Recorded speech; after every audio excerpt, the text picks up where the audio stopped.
Good morning, everybody. It's our last hearing of the year. It's so wonderful to see a full house. It's my honor to call to order this meeting of December 16th, 2025 of the Santa Barbara County Board of Supervisors. Madam Clerk, please call the roll. Supervisor Lavanino. Here. Supervisor Hartman. Here. Supervisor Nelson. Here. Supervisor Lee. Here. And Chair Capps. At this time, please join us in pledging allegiance to the flag. Ready, begin.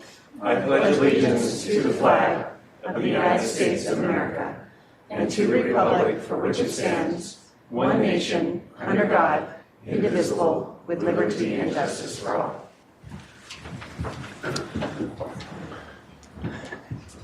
Yes, Supervisor Nelson. Yes, thank you, Chair Capps. Before we begin today's meeting, I want to take a moment to pause together and remember one of our own.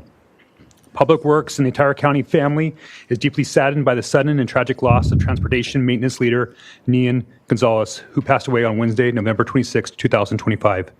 Nian worked out of the Santa Maria Road Yard and had been a part of the county family since 2017.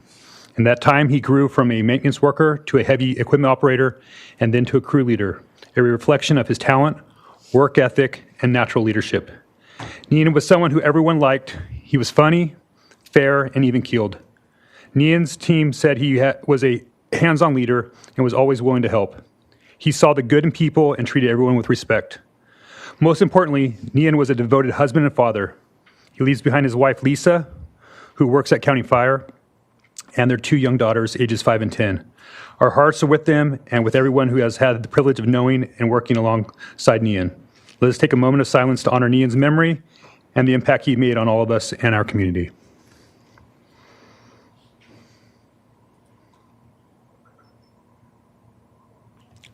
Thank you. Thank you, Supervisor Nelson, for that.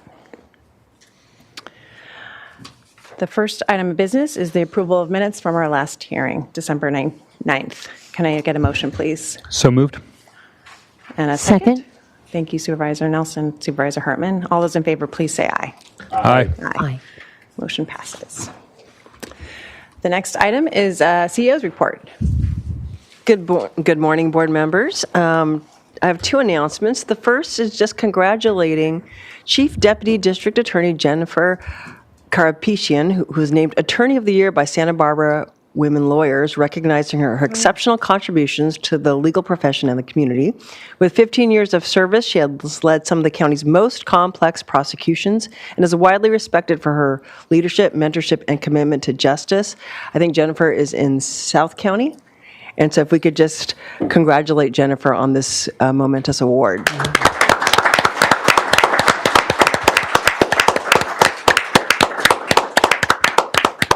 I'm sure she hears us and is listening, so congratulations, Jennifer. The second is I have the pleasure this morning of having a swearing-in ceremony. We are swearing in our new fire chief, formally welcoming Chief Garrett Huff into his new role following Chief Mark Hartwig's retirement. You know, Chief Hartwig retired last week, but this will be his formal swearing in. So Chief Huff, if you could please join me at the podium.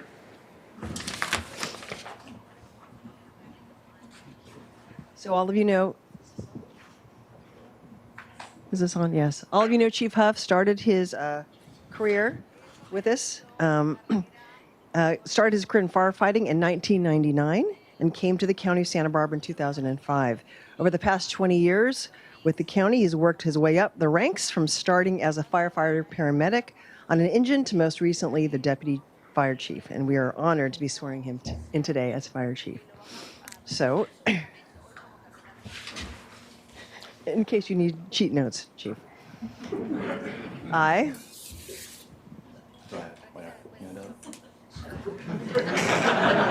Okay, everybody, we're gonna help him do this. You can do it here too. Great.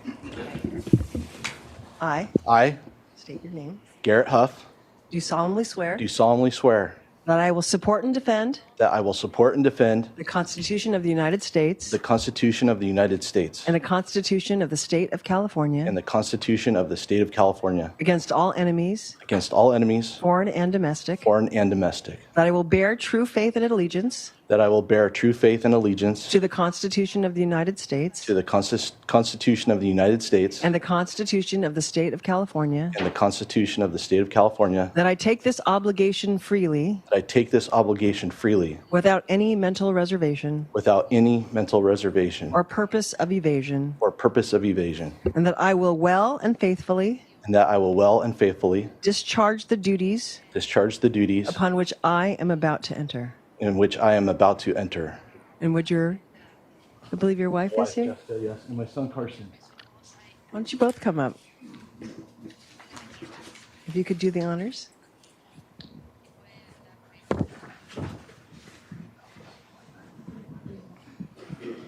Move it, I'm going to stab you. Sorry, I deserve it.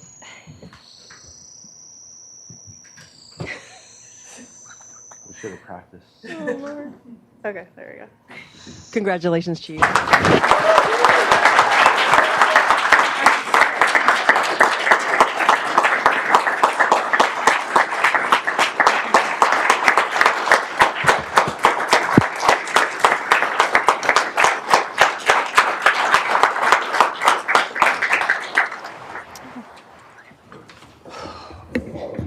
Wow.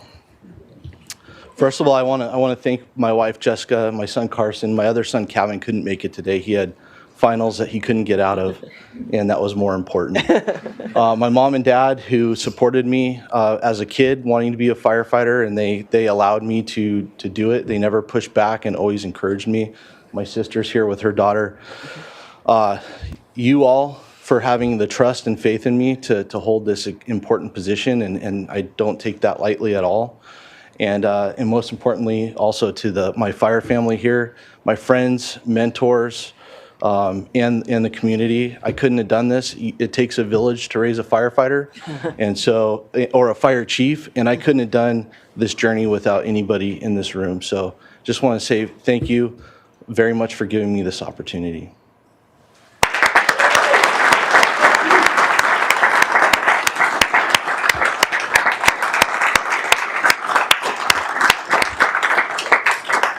Congratulations again, Chief, and that concludes my report.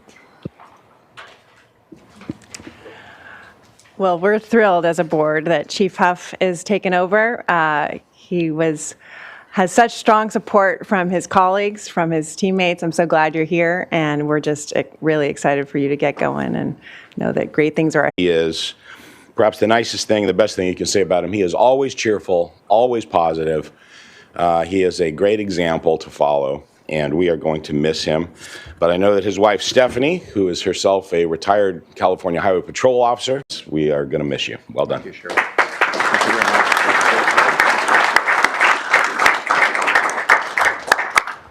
Thank you very much for this recognition today. I couldn't have gotten to this point if it wasn't for the love and support of my wife, Stephanie, my daughter, Miranda, my daughter, Savannah, my other daughter, Harley, my son, Ronan, my little brother, Cy, and my mom, Dolores. They were there taking care of things while I was out helping other people. I also wanted to make sure that I thanked all the sheriffs and the chiefs that hired me and allowed me to work in the various areas within the state. I could not have done it without the support of those that I've worked with and the relationships that I was able to build throughout the state. And I will always hold the memories near and dear to my heart. This has been an amazing career, and I'm just so very thankful. My last part of my career was obviously with Santa Barbara County, and we have a wonderful organization here. And I'm very grateful that this was the end of my chapter was here. We're very well supported by the Sheriff's Office and those that work within the organization, and I'm just proud to be a member of this. And thank you, all of you. Appreciate it.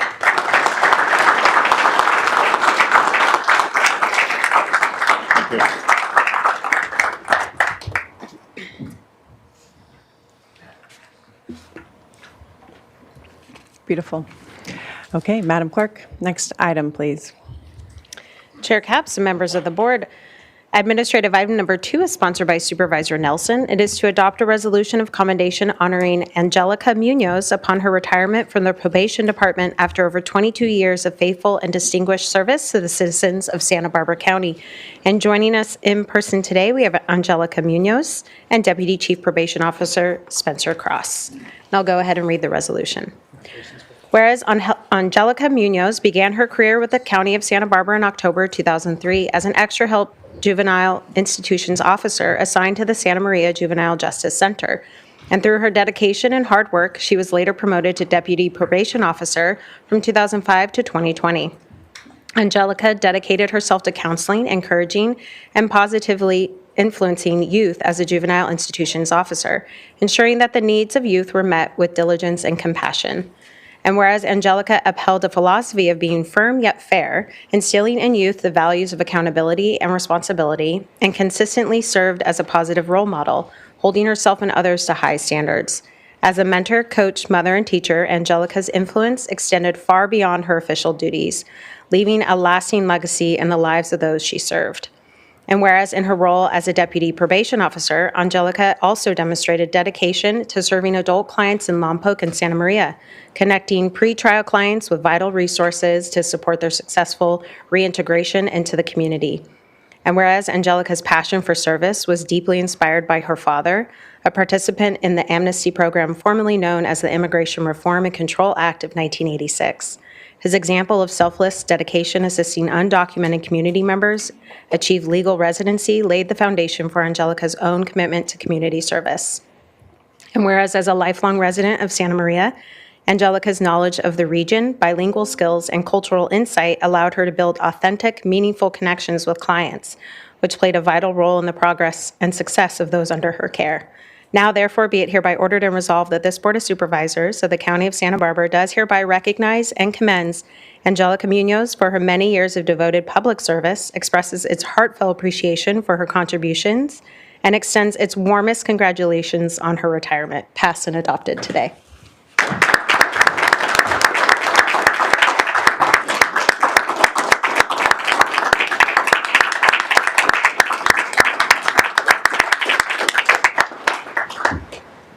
Good morning, Chair Capps, members of the board. I'm Chief Deputy Probation Officer Spencer Cross, and here on behalf of Chief Benton and the Probation Department. Thank you for the opportunity to provide a few words about Angelica as we celebrate her retirement of 22 years from service of the county. Angelica's career was defined by compassion and a belief with those she worked with. Through conversations that occurred in the office or in the community, Angelica helped others overcome challenges. She has encouraged, influenced, mentored, and guided both juveniles and adults during her path. She did this not because it was her job, but because it is who she is. To be a peace officer, it takes courage and commitment. The badge worn by a probation officer represents far more than authority. It represents a promise. A promise to protect, to guide, and to serve with integrity. Angelica embodied that promise every time she put on the uniform. Those who worked alongside Angelica described her as a steady presence, an advocate, and someone who put others' needs before her own. She was often the one who stayed late, who listened, and who made sure that the needs of the facility, the court, and most importantly, the youth and adults she served, their needs were met. She did this with care and professionalism. Lastly, when someone takes the probation oath of office, they join a family, often spending more time with coworkers and clients than their own families. However, we acknowledge that a career in probation can only be sustained with the support of loved ones. Angelica is supported today by her family members, both professional and personal. Angelica, thank you for your years of service, your dedication, your compassion, and the countless lives you helped shape over the past 22 years. Congratulations on your retirement.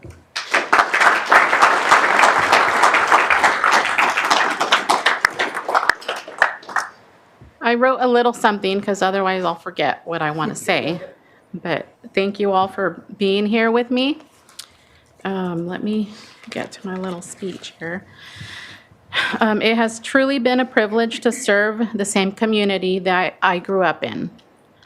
I have been incredibly fortunate to have worked alongside such a dedicated group of people, many who have become lifelong friends.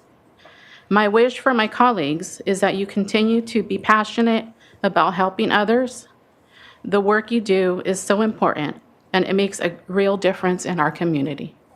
Thank you.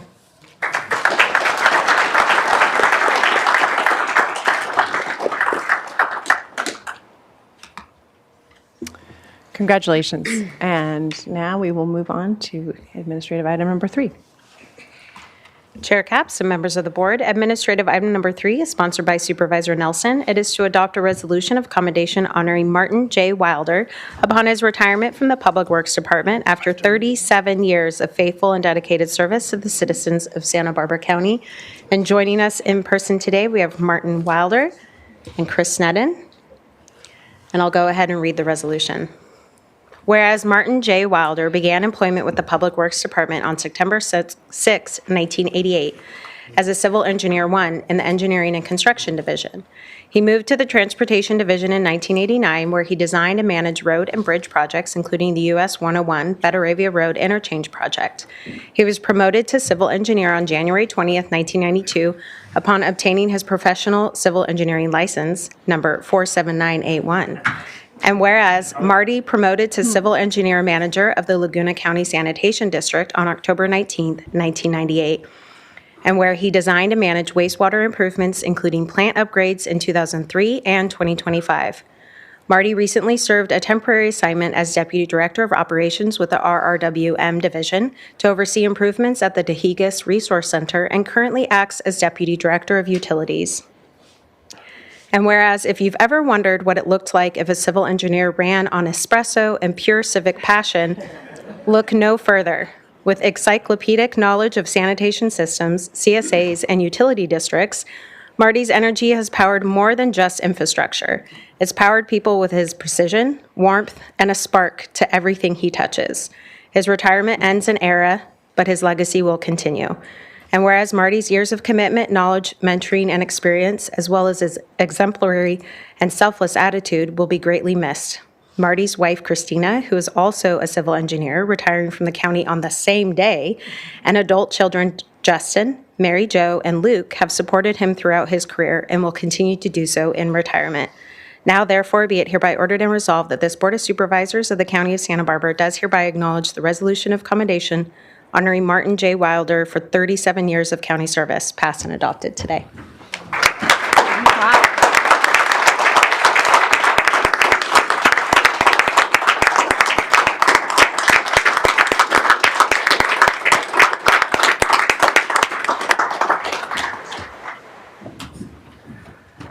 Chair Capps, members of the board, good morning. Chris Sneddon with Public Works. Thank you for this resolution. It was reflected on Marty, and really 3 things kind of came to my head. The first is those little model rockets that kids build, and you go set them in a field and push the button, and then you end up looking up in the sky for like 5 minutes trying to figure out where it went because they go so fast, so high, and so far.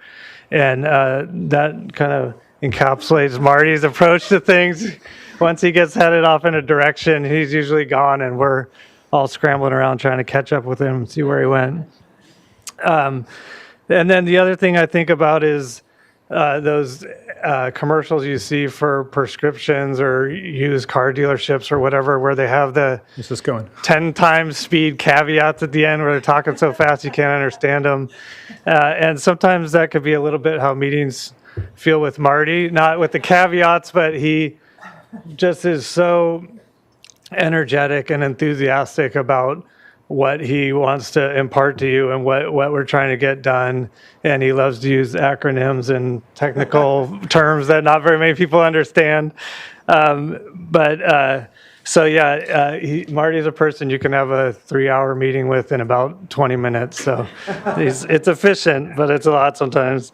And then the third thing I was thinking of was AI, because, AI is this great new tool that's really great at finding historical information and compiling it, or going out into the net and figuring out what's going on currently today, or helping you plan for the future. And I always kind of wanted to put Marty in a room with AI in kind of like a Paul Bunyan situation and see who could come up with stuff faster and better. And I think my money would be on Marty on that. And then I just wanted to take a moment to also acknowledge Christina, who started in Public Works, I think around 1990 the first time, and worked with us for a while and then went away and came back in 2021. And Christina's a pretty amazing, seasoned engineer who's brought a lot of value to the work she's done for the county as well, and definitely made it a better place than when she got here. So thanks to both of you. And Marty, congratulations, and enjoy your retirement.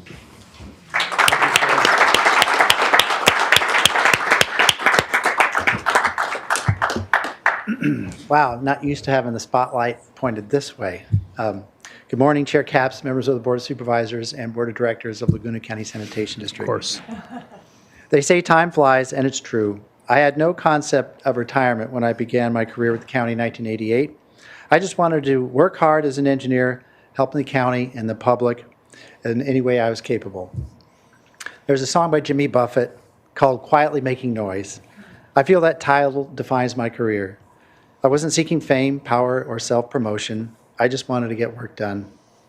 Working in the Public Works Department has been an extreme joy. After completing an education in the engineering profession from Cal Poly San Luis Obispo, where the learn by doing model is emphasized, I started in the Engineering and Construction Division, which is now the Capital Projects Division and General Services, ready for action. I was there 1 year before there were layoffs. Due to budget cuts, that happens. But I was able to execute projects for departments like Social Services, Parks, Probation, Courts, and the Sheriff's. I recall my first project being a slurry seal, the parking lot at the county morgue off San Antonio Road in Hollister, where the deputy on duty was very happy to give me a tour. I moved to transportation, where we began using computers for drafting and design work. Wow, how the world was changing. Can you imagine not having a computer at your desk today? For the next 9 years, I gained experience in project depth and scope on such projects as US 101 Betteravia Interchange, Alamo Pintado Road Bridge over Alamo Pintado Creek in Los Olivos, and Harris Grade Road improvements, and numerous storm damage repair projects. I not only got to practice engineering in a more complex industry, but I learned all about funding mechanisms, CEQA, eminent domain, and working with other departments and governmental agencies. Having worked as an intern at the Regional Water Board and having completed advanced courses in wastewater, as well as having done a few wastewater projects, it seemed that I was an acceptable candidate to move to the manager for Laguna County Sanitation District and other public works utility functions in 1998. At that time, Laguna County Sanitation District was under permit requirements to comply with new effluent limits for salts, which was causing a moratorium on development in the Orchid Community Plan. A highly technical but cost-sensitive plant upgrade was completed that changed treatment levels from secondary to tertiary and using recycled water and more than just sugar beets and cattle fodder by moving it to food crops and public landscaping in 2003. This required rate restructuring, debt service, working with state agencies, the Auditor Controller's Office, Treasurer Tax Collector's Office, County Council, and numerous other internal departments. Getting over that hurdle served a lot of problems, but there were still many improvements needed. Updating our solids handling facilities, collection system management, and dealing with new regulations, not to mention replacing and upgrading the original 1960 plant facilities came next. The recently completed upgrade was the county's third largest capital improvement project in recent times and will serve the Orchid community for a very long time. I do not wish to tout my worth, as I feel it was God's providence that placed me here, and I want to express my thanks to an agency that gave me these opportunities.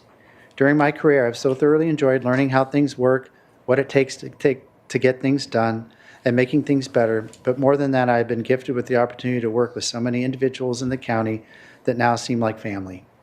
My life has crossed many paths with nearly every department, and I can't name everybody's names, it would just go on forever. But I want to specifically express gratitude and future well wishes to members of Public Works Department, General Services Department, Auditor Controller, Treasurer Tax Collector's Office, Assessor Recorder, CEO's Office, Risk Management, Planning and Development, EHS, and other agencies such as LAFCO and APCD.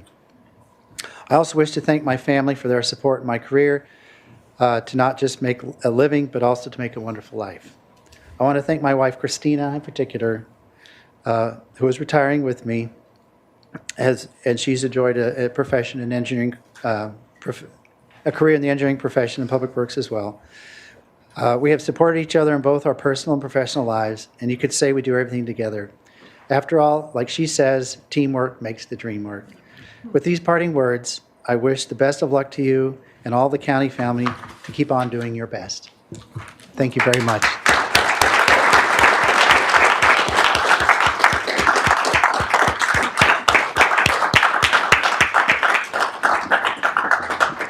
Supervisor Nelson. Yes, thank you, Chair Capps. I just couldn't let this one go by without saying a few words about Marty. And it was kind of weird to see Martin J. Wilder on here. But as someone who has been working in county administration here for the last 13 years, I want to have just a personal thank you to you, Marty, for teaching me so much about this job. We often talk about the unincorporated areas of the county, and it's a huge responsibility. And if we were to have maybe a public works director or a city manager for the unincorporated area of Santa Maria Valley, or specifically Orchid, that would be Marty. And just looking back at 27 years of service to Laguna Sanitation is a really big deal. And I know that the residents and the taxpayers of the area that I represent are thankful for your service. You've put us in a great position moving into the future. You're leaving behind a legacy and an example that many should look to follow, and big shoes to fill. And again, thank you, Marty, for your service to my community and the entire county. Thank you, Marty.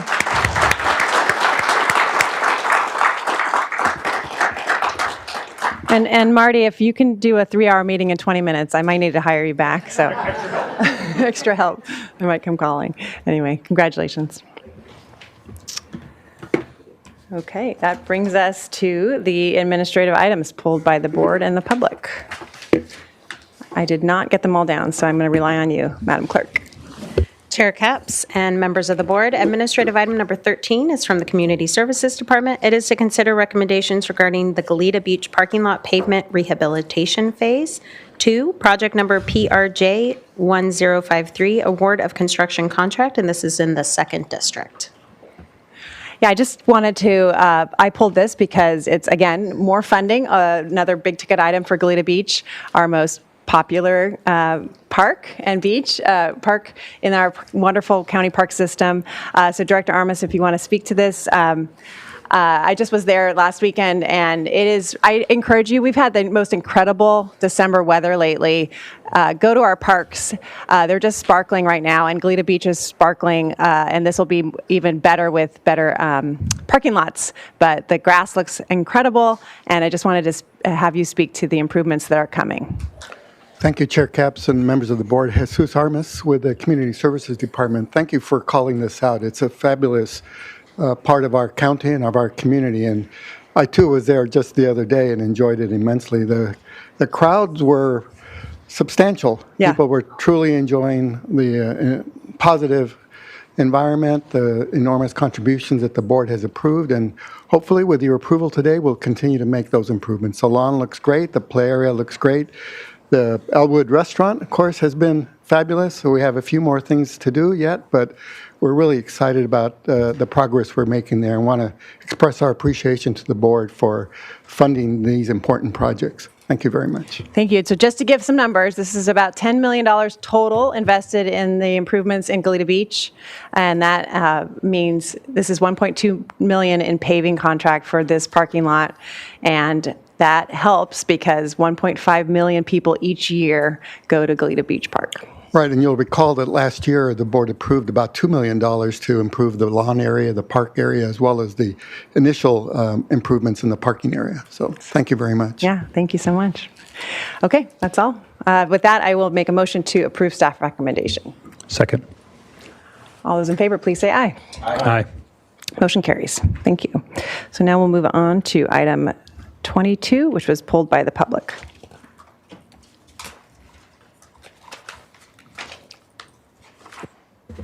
Chair Capps and members of the board, administrative item number 22 is sponsored by the County Health Department. It is to consider recommendations regarding the acceptance of $25,000 grant award from Maddie's Fund. And there is a 4/5 vote required on this item, and we are going to Zoom with Dr. Lee Heller. Lee? Good morning, Chair Capps and members of the board. I'll be speaking on this item and A23 together because it's on the same theme. You know all too well. Lee, hold on just a moment. Let me read A23 into the record as well, and then you could speak on both of them. Hold on just one moment. Chair Capps and members of the board, administrative item number 23 is also from the County Health Department, is to consider recommendations regarding animal shelter pet food agreements with Mars and Central Pet Distribution. And we will go to Dr. Lee Heller for A22 and A23. Thank you, Jackie. Good morning, Chair Capps and members of the board. I wanted to speak to both items because they are on the same theme, which you are struggling with mightily and will be in D3 today, which is, of course, the budget shortfalls that the county is facing. And I wanted to commend Director Sarah Aguilar for how hard she's working to try to bring resources to animal services at a time when every department is struggling and every program is struggling. It's not just this $25,000 grant from Maddie's fund.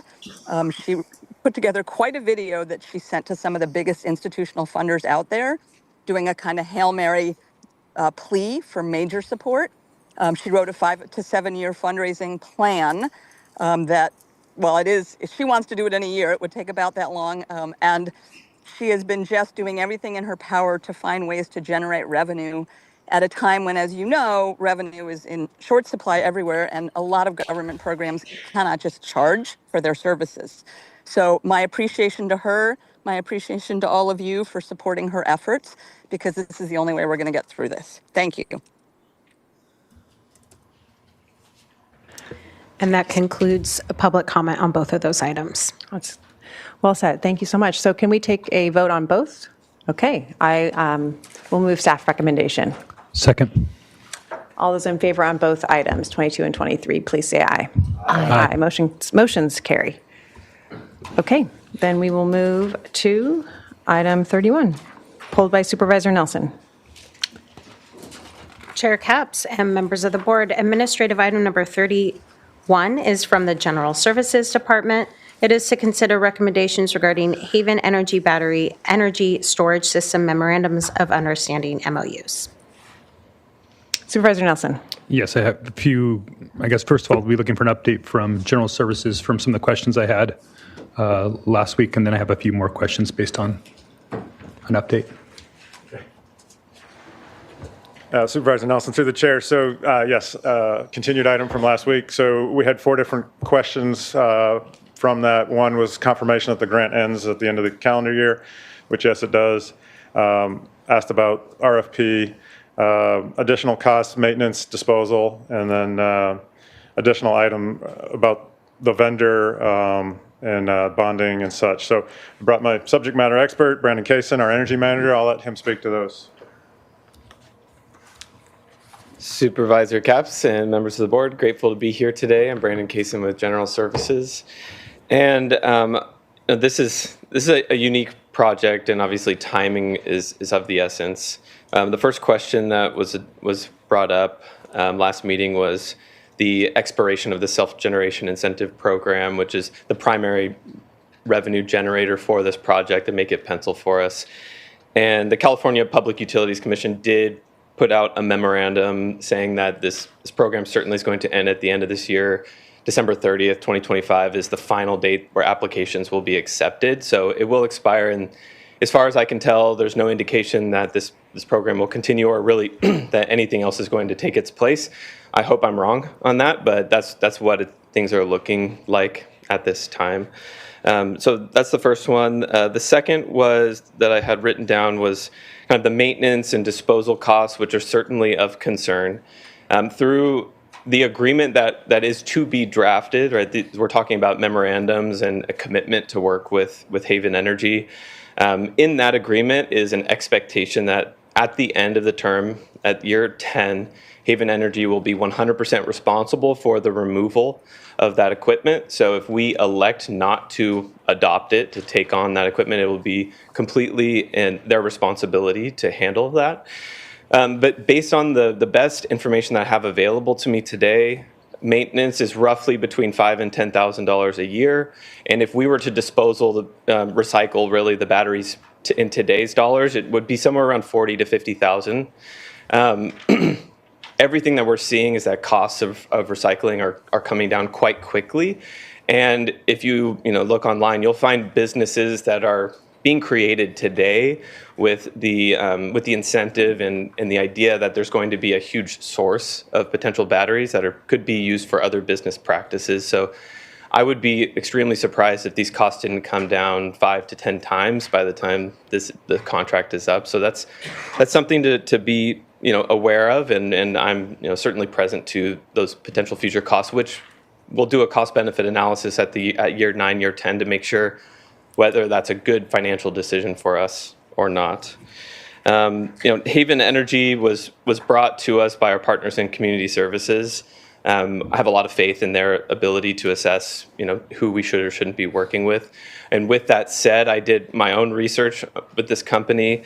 They've won several statewide RFPs with other community organizations, CCAs throughout the state. So Peninsula Clean Energy, San Jose Clean Energy Alliance, and the Clean Power Alliance.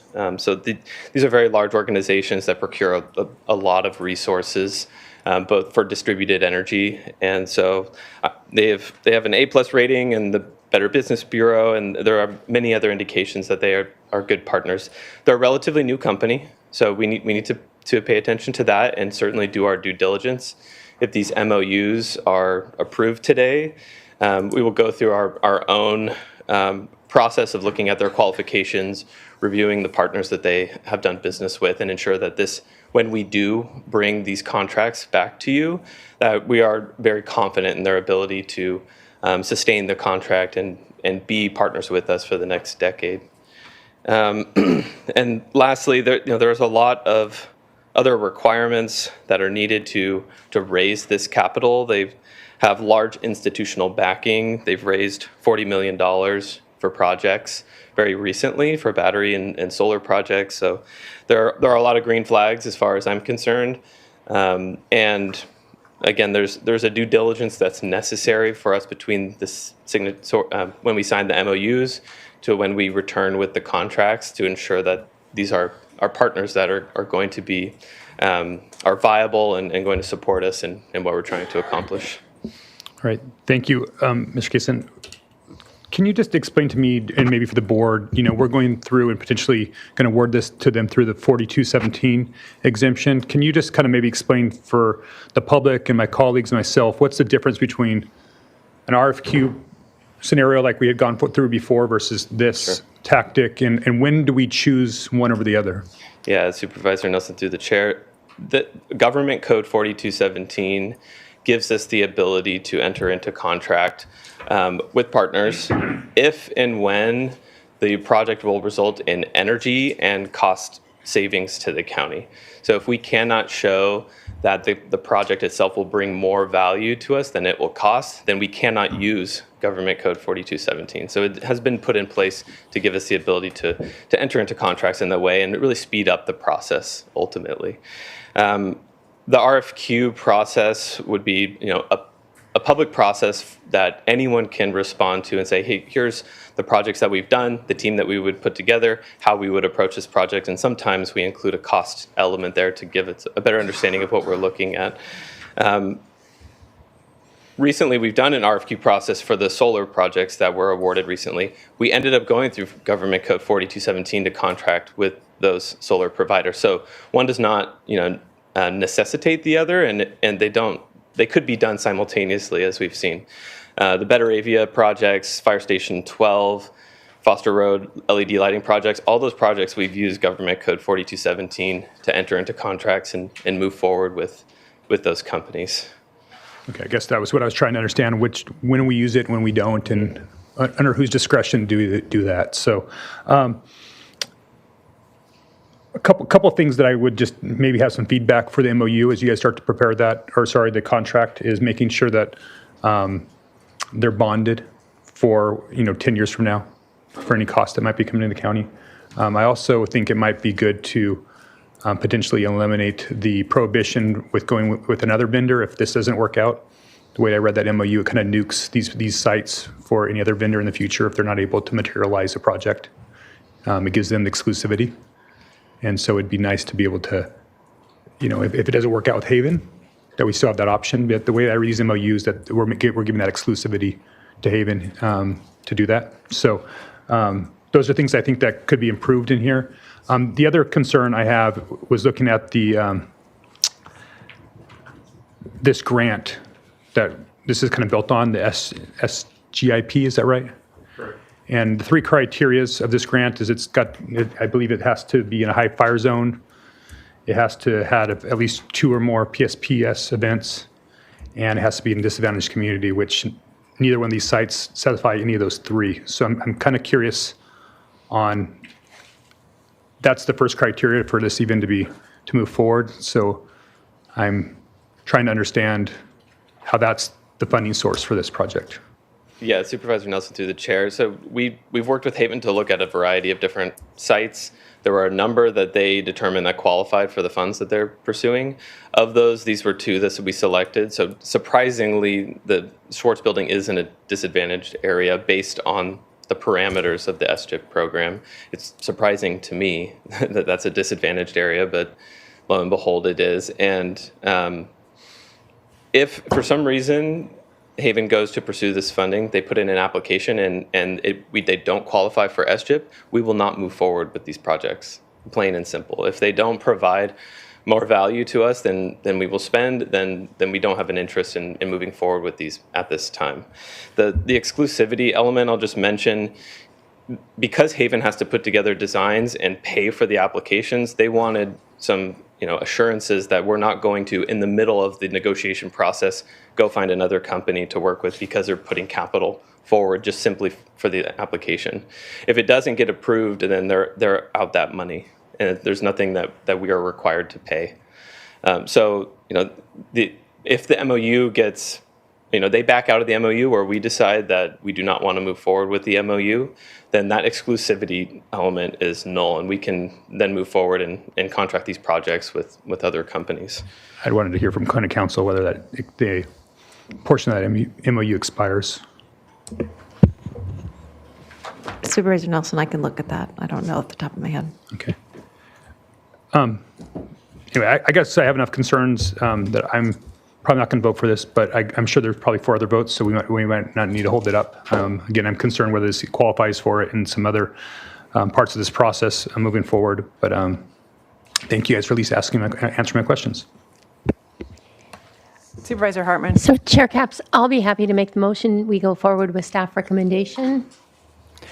Yeah, and I'll second it. I just appreciate the thoroughness by which your answers. I also appreciate that you're checking into it. I just know, Mr. Kaysen, you are regarded as one of the best of the business, and appreciate that you had the chance to demonstrate some of that right now. So I'm happy to second. All those in favor? Why don't you roll call, I guess, or we've already indicated. So all those in favor, please say aye. Aye. And all those opposed? No. Okay. Motion carries. Thank you all. 4-1. Thank you. Then we'll move on to item number 34. Chair Capps and members of the board, administrative item number 34 is from the Planning and Development Department. It is to consider recommendations regarding the adoption, second reading of an ordinance amending fees for planning and development services. And we have one request to speak from the public on this item, and we are going to remain here in Santa Maria with Karen Howenstein. Karen?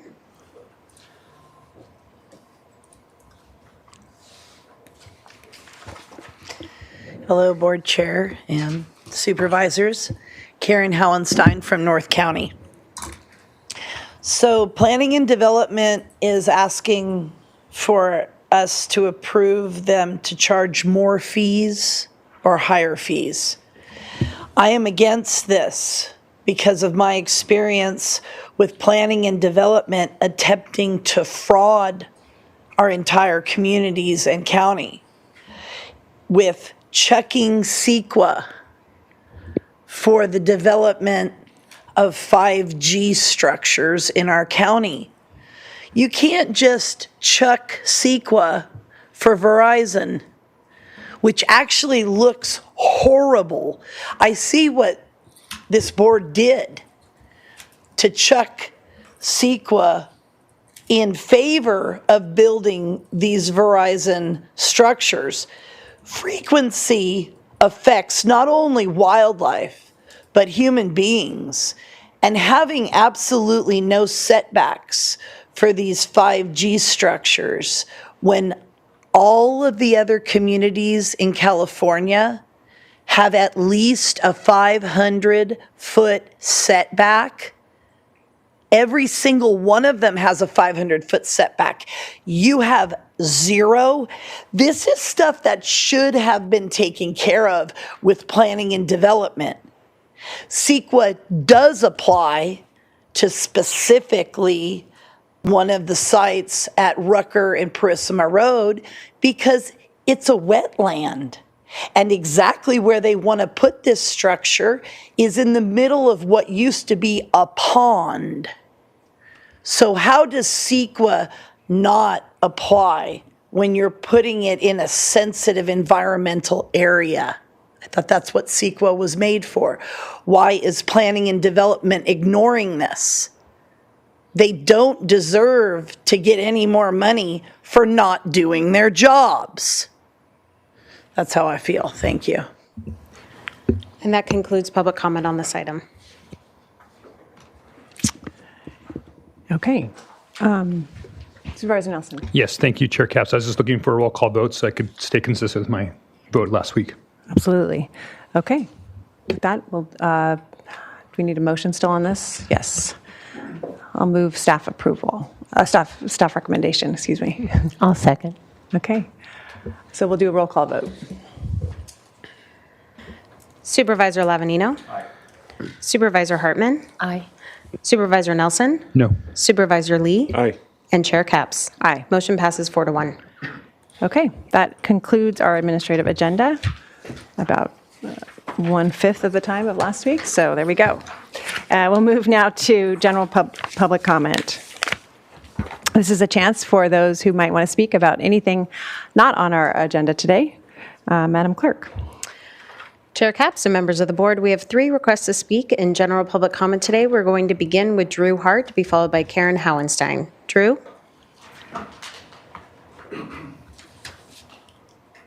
Hey there. I don't know if you remember me. I was in Santa Barbara when we were talking about Sable, and that is on the agenda today, is it not? It is at the end. So I'll talk about it later or not? I mean, all I want, if you remember me and what I told you before, I'm just here to prove to you that I think it's pretty important because I live down there. I came up here just to tell you that I think it's a big deal, and you all voted pretty much everybody my way before. I want you to do it again. Okay, it's at the end of the day here, or towards the end of the day. Thank you. We will now go to Karen Howenstein, to be followed by Andy Caldwell. Karen? Karen Howenstein from North County. I am Coast Audits on YouTube. So this is the last meeting of the year, and I've just begun because you guys are going to see a lot of me next year, and I'll be more read in on a lot of the subjects that you guys are meeting on too. But I did want to close out the year by making mention, because we had a big celebration at the last meeting surrounding the C4 nonprofit that was set up in Lompoc. And I just want to put my experiences on record, because I was at some of the origination meetings of the C4 nonprofit in Lompoc.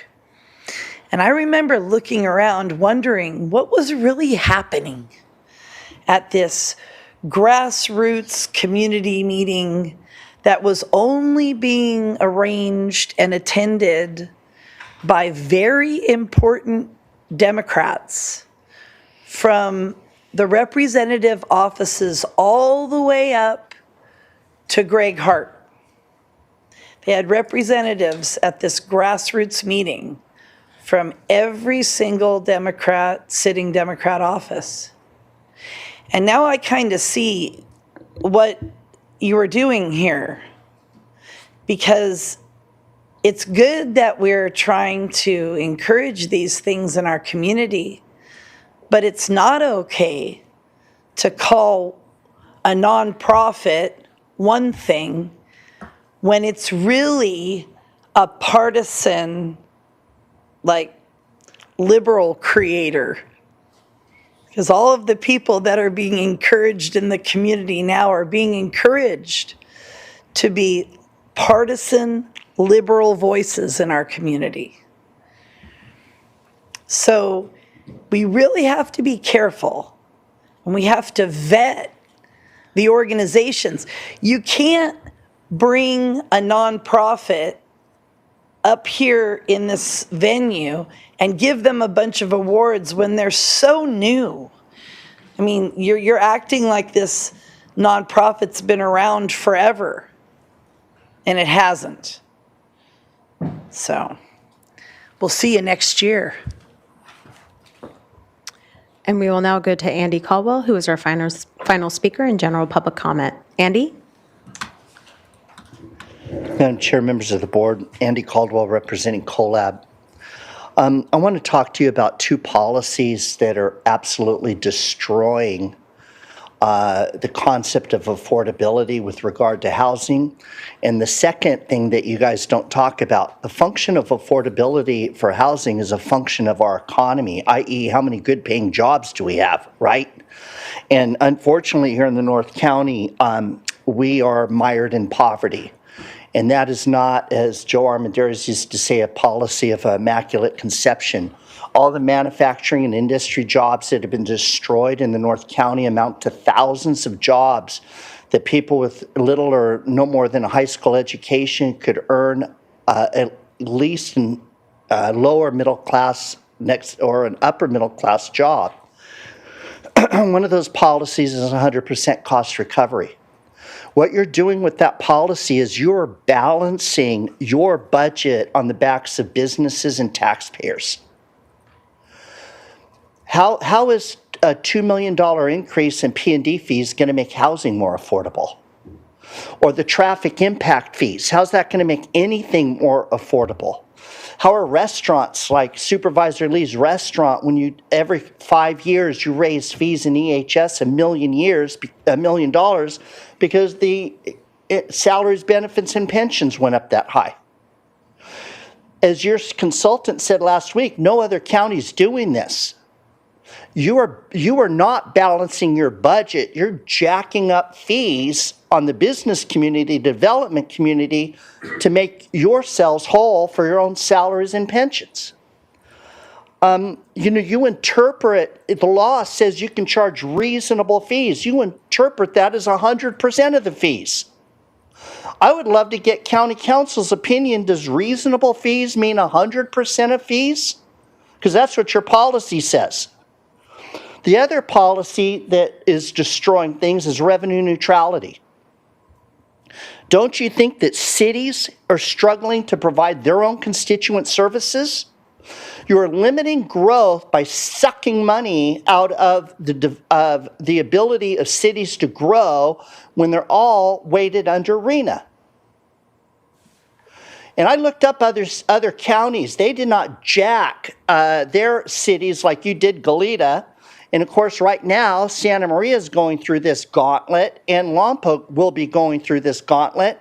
You're not helping affordability because time is money and money is money. Everything you exact out of the development process and out of businesses is going to get passed on to consumers, home buyers, and renters. You need to look at your own policies, and these are two of the worst ones I've seen in my 35 years. Thank you. And that concludes general public comment for today. Okay. Thank you to our speakers, and now we'll move to our departmental item, number 1. Chair Capps and members of the board, departmental item number 1 is from the County Executive Office. It is a hearing to consider recommendations regarding the 2025 annual report and accomplishments from federal and state legislative advocates and the 2026 legislative platform adoption.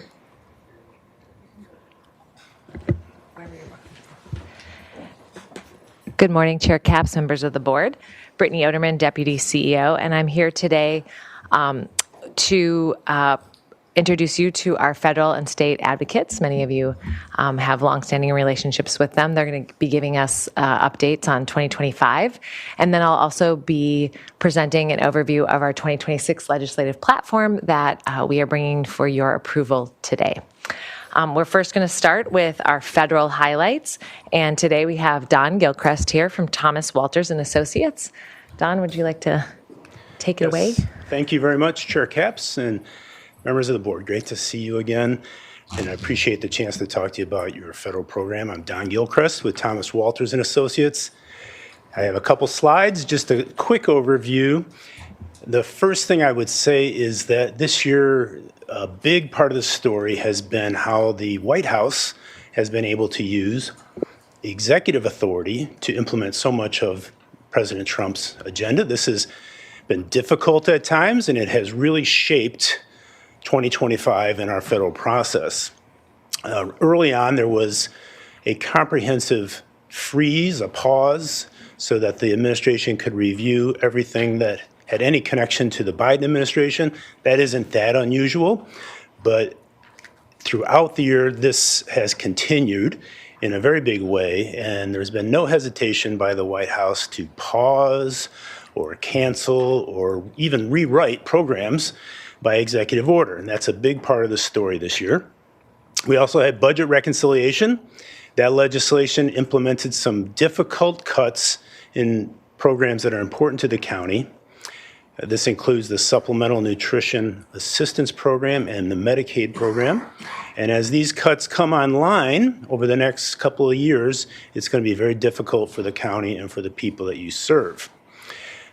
Budget reconciliation was tough, but there were a few bright spots. We were worried about what might happen to the Temporary Assistance for Needy Families program, and that was not touched. That's good news. We were able to protect the Social Services Block Grant, which brings money directly to you.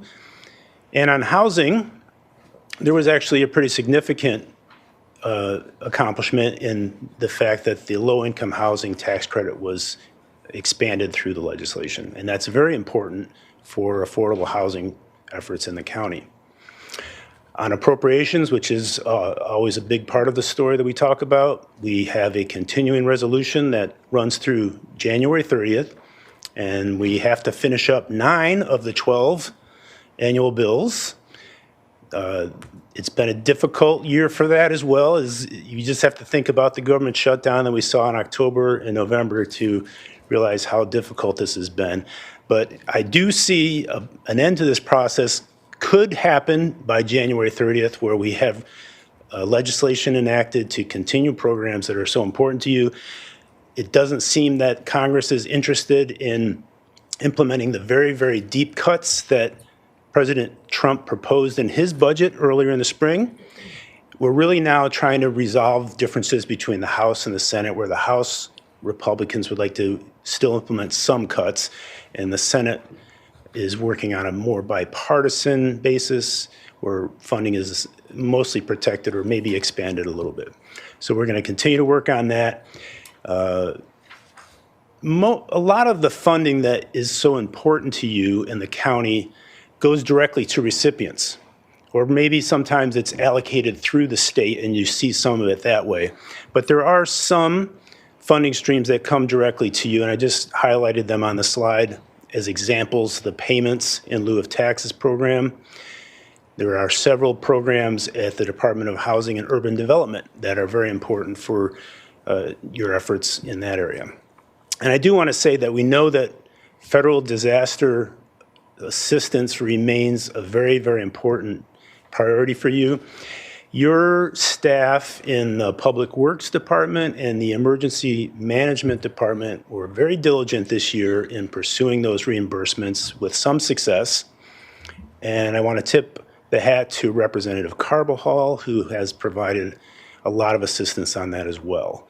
And I know you appreciate his representation in Congress of the county. He and his staff are so quick to respond when we need help. They go above and beyond in dealing with our legislative and executive branch issues.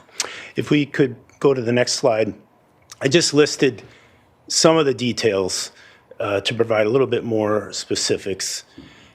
The legislative process is quite difficult. We've experienced a lot of partisanship this year, but on a few important issues, there has been bipartisan progress and success.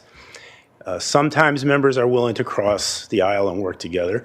We've seen this in the nutrition programs. We have legislation enacted that provides a full year of funding for SNAP and WIC at the levels that we were seeking that are needed to take care of these programs. We've also seen progress on health. There are bipartisan majorities in both the House and the Senate that are working to protect the federally qualified health centers program. And on housing, we've seen some significant progress. The Senate passed the Road to Housing Act, which is being described as the first comprehensive housing package in 10 years.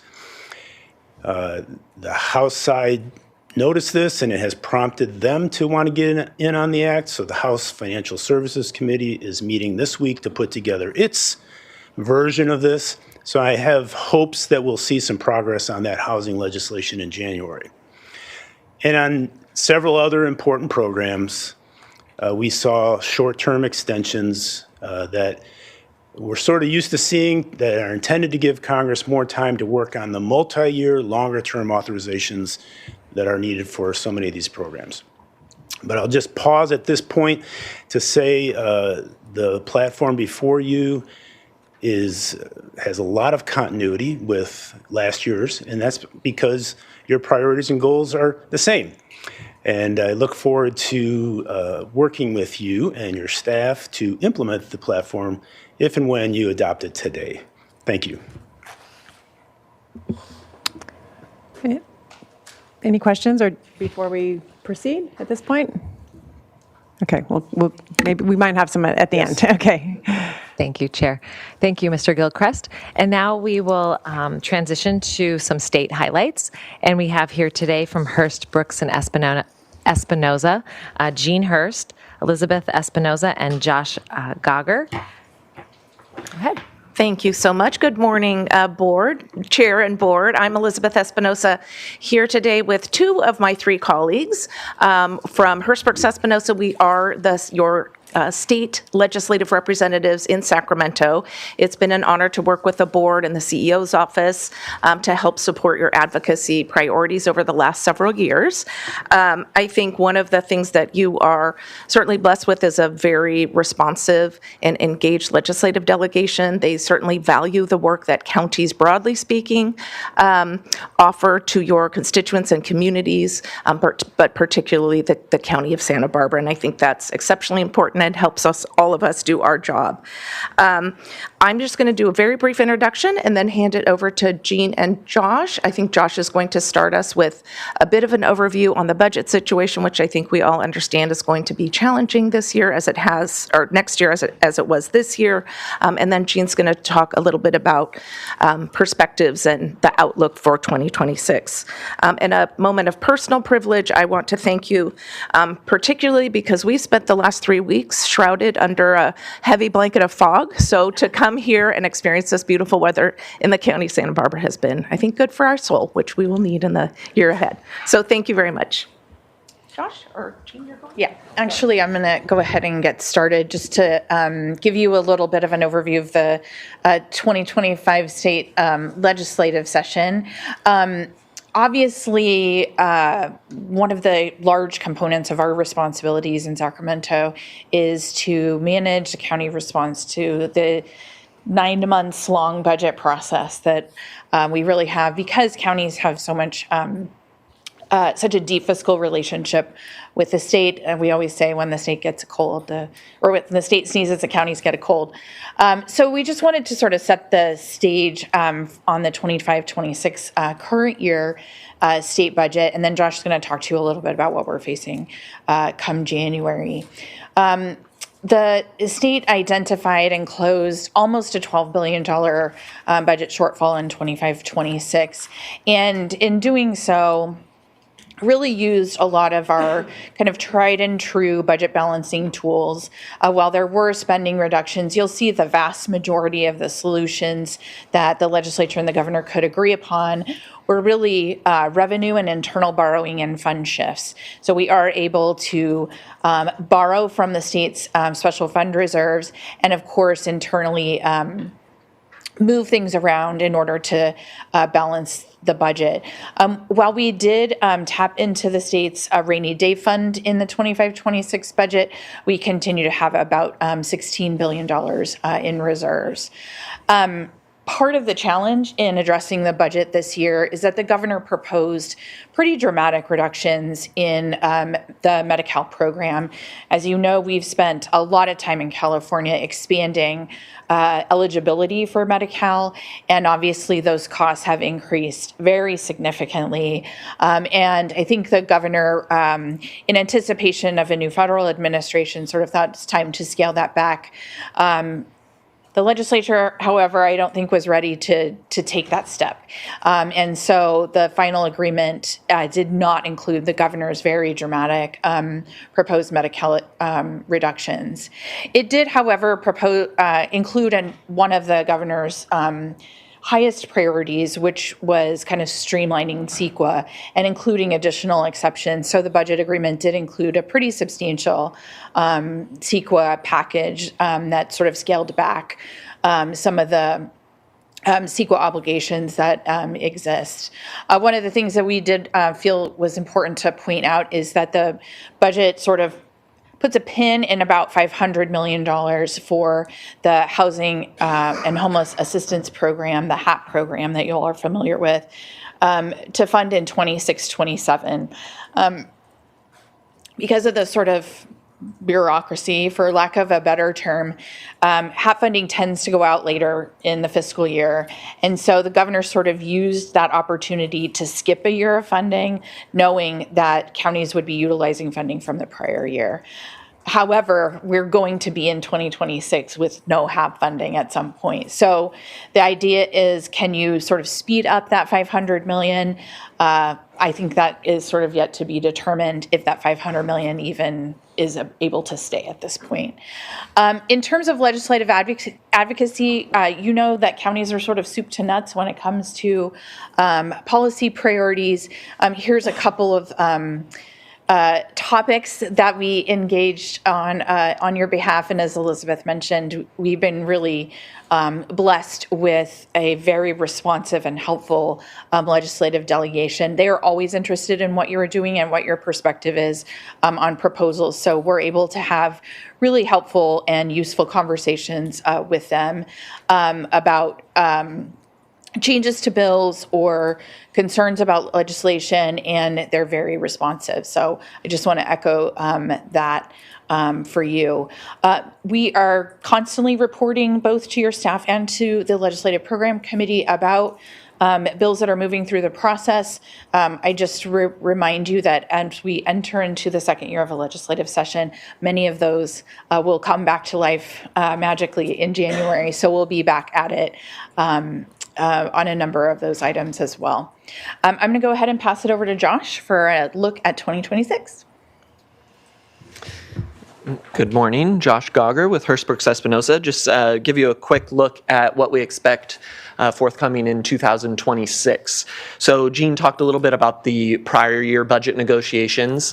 One kind of important note is that unlike prior years, where the legislature administration made an effort to try to balance the budget over a multi-year period, last year, no such that did not result out of negotiation. So it was only kind of this 1 year balanced budget that was passed for 2025-26, and that was done knowing that on the horizon there would be a 2026-27 deficit that the legislature would return to. So kind of they, I guess you could say, left themselves work to do. So according to the Legislative Analyst Office in their recent report, the legislature will return to approximately an $18 billion budget shortfall that they will need to close for the 26-27 fiscal year. As you are well aware, each year that these deficits persist, the solutions get more and more challenging, and you have to dig deeper and deeper. The Legislative Analyst Office is definitely calling for ongoing reductions at this point, as they still forecast budget deficits in the multi-year forecast as well. Excuse me. Another important point is these deficit projections do not include the impacts of H.R. 1 on the state budget or any type of state response that may be included in budget negotiations to H.R. 1. So any actions the legislature may want to take to mitigate the impacts of H.R. 1 on Californians would potentially further worsen that budget picture. The kind of complicated budget picture also includes the fact that since budget negotiations were wrapped up last year, revenues have actually exceeded estimates. So you kind of have this complicated picture coming together where there is a budget deficit estimated, but revenues have actually performed quite well compared to the estimates that were included in that final negotiation. This $18 billion estimate from the Legislative Analyst's Office does include those improved revenues, which in most cases will be dedicated to the state's Proposition 98 guarantee for education funding. And one other important note, the Legislative Analyst's Office they do their projections without access to the budget building and deliberative process that the administration is currently undergoing in an effort to produce their January budget. So the LAO estimates often don't fully include or recognize any program cost growth. Gene previously mentioned Medi-Cal costs growing, so we would expect that the administration's budget release in January will update a lot of those existing program costs and could potentially worsen the budget picture as well. Also sticking with the budget theme, just an important note, it's Governor Newsom's last budget. So this would be kind of the last opportunity for the governor to cement any of his legacy programs and do any last budget actions. In this last January budget is where you may see some of that, but oftentimes some of the bigger proposals are saved for the May revision where the state has more up-to-date budget estimates to work off of. So kind of driving complications in this budget picture. We've said this for, I think, a couple years in a row now. The legislature is still just really new. We have a stat up here, 70% of elected senators and assembly members have fewer than 3 years experience. And like I said, they'll be returning to a $18+ billion budget deficit. And that is tough work for any legislators, but for brand new legislators that don't have a lot of experience in making some of those deep state program reductions, this will be really, really difficult work for the legislature and the administration to navigate. You also have the transition to the new Senate President pro tempore, Senator Monique Limon, a familiar name, obviously, around here. And we've already started to see some staff changes in the pro tem's office, but also we expect to see in the future more committee changes, new committee assignments, new chairs, which as you can imagine, bring new challenges, but also new opportunities to work with different committees members as we work to advance the county's priorities. Just quick note, much more beyond that going on. Like I said, all eyes on the state's response to H.R. 1, a lot of budget briefings and updates going on in Sacramento, trying to educate these new members and even a lot of the staff that have turned over the years about what county's responsibilities are and how county budgets are impacted by some of these recent federal actions. A lot of shifting focus to the governor's race, and then a lot of ballot activity expected. Some experts are estimating 10+ ballot measures. You have the Chamber of Commerce has a CEQA streamlining ballot initiative in the works. You have Kids AI Safety Initiative, just to name a few, and a billionaire's tax. So we expect a lot of activities, and it's a little bit unclear at this point how much negotiations will go on throughout the legislative process to maybe strike deals on some of these topics. So we expect to see a lot of focus on ballot initiatives. And thank you for having us, and we look forward to continuing to engage on the county's behalf and work with the LPC. Thank you. So just transitioning to our legislative platform, both of our state and federal advocates attend our legislative program committees monthly, and those This is an advisory committee of your board. Both Chair Capps and Supervisor Hartman are your representing members. These are open to the public, and as I said, the state and federal advocates will brief the committee on any upcoming items of interest. And the committee also reviews and recommends the legislative platform to the Board of Supervisors. So our core legislative principles in our platform, there's 8 of them, are job growth and economic vitality, local control, efficient service delivery and operations, health and human services stability, fiscal stability, climate sustainability, resilience and adaptation, interagency collaboration, and diversity, equity, inclusion. And these 8 principles make up a lot of what you see in our platform under various subheadings and issues. The process for developing the platform started back in September. So at that time, we reached out to department heads and assistants and their staff to review what we had for 2025 and make any updates on principles or issues for consideration. On October 6th at the LPC, we discussed the first draft of the platform, and at that time we opened a public input period for 2 weeks. We did not receive any public input other than from another agency. The Santa Barbara County Association of Governments did provide one comment, which we were able to incorporate. And then on December 8th, we were back at the LPC with the final draft to recommend approval to the full board today. And that is what we hope to do. I'm just going to highlight a few things. We continued to redesign and reorganize the platform from the past document. It's much more succinct. We focus on action verbs and really what we want to support in a very tight but also broad way so that we can be flexible as legislation comes up.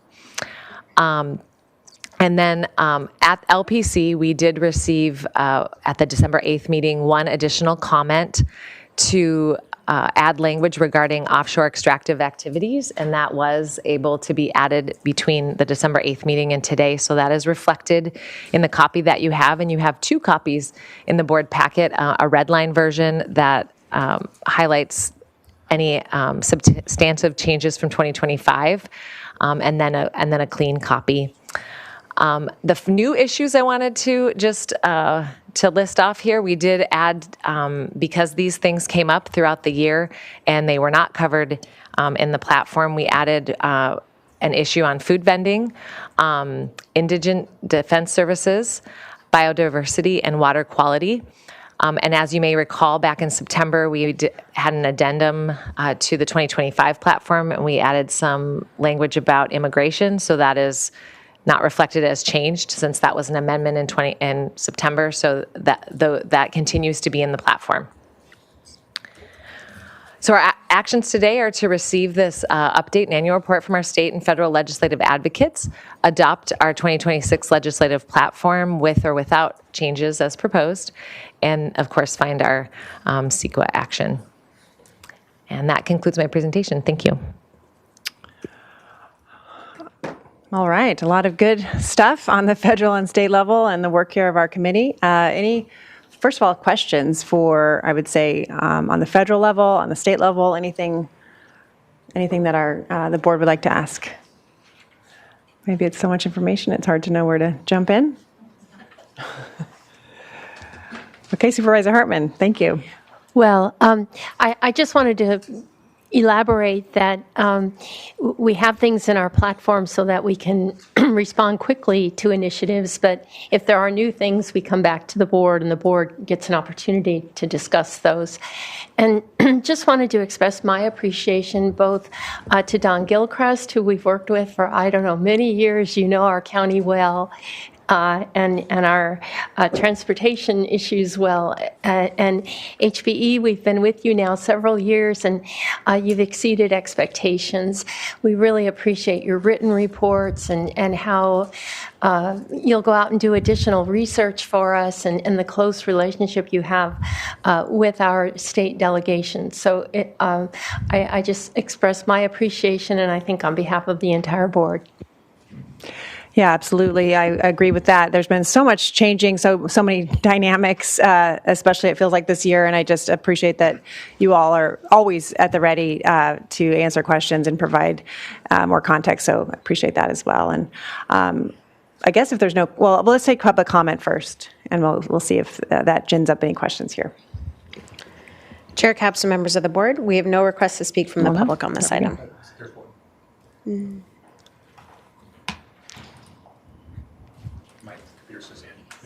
Okay. Well, I'll just take the opportunity to highlight one thing that, no surprise, I'm excited about. We've added to our platform is we'll be discussing later on in an agenda item is the first real RFP to turn some of our county land into affordable housing, and as we're well aware, our school districts throughout California have had the ability to streamline the process to turn some of their public school district land into housing much more quickly. And now in our platform, we're asking our state leaders to give counties that ability too. So that's something I just wanted to highlight. And with that, I will, well, I guess since we're the committee, maybe, go ahead, Supervisor Hartman. Well, I for myself, and I'm sure for you, Chair Capps, express appreciation to Assemblymember Hart and Yes.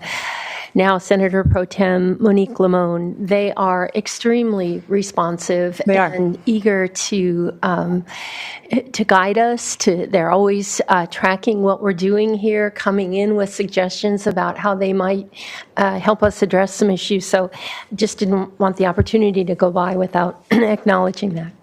Yeah, that's a good point. I don't know what it's like in other counties, but their representatives are at our legislative meetings, and we really, along with Congressman Carvajal's office, it does really feel on a regular basis that we're all working as a team constantly. I know all of us feel that as supervisors here, that all of us are in these issues together. No matter where we approach issues, we're all kind of working on behalf of the county. So it's a good opportunity to reflect that. Yeah, thank you for noting Congressman Carvajal. That's right. Okay, Supervisor Nelson or Supervisor Lavanino, whoever would like to go first. All right, thank you. I just wanted to comment that, I get to spend a lot of time up in the state on behalf of our county for CSAC and rural counties. And I know that our partners do a great job and our representatives on bringing back the resources that we're looking for in our county. So, kudos to them. Also, thank you to the Ledge team and my colleagues. Some of the items that we have on here are things that I may disagree with, and when some things get controversial, you guys typically bring it to the board and give me an opportunity to say, I understand the majority might not support this, but maybe as far as myself and my constituents might not, and give us a chance to vote on it instead of taking that wholly. So again, I just appreciate that deference that you guys give me and give my constituents. And sure.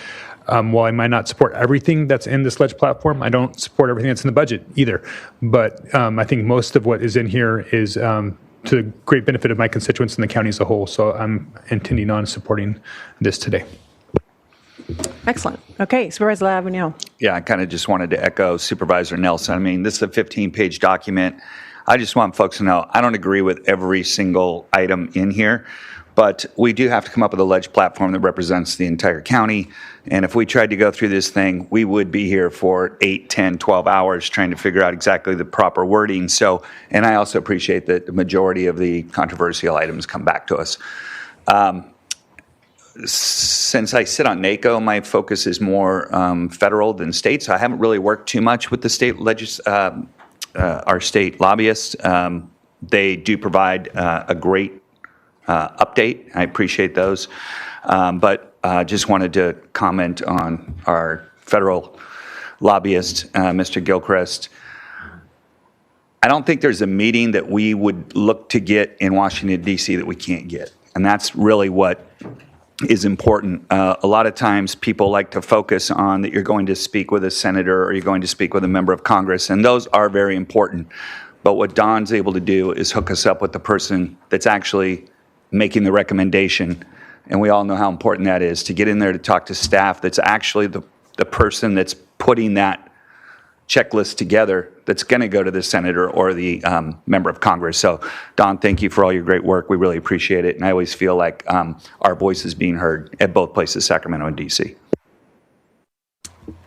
Yeah, CEO Miyasato. Thank you, board members. And again, thank you to our advocates. We appreciate all of you. HBE is known as the three smart ladies and the guy. So you're smart too, Josh, just in that. But we did want to add that in this item, Supervisor Hartman, you proposed a comment that you wanted added to the plank regarding builder's remedy. We just wanted to make sure that people saw it. It's actually on the screen. We were able to pull it up. So yeah, I apologize. This was submitted and it is posted. This would go under the housing issue, and it says, supporting clarifying reforms to the builder's remedy that balance the state's housing objectives with local discretion and ensure communities are not compelled to approve projects that disregard zoning, safety, infrastructure, or neighborhood context, including extreme or out-of-scale proposals filed solely due to technical housing element timing issues. Excellent. Okay. Supervisor Hartman? Sorry. Well, I'm supportive. I think there may be some reform on the builder's remedy that goes back to the mid-'90s. We've now had some experience with that. And I think some of the proposals have been quite extreme, so this would be to modify that. Yes, we can all conjure up descriptions of what that describes. So, okay, with that, the committee has put this forward. My Robert's rules, but I think that means that there is already a motion. That's right. Oh, okay. If you can just amend the platform to include this language as read, that's enough direction for us. Yep. Okay, so is this coming from staff? This is a staff recommendation? The legislative platform? Yes, to adopt the platform as amended with the additional. Okay.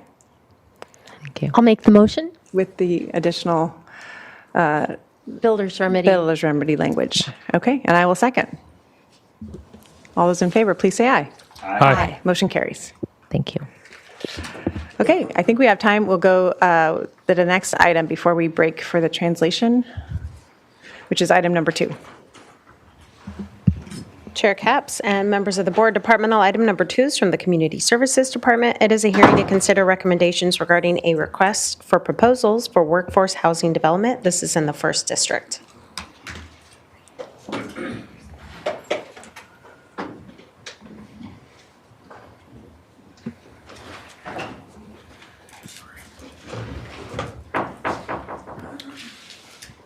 Chair Capps, members of the board, Jesus Armas with the Community Services Department, joined by some colleagues that I'll introduce in a moment.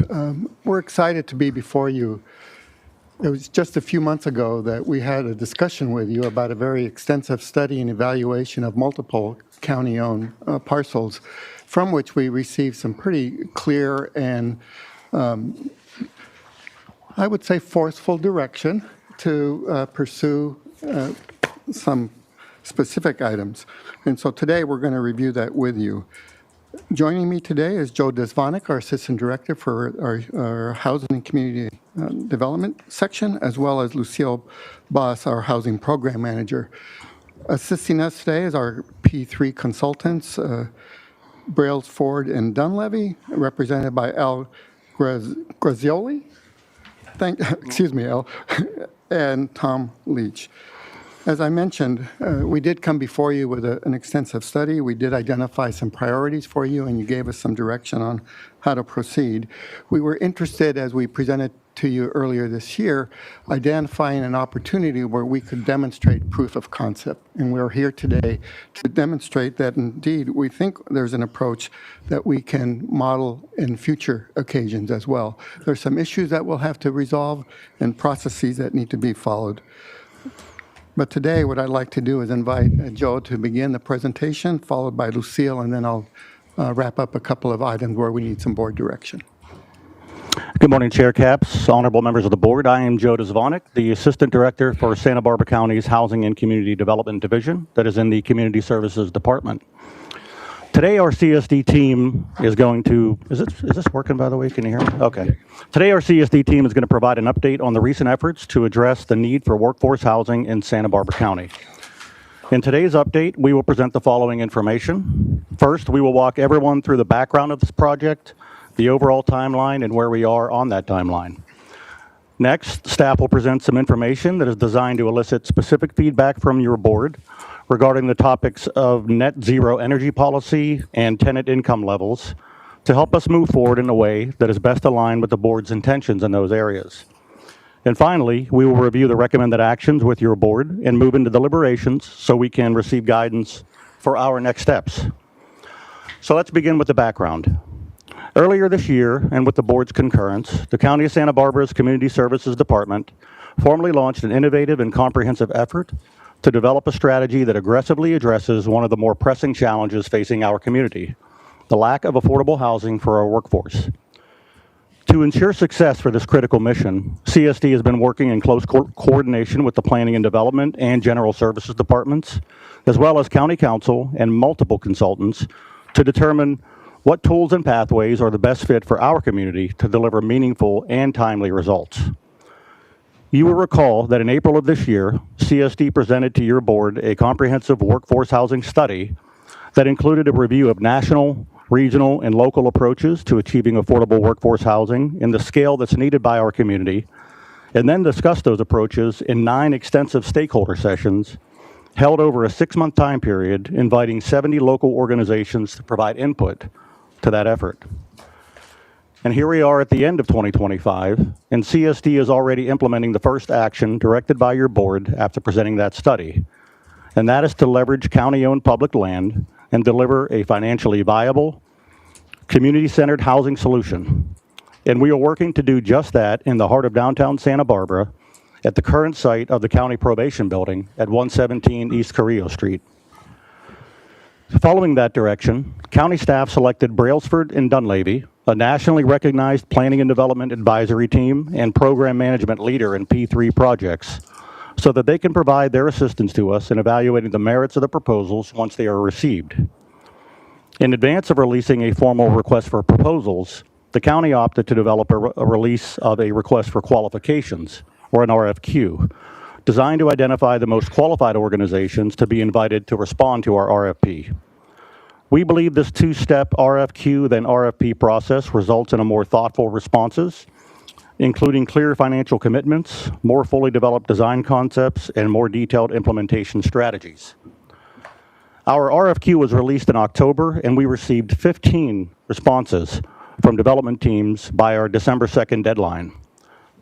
Responses to the RFQ are currently under review by county staff and our consultant team, and a short list of developers will be selected from that review.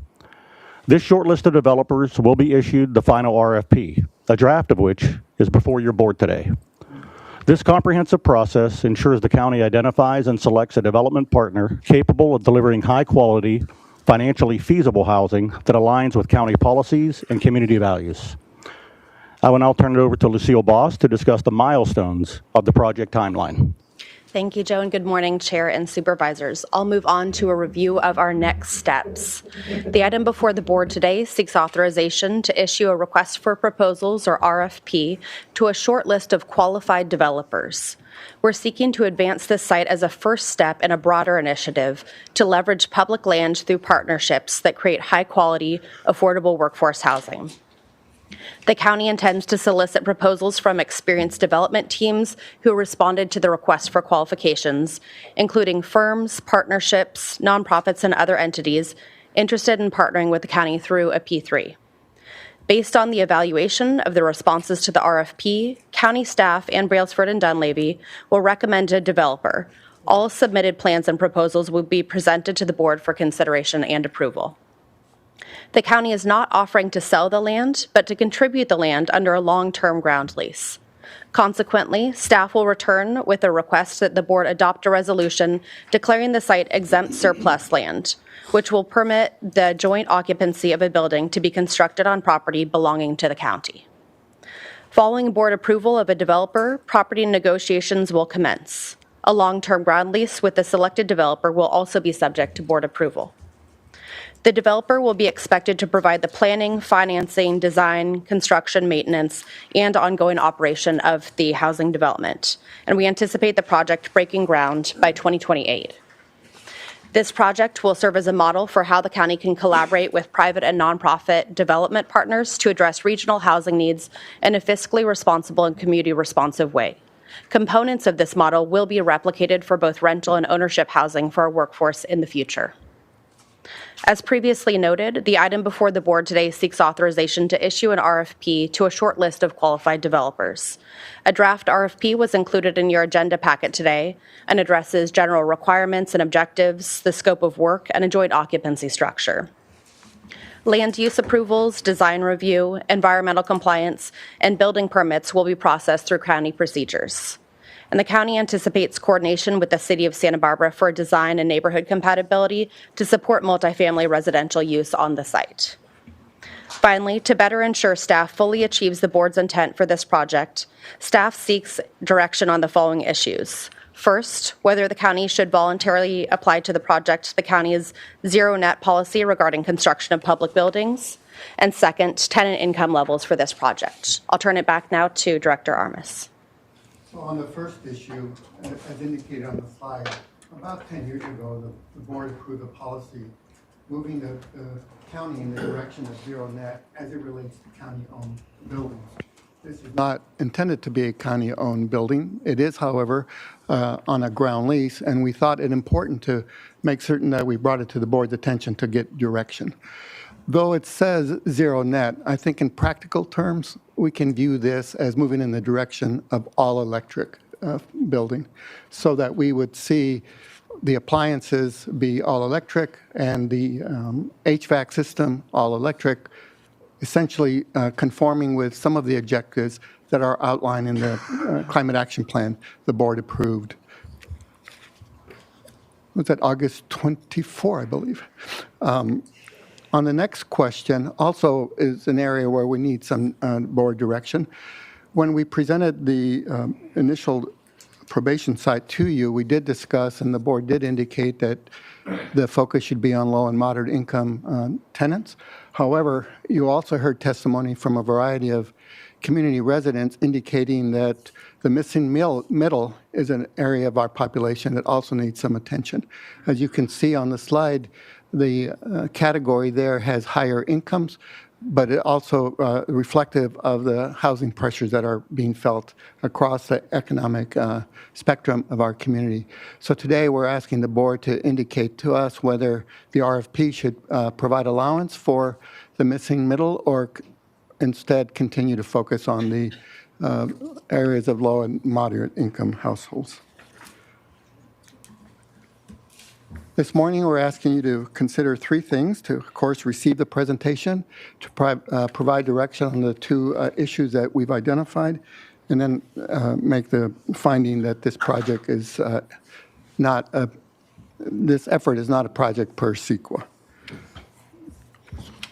We're excited about what this represents and think that it could be a good prototype for future actions and embarking on other appropriate sites in a matter of a few years. We're available to answer any questions.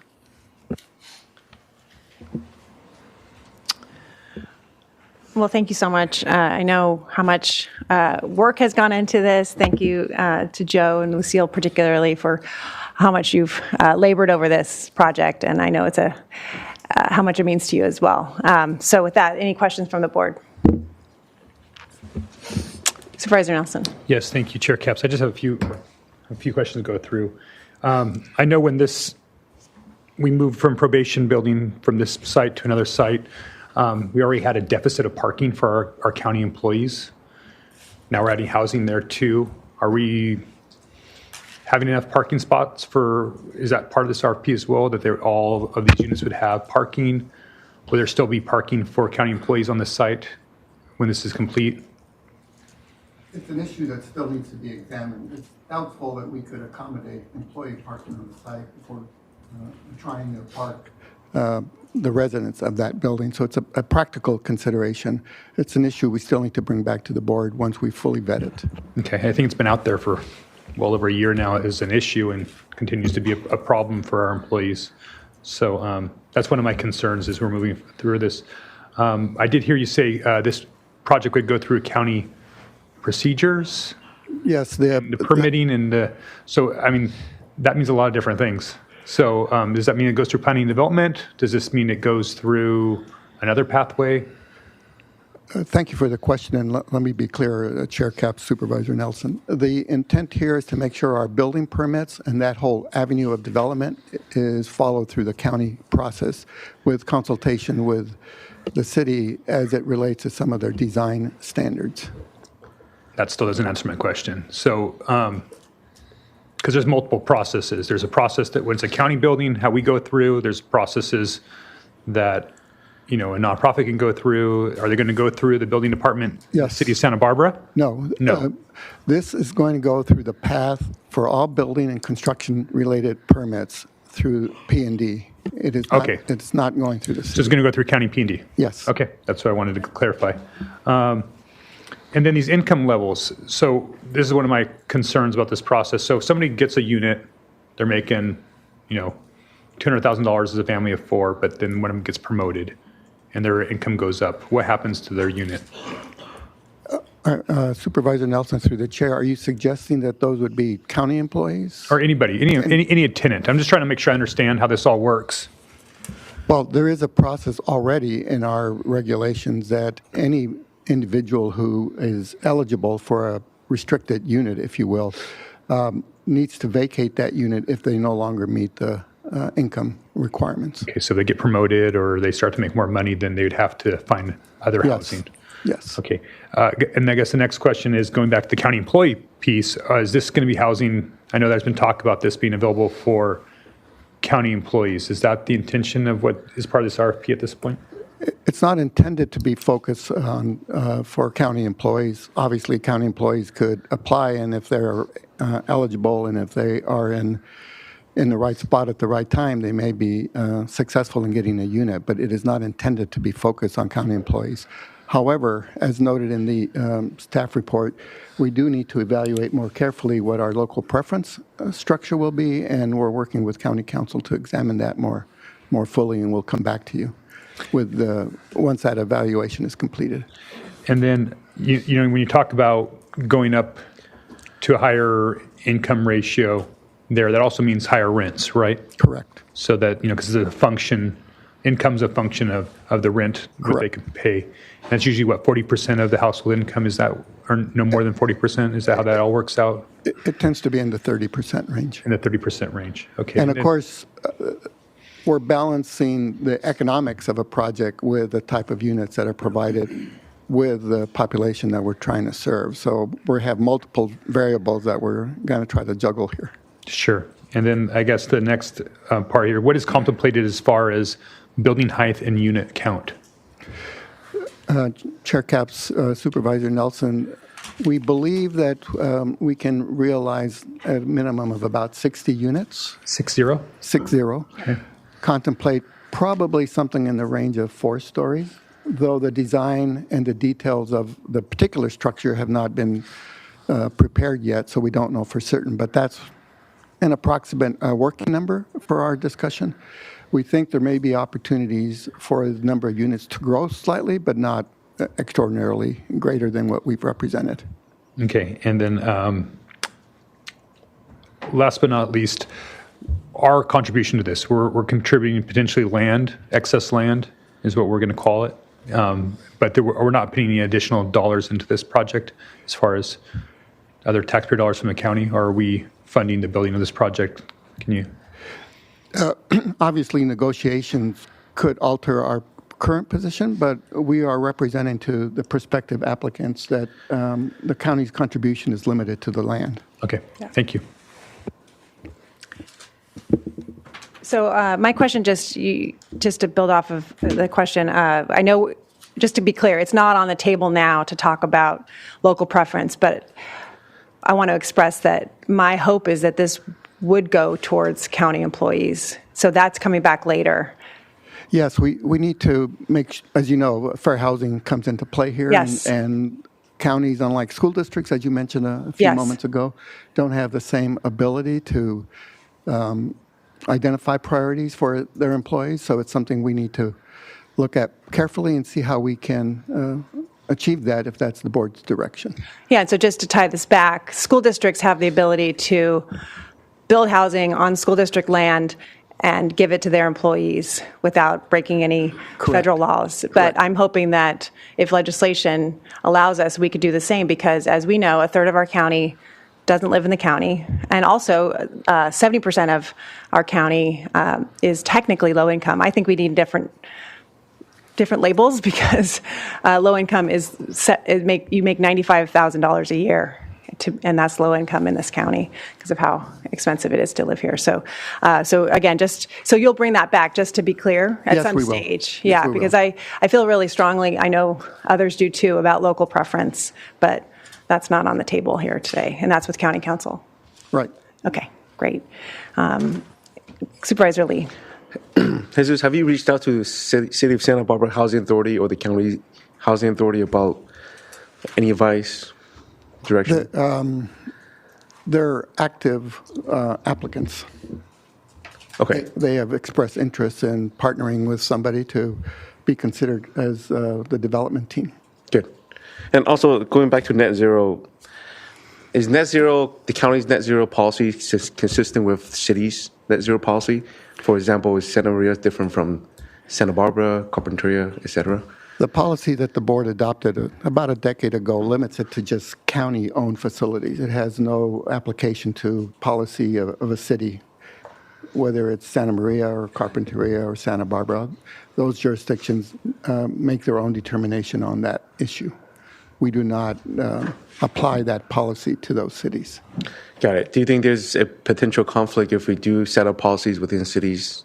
Do you think you'll butt against their policies? Some communities, of course, are more cognizant of what they want to do on the climate action front and are more assertive on that area. Others are not as inclined to do that. And so it's really up to individual elected officials to make that determination. And as you know, the legislation the governor signed earlier this year prohibits any amendments to building and energy codes and the like for 6 years. So there are some moratoriums in place on that front. Thank you. And 15 RFPs, that's good. That's more We're than usual, excited. correct? We were jumping up and down because there's another jurisdiction that we heard of that I think received one, and it shows the attractiveness of this site and the attractiveness of this county to this kind of a venture. So we're hopeful that that's simply whetting the appetite for other sites. That's great. Okay, thank you. Let's go to public comment if there is any.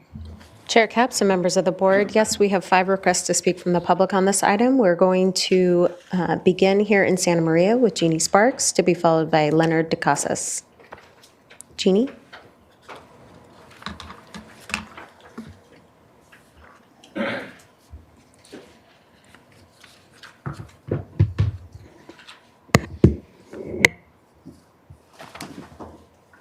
Good morning, Chair Capps. I can't even start here. Good morning, Chair Capps and Supervisors. I'm Jeannie Sparks with Santa Barbara County Action Network. SBCAN thanks you for taking our input into consideration, using county-owned parcels to build the kind of housing our community needs. We thank county staff for the hard work they have done, both researching our community's needs and implementing changes that will support the county's sustainability. When using county-owned land for housing, we ask you to prioritize households below 120% AMI, people who live and work in the county, and net zero energy buildings. We urge you to build the maximum number of affordable units as possible, with a priority for units targeted to serve households below 120% AMI who are in the low and moderate income categories. The excellently crafted county workforce housing study states that 70% or 2/3 of our county workers are low income. Therefore, deed-restricted low-income rental units should be the highest priority for county-owned land. We also urge you to prioritize these affordable units for people who live and work locally. A local preference will ensure that our workforce is prioritized so we can decrease commutes from outside of our cities and county and support community stability. Finally, we ask you to aim for net zero energy, not only to benefit the environment, but also to lower the energy expenses of the people who live in the housing. Thank you for your consideration and service. We will now go to Leonardo de Casas, to be followed by Karen Howenstein. Leonardo? Good morning, Chair, members of the board. My name is Leo de Casas with SEIU Local 620, representing county workers today. First, congratulations to the board and county leadership for a productive year. Santa Barbara County continues to lead by example, and we hope to keep working together on solutions that strengthen our communities together. Today, SEIU Local 620 strongly supports the county's proactive step to issue an RFP for affordable workforce housing at 117 East Carrillo Street. This initiative addresses a critical challenge. Housing in downtown Santa Barbara has become increasingly out of reach for working families. Many county employees themselves fall into the missing middle or low to moderate income category, earning too much to qualify for traditional assistance, but too little to afford market rents. By leveraging county-owned land and prioritizing workforce housing, this project represents a milestone in supporting the people who deliver essential services every day. We urge the board to ensure that criteria for residential occupancy include county employment. Doing so will recruit and retain skilled workers, shorten commute times, stabilize working families, and strengthen the local economy. We are also in favor of the inclusion of the missing middle category to qualify for this affordable housing. Thank you for your leadership and commitment to making Santa Barbara a place where those who serve the community can also afford to live in the community. Thank you. Leonardo, we have a question for you. Yeah. All right, Leonardo, yeah, thank you. I've heard from other employment groups in the area that there is a big concern about parking, and we're going to eventually have to make the determination that this is excess property. And this is a point that I'm having a difficulty with because I've heard from some of your other union leadership, not Local 620, but other negotiating groups, that this is a big problem in the downtown area. And so how are you guys weighing that out, where you guys need additional parking for your employees because they can't get to work, they have to run at breaks to go feed the meter, with also wanting this housing? Can you talk to that for a moment, how you guys are trying to struggle with that? Yeah, I think many of our agencies, not only the county, also the city of Santa Barbara, also and the court of Superior Court, also struggle with parking in downtown Santa Barbara. Right. This is a consideration that we haven't really talked internally about within our leadership, but we're more than open to meeting with your office and other offices in regards to this project in particular. Yeah, I'm just trying to make sure that I know we got two different problems we're trying to solve here, and they might come in conflict here. So I want to hear from your organization as well as some of the other labor groups that have at least reached out to my office with some concerns. So I'd appreciate if you guys talked internally and maybe talk to all of us and on where you guys' thoughts are there. Thank you. We will be reaching out. Thank you, Supervisor. We will now go to Karen Howenstein, then we will go to Zoom with Linda Honigman. Karen? Karen Howenstein from North County. I'm going to talk my conservative sensibilities to this board. You cannot solve our housing crisis with non-owned structures or housing. It's a great idea to have a beautiful building in downtown Santa Barbara that's going to house people. But you need to think about what the liberal agenda has done to the Lompoc Valley. The liberal agenda has completely stopped owned homes from being built in the Lompoc Valley. And we have HUD developments that are operating all over our town, which are basically ghettos. And the city of Lompoc doesn't have enough money to pay They're law enforcement officers. It's really causing big problems for our community. We need owned houses that are owned by the people who live in them in order to support the economy in our communities. And our county government is county government. You need to stay in your lane. You are county government. You are not housing developments. As we see the people from the health department coming up here complaining about not having enough money in your budget to run a hospital. Why is the county running a hospital? Well, the health department is essentially complaining that they don't have a board to help run them. I've been at these meetings, Joe. So the county needs to think about staying in its lane and being a county, not being housing development. Because if you do that, you're taking on expenses you cannot afford. You're taking on responsibilities you cannot follow up on. And regulating this, so really who's going to live in these houses? And how is that going to be determined? And how are they not going to be turned into some kind of grift? Think about it, please. We will now go to Zoom with Linda Honigman to be followed by Craig Minus, who is our final speaker. Linda?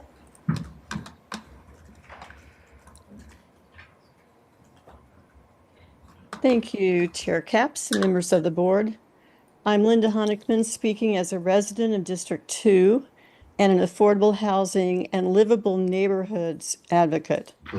I was delighted to see the future plan to have affordable housing at the site of the city's probation building, and getting to this important step of finalizing the RFP for development and management teams. This project is a perfect example of why we need more communication and cooperation between all county jurisdictions to tackle housing issues effectively. In the unincorporated South County, we are close to being able to achieve all RHNA mandates for Cycle 6. That may come with some livability challenges in the upzoned areas, but that discussion is for another day. If we are focusing on housing needs for all incomes and family types across the South County, there are several unit types that are missing from developer plans, including housing with more than 2 bedrooms and parking for families, and cost-effective permanent housing for the unhoused. Those uses are not particularly suited for that downtown site, however, so that leaves housing affordable to our low to moderate income workers who do not normally qualify for subsidies as our greatest need in downtown. It would be ideal to have a mix of studios, 1 bedroom and 2 bedrooms, and many housing advocates and organizations are defining that group with 50 to 120% AMI as the current missing middle. The other need we have throughout the county is for more housing security, especially for young families and professionals who are leaving the area for places that offer a chance to own equity. I understand that developers are avoiding condos now because of liability concerns. I understand that you may want to keep this project with a long-term lease, but for the future county-owned land possibilities, I'm hopeful that we can explore innovative options such as limited equity cooperatives or co-housing, as well as the use of more cost-effective materials. On the other point of whether this project would be part of have net zero goals, since the city has similar goals, it would be important to follow that. And finally, I'm part of a new coalition of organizations and individuals who will be looking at how neighborhoods can be more livable. And we are using a CEC document called An Ecological Framework for the Downtown Core. So I would encourage the county to see how this project might benefit from the concepts in that document. Thank you. And we will now go to Craig Minus, who is our final speaker. Craig? Yes, good morning, board. Can you hear me? Yes, we can. Please proceed. My name is Craig Minus. I'm a local planner and housing advocate. I also serve as the executive director for the Coastal Housing Coalition. First, I just wanted to, commend you and the county staff, considering this project of utilizing county-owned sites for housing is a fantastic endeavor. And so thanks for bringing this in front of you and advancing it. I just want to make a couple comments on, the workforce and affordability and aiming to provide rents at certain income categories. What we've found in the industry is, housing is needed up and down the economic scales. We know that housing at 80% below AMI can get subsidized through housing authorities and tax increment bonding. We know that the affordability level of 80 to 120% of AMI is very challenging because, again, those don't qualify for the same financing incentives and availability of subsidies. And then obviously above that, we rely on kind of the market rate developers to provide. Again, I think where this project lands as far as affordability is still yet to be determined, but I think we need to remember that, the workforce extends all the way up to 200% of AMI and probably beyond. But I think as we look at a feasible project, it's going to take a very creative blend of affordability levels, trying to provide housing for those that are below 80% or even only below 120% of AMI will be financially challenging. It will take higher end rents and/or for sale housing to offset that limited income levels. So in summary, as you go into this, we need to recognize that we're trying to provide housing at all levels, but we need to recognize that some of the housing may need to extend up to 200% of AMI or beyond, because those folks are struggling to find adequate housing in our area, and B, that's going to need to be incorporated to likely make this a financially feasible project. Thank you for the time. Appreciate it. And that concludes public comment on this item. Thank you to our speakers. Other comments or questions from the board? Supervisor Hartman. Yeah, I do have questions for staff about affordability, and I'm really puzzling through that and would like your thoughts and recommendations. But the first question is, do all the units have to be the same level of affordability? And then beyond that, how will it affect financing? And is this something maybe we would like to get different ideas from the proposed developers? Supervisor Hartman, through the chair, it is it's not unusual for projects of this type to have a variety of income levels. So you could have some that are in the first grouping that we identified and some that are in the others. We saw some material that indicated some, for example, we're suggesting 75% might be in the low and moderate income and 25% might be in what we labeled the missing middle. And the challenge associated with that is trying to really finance a project of this sort. As the speaker mentioned a moment ago, we're likely to see the development interests utilize low-income tax credits and other state and federal funding sources to make it financially viable. And if that is indeed what materializes, then it's going to be tilted toward the low and moderate income to a larger extent. One of the important elements as part of the RFP is to have a fairly clear financial presentation so we understand what the pressure points are and where there are opportunities to manage the inputs that will then support the low and moderate versus the missing middle, or some combination. So that leads me to think that maybe we want to keep that question open for flexible opportunities for developers to come forward. Am I reading that right?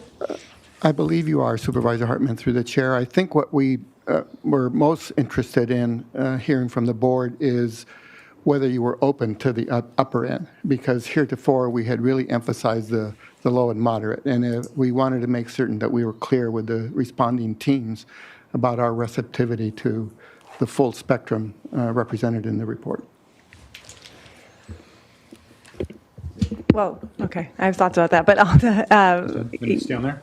yeah, I mean, I don't want to be not open, but I'm very committed to the lower end. No surprise. I know how hard it is. I also know that most developers are going to tell you that they want to make houses that people with more money can rent because that's economics. So I just know how hard it is to build for lower income. I also know what our need is. Like I said, 70% of county employees qualify for low income. I also, just given the specs of what this project is, 1 to 2 bedrooms, the missing middle, as I've been educated by our advocates, missing middle, which I do fully understand is a big need in our county. They're looking more for homes. They're looking more for yards. They're looking more for, maybe 2 to 3 bedrooms, not necessarily rentals. So I think that this project is really ideal for what would be qualified as lower income and rentals right in the downtown Santa Barbara, walking to our county administration building or elsewhere, walking, Supervisor Nelson. So I just think we should try to stay as firm as possible. That doesn't mean shutting the door on ideas from developers, but I think we have such a strong need for low-income housing. Yes, we're starting to build it.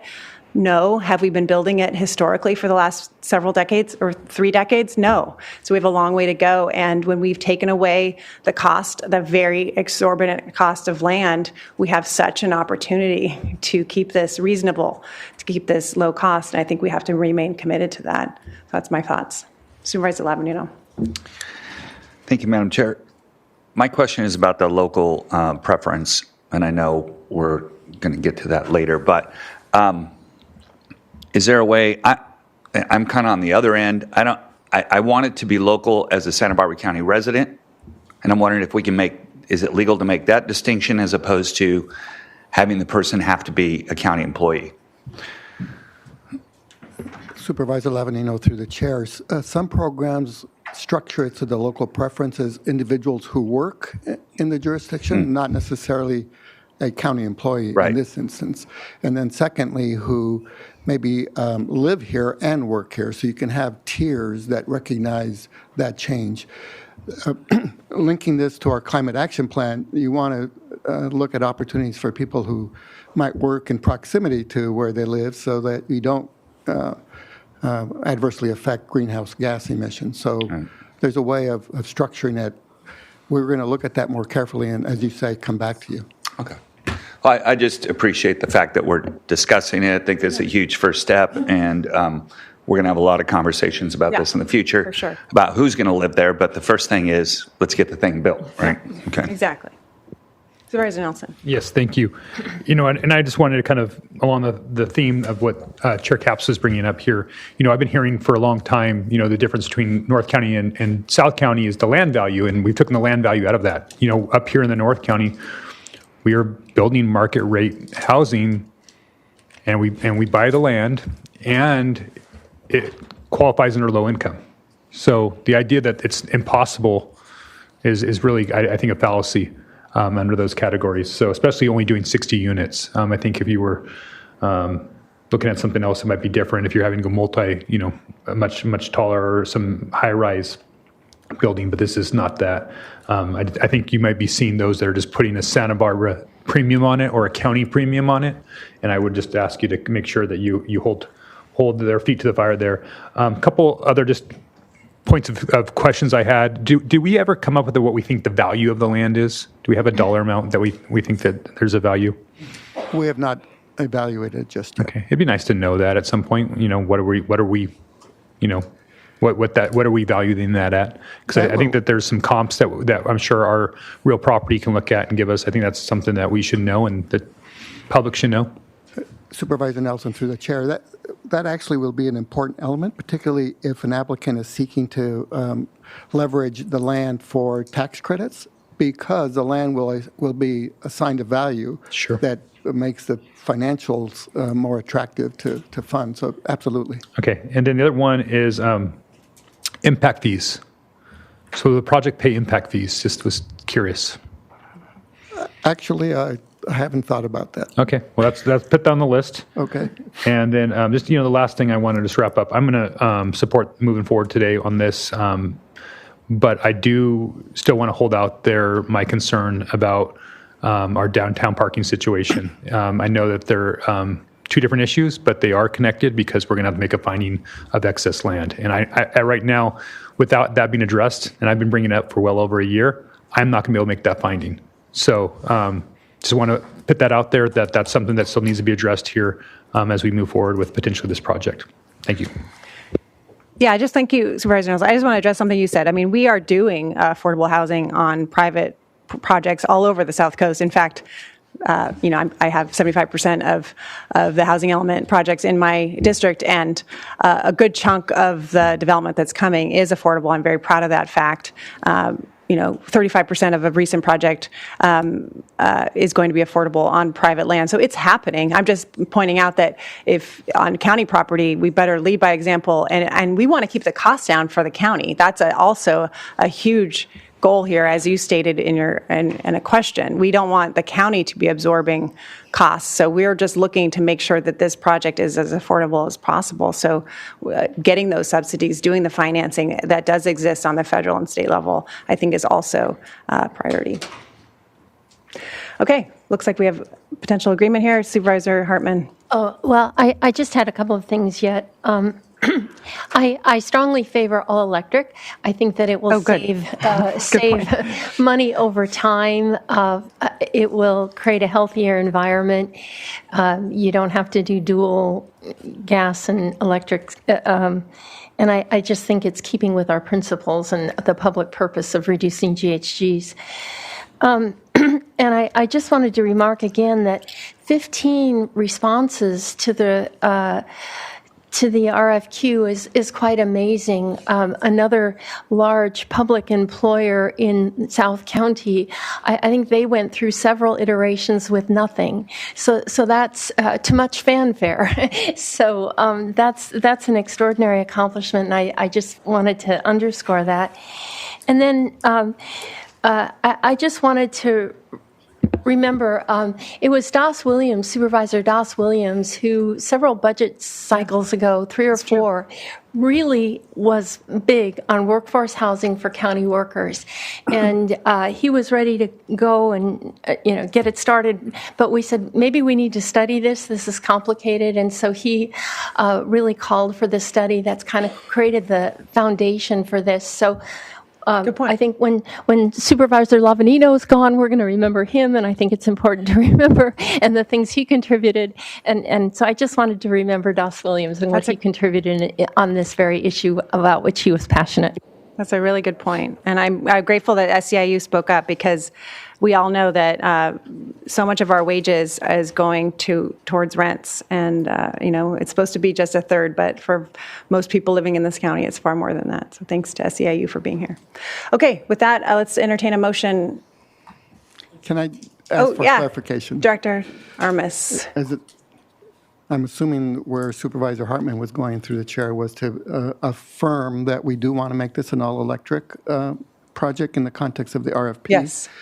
There seems to be some division on the income levels, but I gather from the comments expressed that predominantly would be toward the lower end, but not precluding the missing middle, that we owe you information on 3 elements: parking for county employees, the local preference issue, and then the last question that Supervisor Nelson raised about impact fees. So we owe you additional information on those 3 elements. Yeah, I'm firmly on the lower income, but if there's, I think you can interpret. Supervisor Lee, did you want to weigh in here? Just more local preference. Well, we're getting to that. Yeah, probably they're going to bring that back. Thank you. Supervisor Lavanille. On the levels for me, wasn't it 120 starts the middle? It's 80, pardon me? 120, It's isn't 80 it? to 120 That's AMI, not dollars. Yeah. for So the, 80, right, to 120%. yeah, that's up to moderate income is 120%. And that's household. Correct.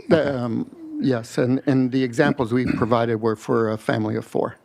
But these are 1 to 2 bedrooms, just to keep in mind. So I could go either way. I mean, it's down in South County. And the thing is it's just like inventory.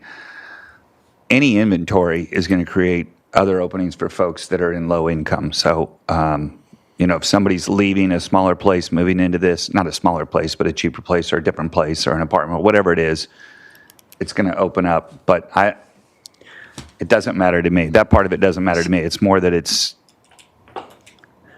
the local preference, and we're going to find out about that later. Yeah, exactly. As far as all electric down there, that's fine. It's fine. You guys I do just think, what you want to do. you negotiate with developers, but I think when you have to start low because they're going to try to move you up. So supervisors, can I make a suggestion? Is that you're allowing for the RFP to reflect the up to the upper range, but your preference, and for the developers to know your preference, is actually for low and mod. Is that suitable? Yes. Yes. Yes. Sounds good. And I was just reminded that we also owe the board some commentary on the value of the land, which will be reflected in the financials. Sounds good. Okay, with that, I'll entertain a motion. I'm happy to move staff recommendation.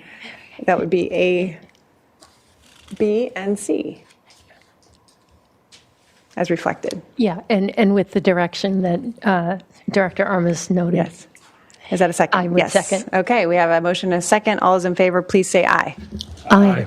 Motion carries. And with that, we'll take a 15-minute break, 10-minute break.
Okay, we are back for item number 3, and for anyone tracking for later agenda items, we are exactly on time.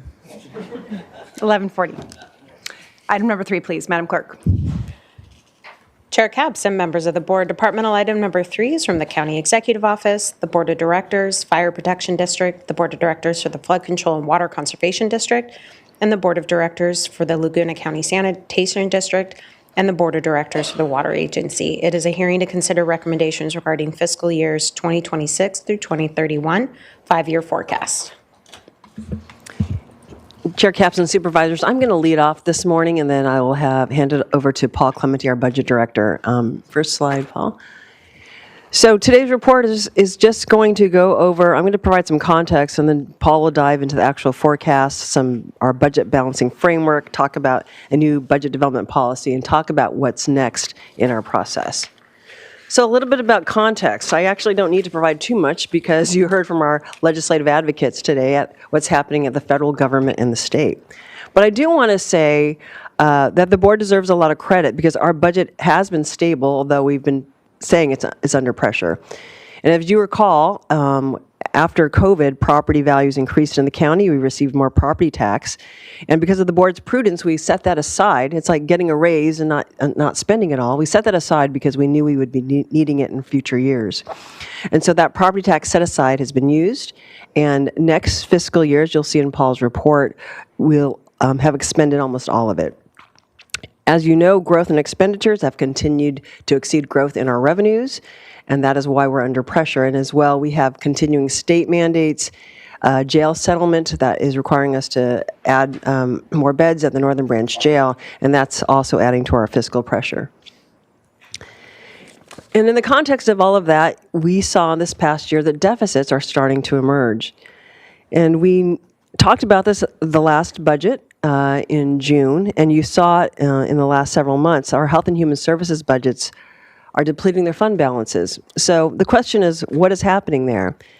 We always come to you with a forecast of general fund revenues because that is what the board controls, discretionary general fund. And these other special revenues, particularly Health and Human Services, usually get enough state or federal revenues to cover. And if they don't, they usually have had fund balances to cover their costs. And what we're seeing is that over time, these fund balances are being depleted. And as you heard, federal and state actions are also causing significant cost impacts, as well as state mandates and just generally insufficient levels of state revenue to cover our costs. And lastly, you heard a lot about this. Some of us were at the California State Association of Counties meeting a couple of weeks ago. And this was, as our advocates have said, this is top of mind for everyone. And it's not just that the safety net is shrinking. Another supervisor from another county said, no, someone punched a hole in it. This experience is not just in Santa Barbara County, as you heard. It's widespread, and it's a significant issue, and it's causing significant uncertainty among California counties. And I'm referencing a CSAC letter, again, California State Association of Counties, that wrote a letter to the governor and talked about the strain. And I have all the different other organizations that joined in that letter. And I'm going to read some of it because I think it well articulated what we're facing. And it says, as a result of H.R. 1, and I would also add a result of state actions as a result of H.R. 1, there will be a clear and direct impact on the low-income and vulnerable children, youth, families, and older adults that counties serve beginning now and growing over the years to come. The financial strain on counties will impact hospitals, clinics, behavioral health systems, public health departments, and social safety nets. It adds, without additional resources, counties will be forced to drastically cut and eliminate programs and services, but not just within Health and Human Services, but across the full spectrum of county government, including public safety, parks, and homelessness. What we're going to be talking about today is just a forecast. It's not our budget. It's really a forecast, as we know, is providing your board a look at what is our capacity to take on some of our ongoing expenditures and what difficulty we'll have in the coming year. But I do want to say that when we came to you last year with the forecast, we were looking at a deficit of about $20 million over the 5 years just in the general fund. And you'll see something similar But this year, as Paul will talk about, we're actually adding a line about what we're seeing in our Health and Human Services, given the stress that they're under. And I have to say, in my time with the county, when you add in the Health and Human Services deficits that we'll see because of their reduction in revenue and to provide the same level of service, I haven't seen anything this large since my time in the county. And so that's very daunting. We'll talk a little bit about our strategies going forward and our fiscal plan as well. But again, this is not a budget. The departments will be loading their budgets in the next month, and we'll have a better picture at the end of January. And then I'm going to hand it over to Mr. Clementi. Thank you, Mona. Good morning, Chair, Capps, members of the board. So as Mona just articulated, the central challenge that we're facing is that we're already in a deficit situation. We have been for a couple years. We've discussed this in prior forecasts and budgets. Basically, ongoing general fund revenue growth each year has not been keeping pace with new general fund costs. And it's only the release of the ongoing dollars that were intentionally set aside by your board a few years ago that have kept us from cuts up to this point. Since our forecast last year and adoption of our 25-26 budget in the spring, these new state and federal policy changes have added significant uncertainty and cost impacts, mostly in the Health and Human Services departments, that will make our general fund deficit even larger if your board wants to backfill some or all of those losses. During recent items from County Health and Social Services this fall, your board did indicate a desire to preserve some of these safety net services despite the funding losses. Given these driving factors and the forecast I'll be walking through on the upcoming slides, departments will be asked to build efficiencies and cost reductions into their 26-27 budgets. I'll discuss more detail on each of these lines in the coming slides, but here's the high-level look at the forecast. In the top row, we've got the projected annual growth in ongoing discretionary revenue each year. The second row is the annual growth and what we think are the likely ongoing uses of those discretionary dollars. You'll see in the third row, labeled deficit, that every year those costs are outpacing the revenue growth, with the worst years being 26-27 and especially 27-28. However, we do still have the use of the remaining ongoing revenue set aside from prior years, which would be able to balance out the general fund in the first year, but not make much of a dent in the second. The net annual deficit line in the middle shows the general fund deficit after the use of these set-asides. And finally, we've added below that the anticipated shortfalls in the HHS departments due to revenue shortfalls, policy change impacts, and structural deficits. This leads to the new annual deficits you see in each year at the bottom, with 26-27 at $23 million and 27-28 at an additional $29 million, being by far the largest two impacts. I'll go into some more detail on the forecast here. Here's the trend for our discretionary revenue growth. You can see the general slowing in the future forecast as compared to prior years of growth, although these forecasted growth numbers have improved over last year's forecast. Property tax is the largest component of our discretionary revenue, making up about 80%. And for most of the forecast period, the auditor's property tax division has projected about 4.25% growth, which has improved from an assumed 4% growth in last year's forecast. The spike in growth that we see in fiscal year 27-28 is due to an anticipated increase in TOT revenue from the reopening of a major hotel, as well as the year we're expecting to see the implementation and subscription costs for the Workday Enterprise system get added into the cost allocation plan, which comes back to the general fund from the special revenue funds. Sales tax is assumed to be relatively flat next fiscal year, as it has been the past year or so, before growing around 4% a year in the remaining 4 years.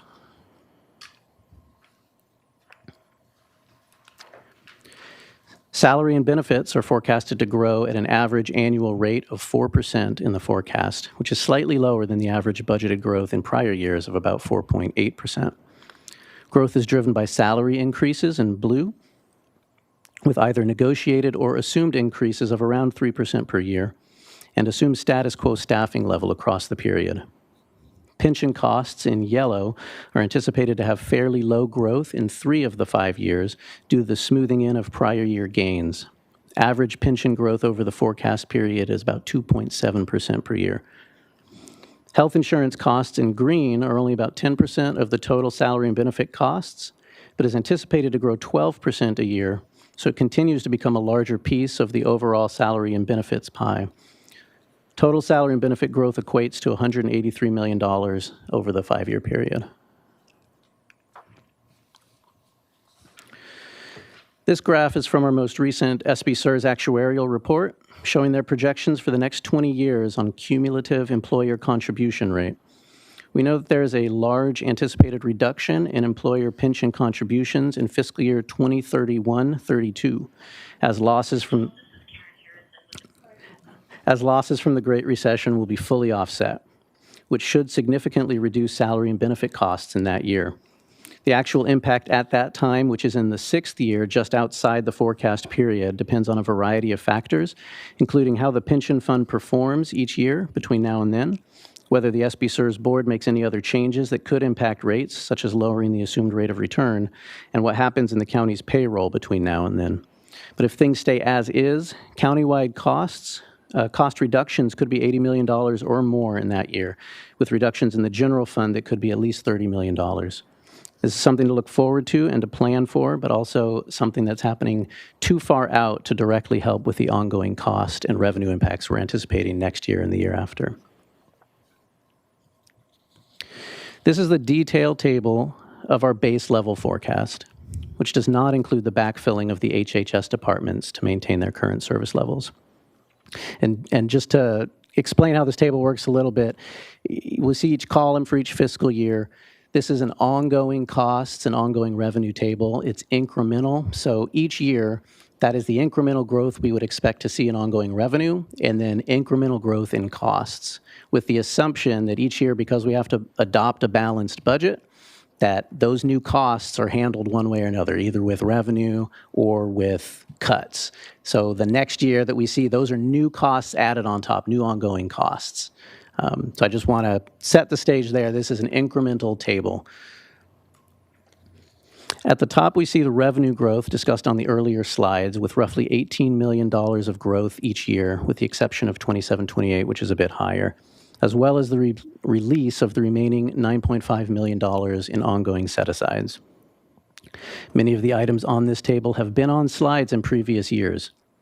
In the top section, called Salaries, Rates, Reserves, and Deferred Maintenance, we have the general fund contribution portion of the salary and benefit increases that are normally covered by our allocation formula. We have the cost of rate increases if we had to help general fund departments cover those, and an increase to the ongoing set-aside for the strategic reserve to keep it at the policy level of 8% of general fund operating revenues. Because of the deficit situations, we don't anticipate adding new money to the deferred maintenance set-aside. The one new item in this section is the OPEB policy change that your board approved in November, reducing the payment plan to 1.5% of salary costs instead of 4%. We're anticipating this to save $4.2 million in ongoing general fund contribution, and it will have greater impacts on departmental salary and benefits beyond that. Under safety net costs, we have 3 updated items from last year, with IHSS program obligations projected to rise by a total of $2.8 million over the 5 years. Homelessness services costs are made up of expiring grants and new federal funding restrictions that could create a $3.7 million annual gap in existing homelessness services, I believe mostly prevention services and shelter support, if other resources aren't found, and we want the current services to continue. CSD is exploring options to mitigate some of the impacts from federal changes, such as swaps with other funding sources. They have been successful in the past at finding state and federal funding to keep programs functioning without the need for additional general fund contribution, and they hope this remains the case going forward as it relates to services. Most of those expiring grants are service-related and prohibited from being used on costs like encampment cleanups. The expiration of most co-response team funding in 26 and 27 will leave a $1.5 million ongoing general fund cost if that program is to continue at current levels, which is 2 South County teams and 1 North County team. There's a 4th team in Lompoc and San Ynez Valley area still funded by the CCP. Both the homelessness services and co-response teams are shown in blue here to highlight that while these are discretionary costs, they are included on this table because in prior years, the board has indicated they are priorities, so we want to reflect what the general fund cost would be to continue them if additional funding is not secured. We've added a section to this table called New Safety Net Costs, which are costs that were not in last year's forecast. It includes an indigent care program cost of $11.4 million over the next 2 years. Losses in Medi-Cal coverage are expected to drive clients into the state-mandated but currently unfunded indigent care program over the next 2 years, as more uninsured residents turn to county health. The county is the legally mandated provider of last resort for medically indigent adults, ensuring access to basic health services when other coverage options are not available. This program existed prior to the Affordable Care Act and was mostly funded with state 1991 realignment dollars.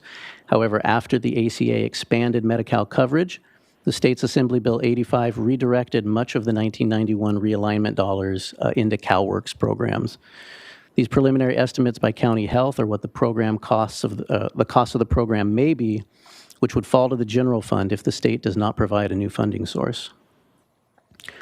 On the next line, rising foster care and adoption assistance, local share of costs are projected to exceed available realignment revenue in the Social Services Department by $1.7 million next year, despite recent departmental cuts.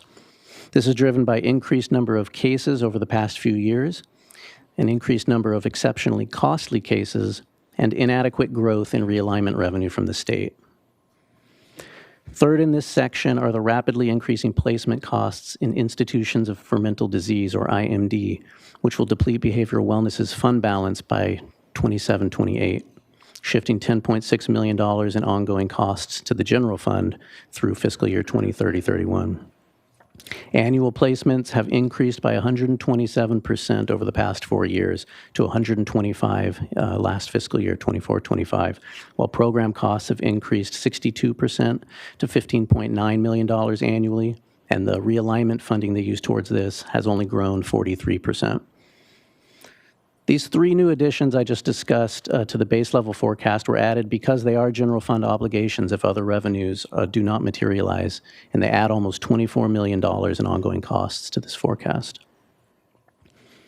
In the final section here, criminal justice costs, we see the same items we've been tracking in prior years. AB 1869, which was 5 years of backfill funding from the state to probation and the sheriff for adult supervision and alternative sentencing program costs after the state reduced their ability to charge certain fees, expires this year and is highlighted in blue here because, again, it is not a general fund obligation. The most significant items in this section are the anticipated jail healthcare cost increases, projected to grow $1.6 to $1.9 million annually due to new mandates and CalAIM requirements, and the Northern Branch Jail Expansion Debt Service, estimated here at $8.5 million annually. This debt service number is actually down from about $12.2 million, where it would be if we had to fully finance. We are trying to pull together $50 million in cash to put towards the project to keep the ongoing debt burden as low as possible. At the bottom of this table, we see a balanced fiscal year 26-27 due to the release of almost all of the ongoing reserves, and then a very large $17.5 million deficit in our second year as the new ongoing costs are added in, followed by additional deficits of $1 to $4 million per year in the 3 out years. So cumulative new ongoing revenue or ongoing cost reductions needed over the forecast period would need to be $26.2 million.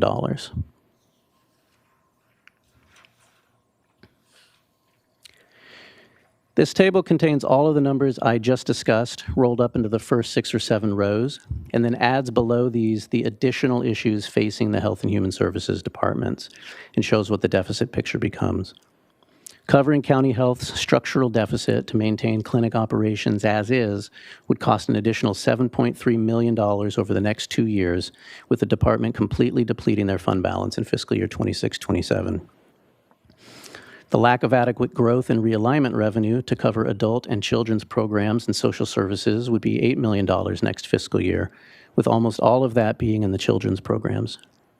These programs are currently underwater and being covered by one-time general fund in the current year.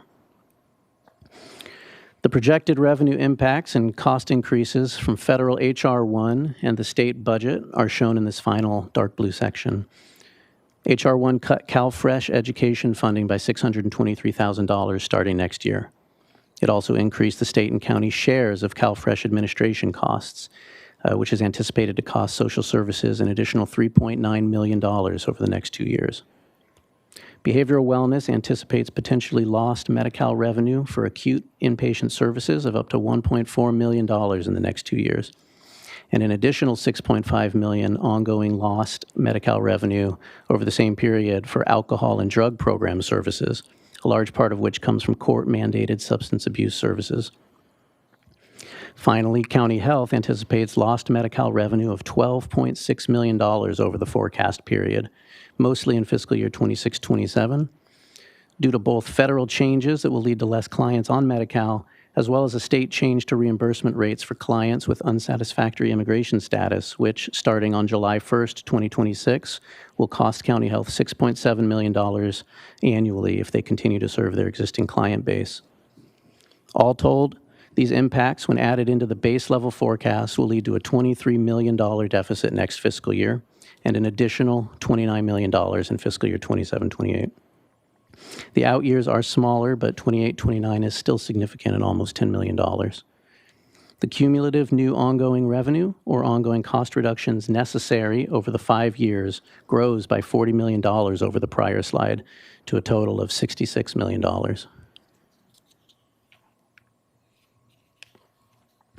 This slide visually shows the tables I just walked through with forecasted GFC revenue as the dashed line and total uses of general fund contribution shown in the light gray for the base level costs. We see 26-27 balanced with most of our reserves used and then taking the big jump by $17.5 million in the second year and then adding each subsequent year's deficit on top to arrive at the 26.2 cumulative ongoing deficit. When I stack in the dark gray for the additional health and human services costs, we see the $23 million deficit starting next year, more than doubling in 27-28, and then growing incrementally from there to the total $66.4 million cumulative deficit by the end.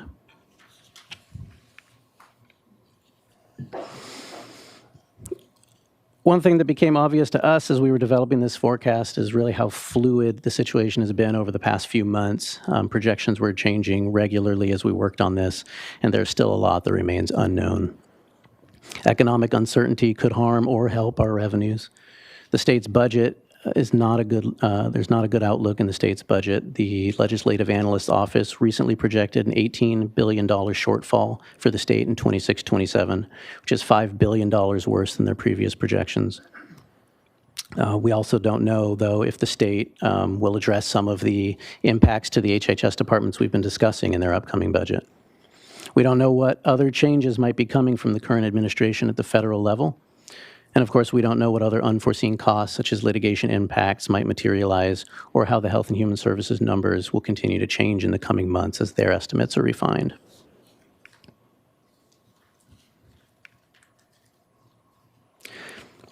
So in light of this forecast, the CEO's office has put together the following strategies for attempting to address these issues in the coming months. Controlling personnel costs, which are our largest expense.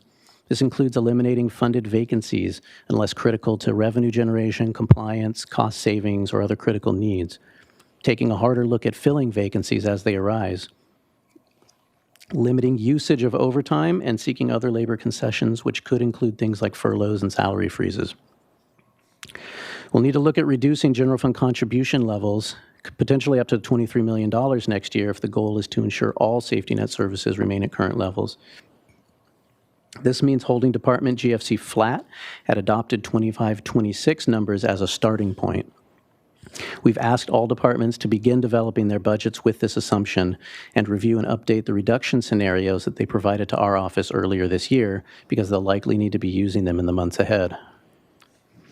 We'll look at interim funding shifts of ongoing dollars, such as the general fund contribution that goes to the 18% maintenance funding plan or the ongoing dollars that go into the Tech Innovation Fund, and other such sources, with the idea of potentially restoring these when we get some pension relief 6 fiscal years from now. Increasing revenue is another strategy, such as a sales tax measure, seeking anywhere we can better leverage state and federal funding, and asking departments to be looking at their fees, determining if rates have not kept up with cost inflation and potentially proposing increases when and where warranted. Finally, asking departments to really identify and prioritize those essential services that need to be preserved in their budgets when hard choices have to be made, and asking the safety net departments to develop 3 to 5 year downsizing plans since the funding picture is unlikely to get better. As the forecast shows, the general fund will not be able to continue supporting everything it currently supports should all of the impacts we've discussed on prior slides materialize. I've added in here board funding priorities from prior years. We've been using these 5 priorities for the past few years, and our focus heading into this period will be on preservation of services related to these rather than expansions. So that's providing coordinated community service delivery and strengthening the safety net, advancing improvements in criminal justice, fostering financial and organizational excellence, promoting sustainability and climate resiliency, and strategically investing in technology, facilities, and infrastructure. Shifting to the budget development policies, we recommend amending the existing policy regarding capital and infrastructure to address funding for the Northern Branch Jail expansion by setting aside $50 million in one-time funds to put towards construction costs and $8.5 million in ongoing funding for the anticipated annual debt service. This will ensure the money is there when we go to debt and will help with getting better credit ratings, best credit ratings possible, if we can point to a formal policy in place. High credit ratings will lead to lower borrowing costs. We've also amended our GFC allocation policy to allow for flexibility based on available funding. Our next steps in this process are to come back to the board as soon as we're able, after departments have loaded balanced preliminary budgets by the end of January. This will give us a first look at reductions that departments had to make to balance and what general fund contribution might be available to restore some of these reductions. We're targeting late February or early March.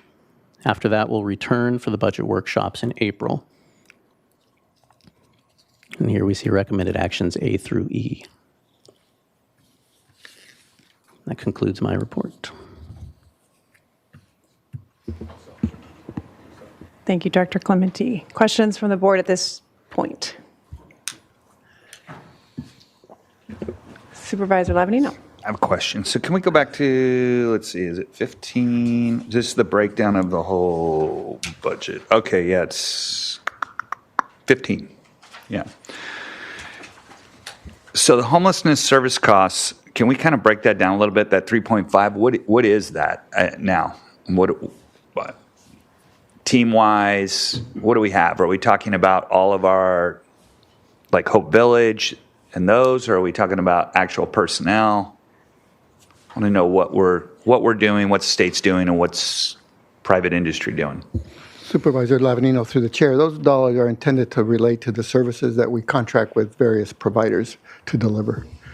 There are also, of course, some potential implications because the staff does provide oversight of some of those functions. So to the extent that there's a correlation there, there could have some staffing impacts. Okay. As Mr. Clementi mentioned, however, those dollars do not take into account the cleanup costs. And as we saw in the Santa Maria riverbed area, those were significant. Right. Okay. Thank you. So, Paul, am I reading this right if I say, okay, let's look at this fiscal year on this page, and if we weren't, let's forget about the second page. But we could keep homelessness service costs, the co-response team, all the things that are on there, and the budget is theoretically balanced. Supervisor Lavanino, through the chair, yes. Okay. If everything materializes as projected there, the 26-27 budget would be balanced. Unfortunately, we have to go to the next page. Okay, so I apologize because I wasn't at CSAC, and I'm just kind of curious. We're not the only county that's looking at this entire blue section of all of this stuff getting eliminated, that, you know, whether or not, is there a consensus out there of how many people are backfilling? What's the strategy? Are we waiting to find out what happens? Obviously, the state budget sometimes takes a dramatic turn. What's kind of the consensus? Supervisor through the chair, I think if, we have our county health director, our BUL director, and if you talk to them and their associations, I think everyone is trying to lobby the governor. But when I sat around with the CEOs, I didn't hear many people being hopeful, and there's been a mixed bag about who is able to backfill. And not many are able to, because a lot of them are already in deficit. So I think everyone is struggling with this. And I know there was an article about our neighbor to the south, Ventura County, and saying they're, like us, are having to plan for reductions because they're facing a similar situation and hope for the best to see what other revenue could materialize. So the short answer, I think it's a mixed bag, but I didn't hear of a lot of counties being able to fully backfill. Okay. And then for me, and this will be something that, and I know we're not in like budget discussions right now, we're just getting a kind of a feel of what the 5-year looks like, which, by the way, I'm now even more encouraged that I will be leaving next year. No, I'm just kidding. Hey, it's been a good 15-year run. We haven't had any deficit. We've been handling it. And I know we will. We'll figure this out. But I'd like to see the analysis of ongoing debt service versus upfront cash payout, because there's got to be there's a breakdown of, obviously I understand that we want to get the best credit rating we can, and so we're going to put as much down as we possibly can now so that our debt service is reduced in the future. It's kind of a weird situation for us because we don't have any cash now, and we have a lot of impacts, and we may be coming into cash 5 or 6 years from now. We're not 100% sure of that. So I'm just kind of curious if eventually we could see an analysis of what that looks like, kind of like what the break-even points are, like if we did 25 million, or if we did 30 million, if we did 40 million, putting that down, kind of how it affects the debt service as we go out, and what that does to our credit rating as well. Supervisor through the chair, we can pull that together. Preliminarily, I know off the top of my head, it's about if we put $50 million toward the project, debt service would be about $3.7 million less ongoing for 20 years. So what that saves the county in debt service over the 20-year period is about $74 or $75 million by putting the $50 million in upfront. If the $50 million went towards something like like the deficits we were just looking at, $23 million this year, those costs would still be there next year. They're there next year. A new 29 would be on top. So we'd be out of the $50 million within a year and a half. Yeah. And then we'd be paying the $12.2 million instead of $8.5 for 20 years still. So we'd be out the $75 million long term, and that $50 million would be just sort of delaying for a year or so the issues. Okay.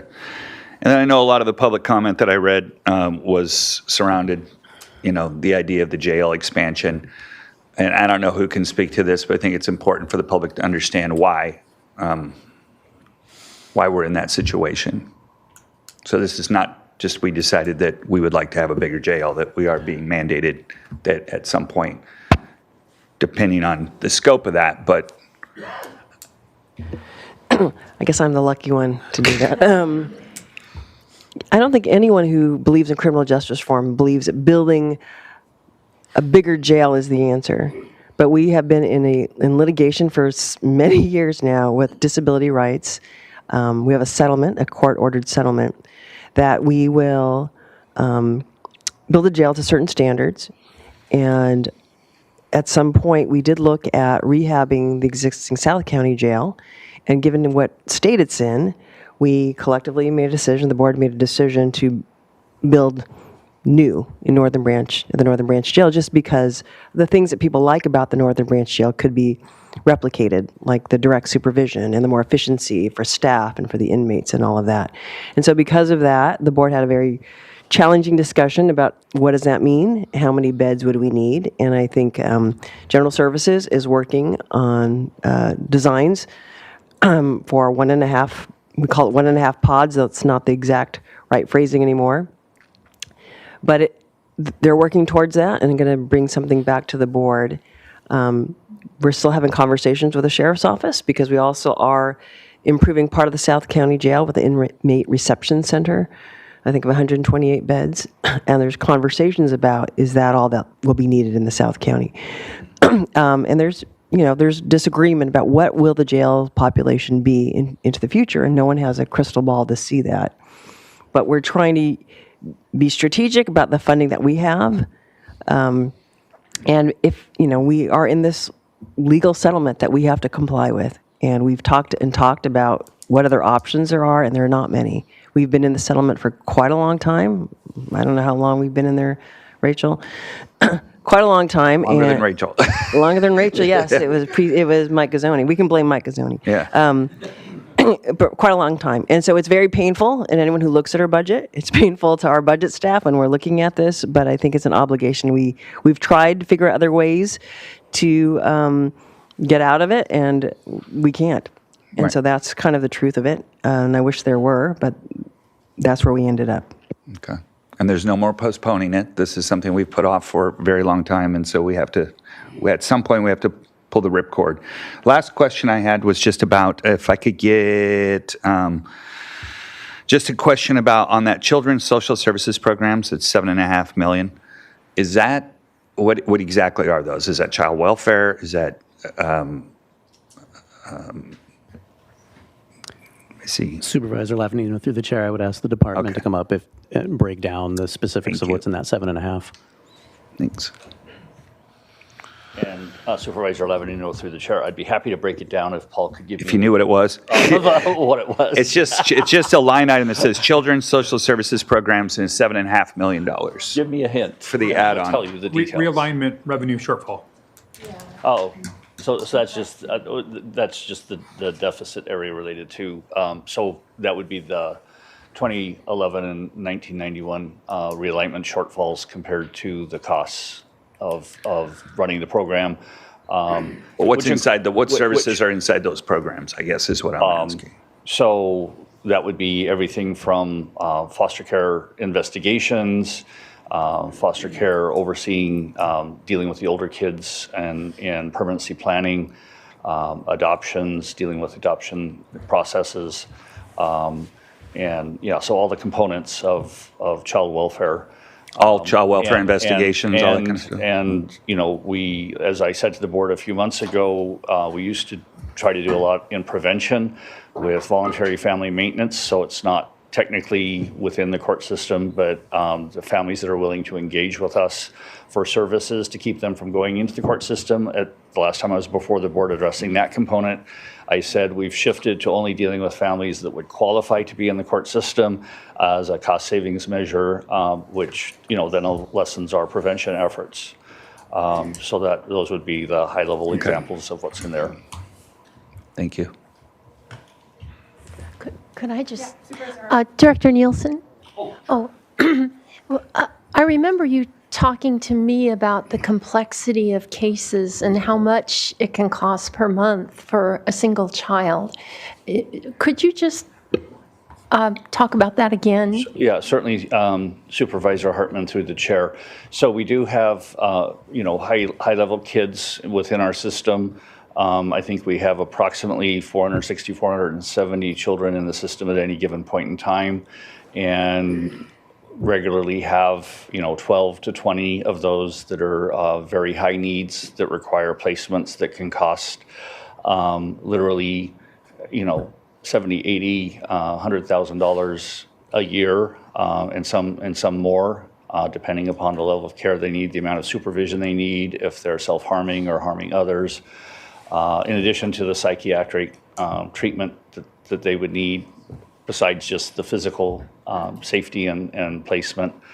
And the other thing that I'll take the opportunity, since you asked the question, to dovetail onto that, unlike in other systems where maybe a clinician is seeing a person for an hour session, right, and they see each client for an hour session maybe once a week or twice a week or once a month, and that work is very defined. My social workers are out engaging with families where an encounter that you might anticipate to be 20 minutes in the home might turn into 3 hours, or an encounter with a child where you're doing an investigation might lead to other issues with other children in the home or other children associated with the perpetrator that might turn what would normally be a 2 or 3 hour investigation and then going back to the office to write a court report might turn into 3 or 4 days. So that's some of the, in addition to the cost of placements, those are some of the other additional complexities that affect cost with the work we do. And if I remember, these complex cases you say are on the rise. They have been recently, and that's what drove in the last fiscal year, that's what pushed our categorical aid over budget by about $3.7 million in the last budget year and caused us to increase our anticipated costs in that area in the current year, which led to some of our challenges that we discussed in October and November. And then as Paul mentioned, anticipated to continue to rise in the next budget year, and primarily related to foster care and adoptions. Supervisor Nelson. Yes, thank you, Chair Capps.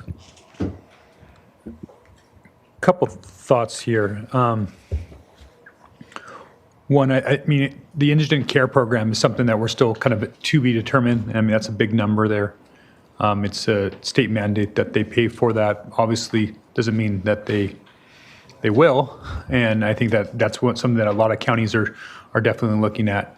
And I think it's also unanticipated on what those numbers will be. We're just trying to look back to what it was prior to the ACA and trying to project forward. But I think that's at best a guess.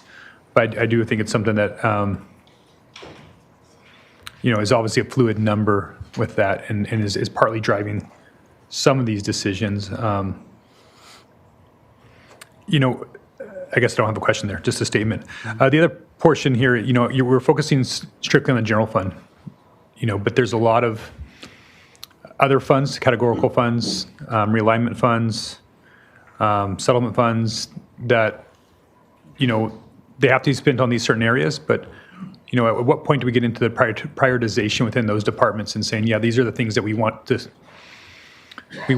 to be funded with. Some of that might be a little bit more discretionary for us, and the things that we are being asked to pay for with general fund might be higher priorities within those funding sources.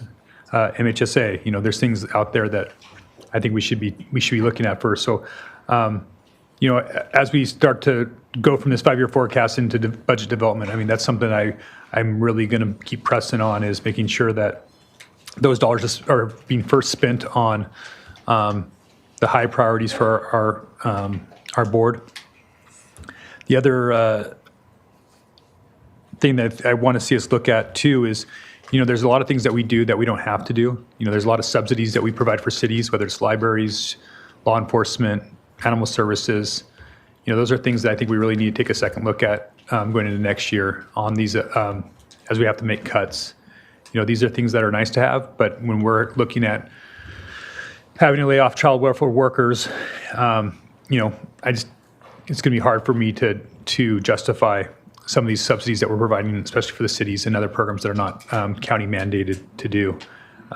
So that's one piece. And then the other thing that I want to see eventually in future presentations is I see that there's no money for deferred maintenance. And I think we're getting back into a place where we're actually starting to significantly defer maintenance again. That's been fairly flat over the last couple of years, but we're starting to see our backlog start to creep up. We're starting to see our PCI on a road start to go down. And that's a hidden debt that we're potentially going to be faced with, that we're going to, we're not addressing those needs. Those costs continue to go up, they mount, and it's passed on and becomes more expensive. So I'm definitely going to want to see in future updates what are those backlog numbers that are going to increase over this next year. So I think that's something that we should at least be acknowledging, not just ignoring as we develop our budget moving forward, because I think that that's going to be an ongoing problem. Thank you. Okay, I know that we have 6 requests to speak, so let's move to public comment. And I'll close public comment at this point. Chair Capps and members of the board, yes, we have 6 requests to speak from the public on this item. We are going to begin on Zoom with Robert Ornstein, to be followed by Gail Oshirenko. Robert?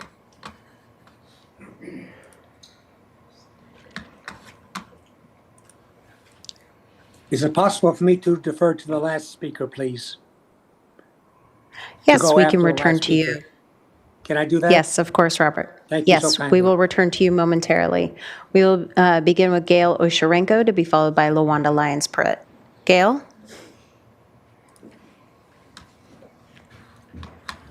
Good afternoon. I just want to speak to some points we made in our document that's part of the second group of public commenters in your packets. Focus on key budget areas to rebalance our county criminal justice spending. It's a piece that Larry Severance wrote with some help from me. And basically, we really think that at some point, probably not today, but at some point, the board really needs to look at whether we're actually overbuilding the jail when we add that extra half pod. Because if we weren't having to build a $44 million or more half pod, we wouldn't need to be assembling a $50 million sort of down payment. And we wouldn't be faced with as large a cost to run and maintain that jail, which is you're setting at 8.5 million. I think that the key points that we make are on page 5 of our page 6 of our statement, our budget recommendations.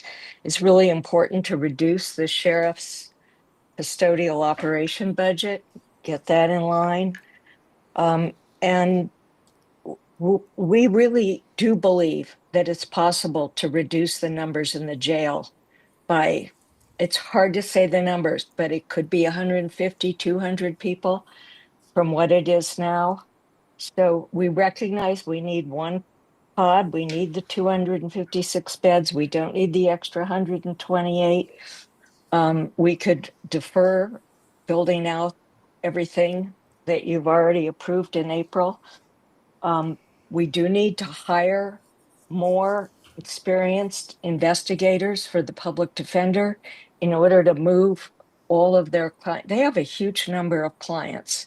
And if they could actually move those cases faster, get resolution, whether they're pleas, whether they're decisions to divert, whether they're decisions to send them to the prison, we really could shrink that jail by quite a lot. We could do a lot on the front end with very low level offenders that are sitting in jail that should be out in the community getting the services from behavioral wellness or housed or whatever it is that they might need, or we're just arresting too many people who it's not serving any service of safety to be holding them there. If the jail really were a rehabilitative place, we wouldn't be seeing the recidivism we're seeing. So we just want you to bear that in mind as the budget process goes forward, and try to do what you can to beef up the very understaffed public defender. Thank you. We will now go to Lawanda Lyons-Pruitt. Then we will return here in Santa Maria with Jeannie Sparks. Lawanda? Good afternoon, Chair Capps and members of the board. Lawanda Lyons-Pruitt, representing Santa Maria Lompoc branch of the NAACP. First of all, I want to recognize that the report is a bleak forecast of what is to come.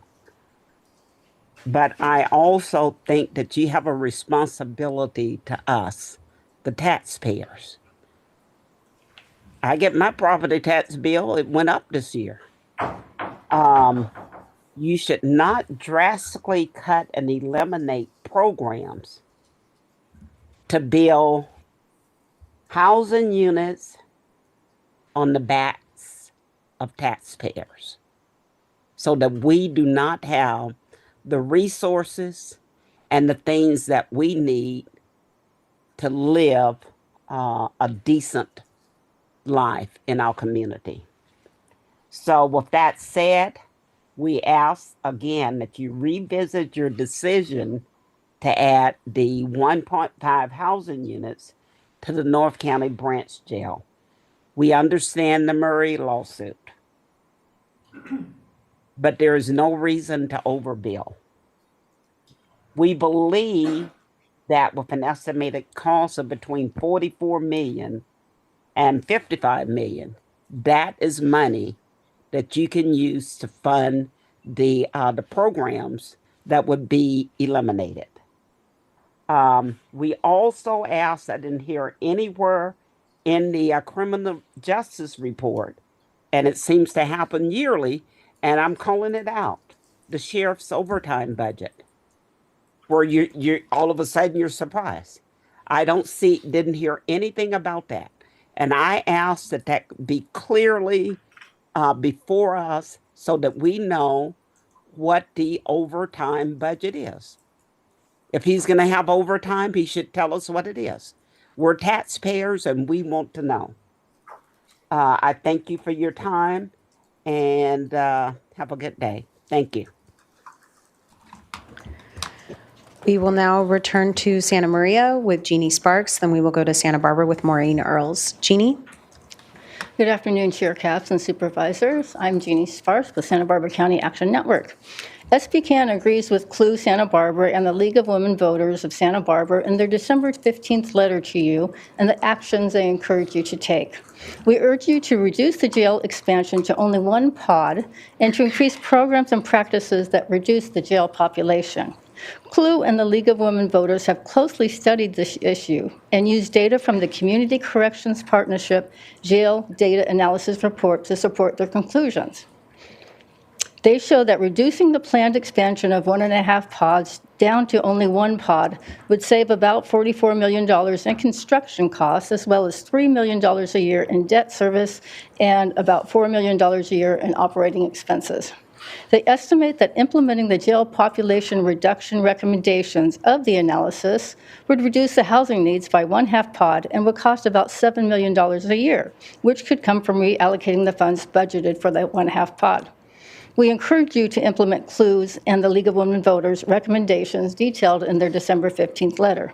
We urge you to reduce the size of the planned jail expansion to one pod and implement proven strategies to safely reduce the jail population while improving justice outcomes.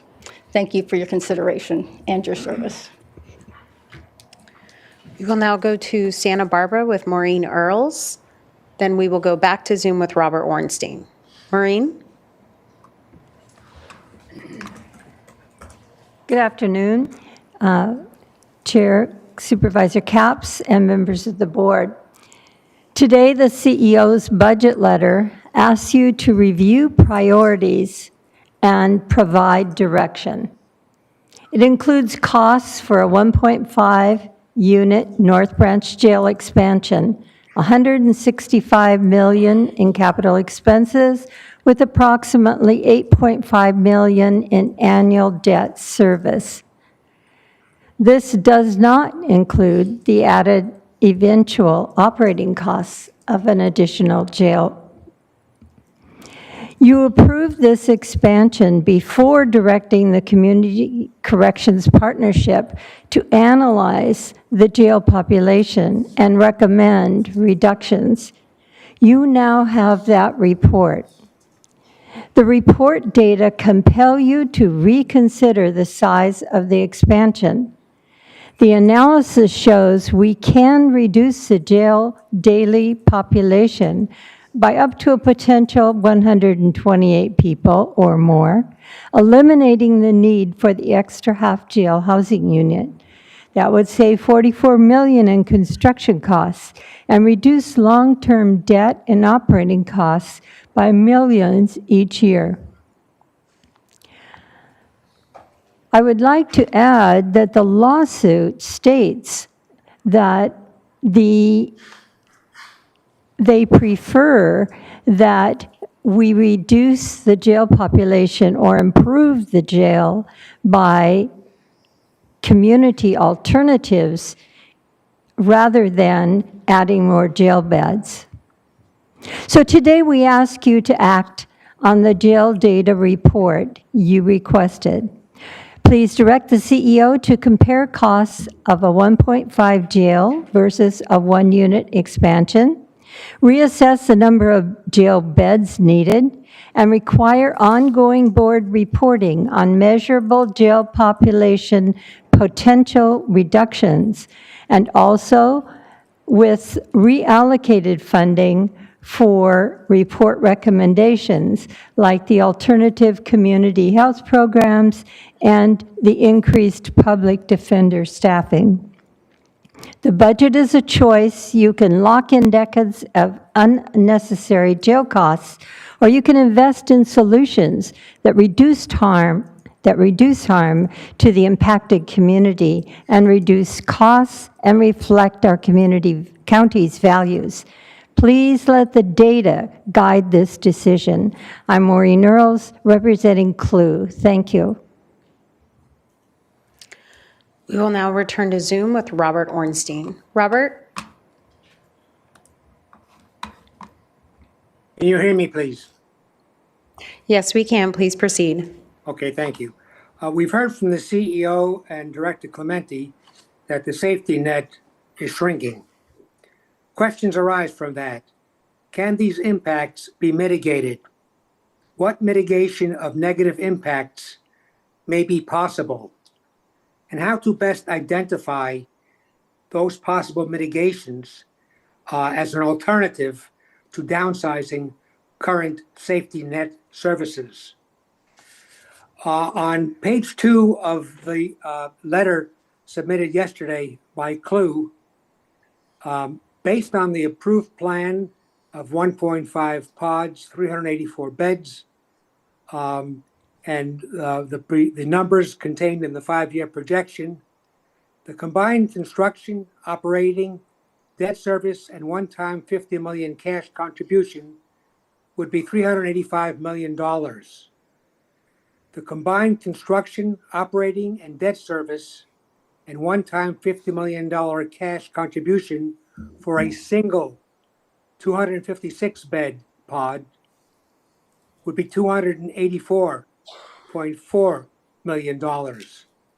This represents a possible significant mitigation because this would reduce all costs over 20 years by $100.6 million. That's based on the numbers in the 5-year projection.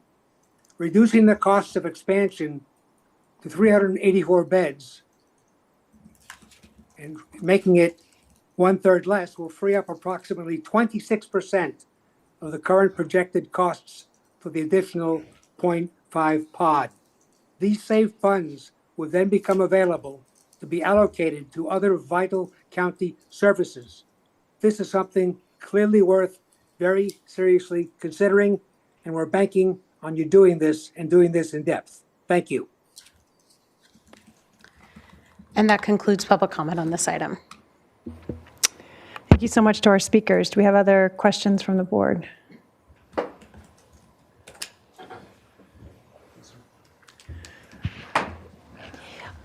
I don't have questions, excuse me, but I really appreciate the work of staff to bring this to us early.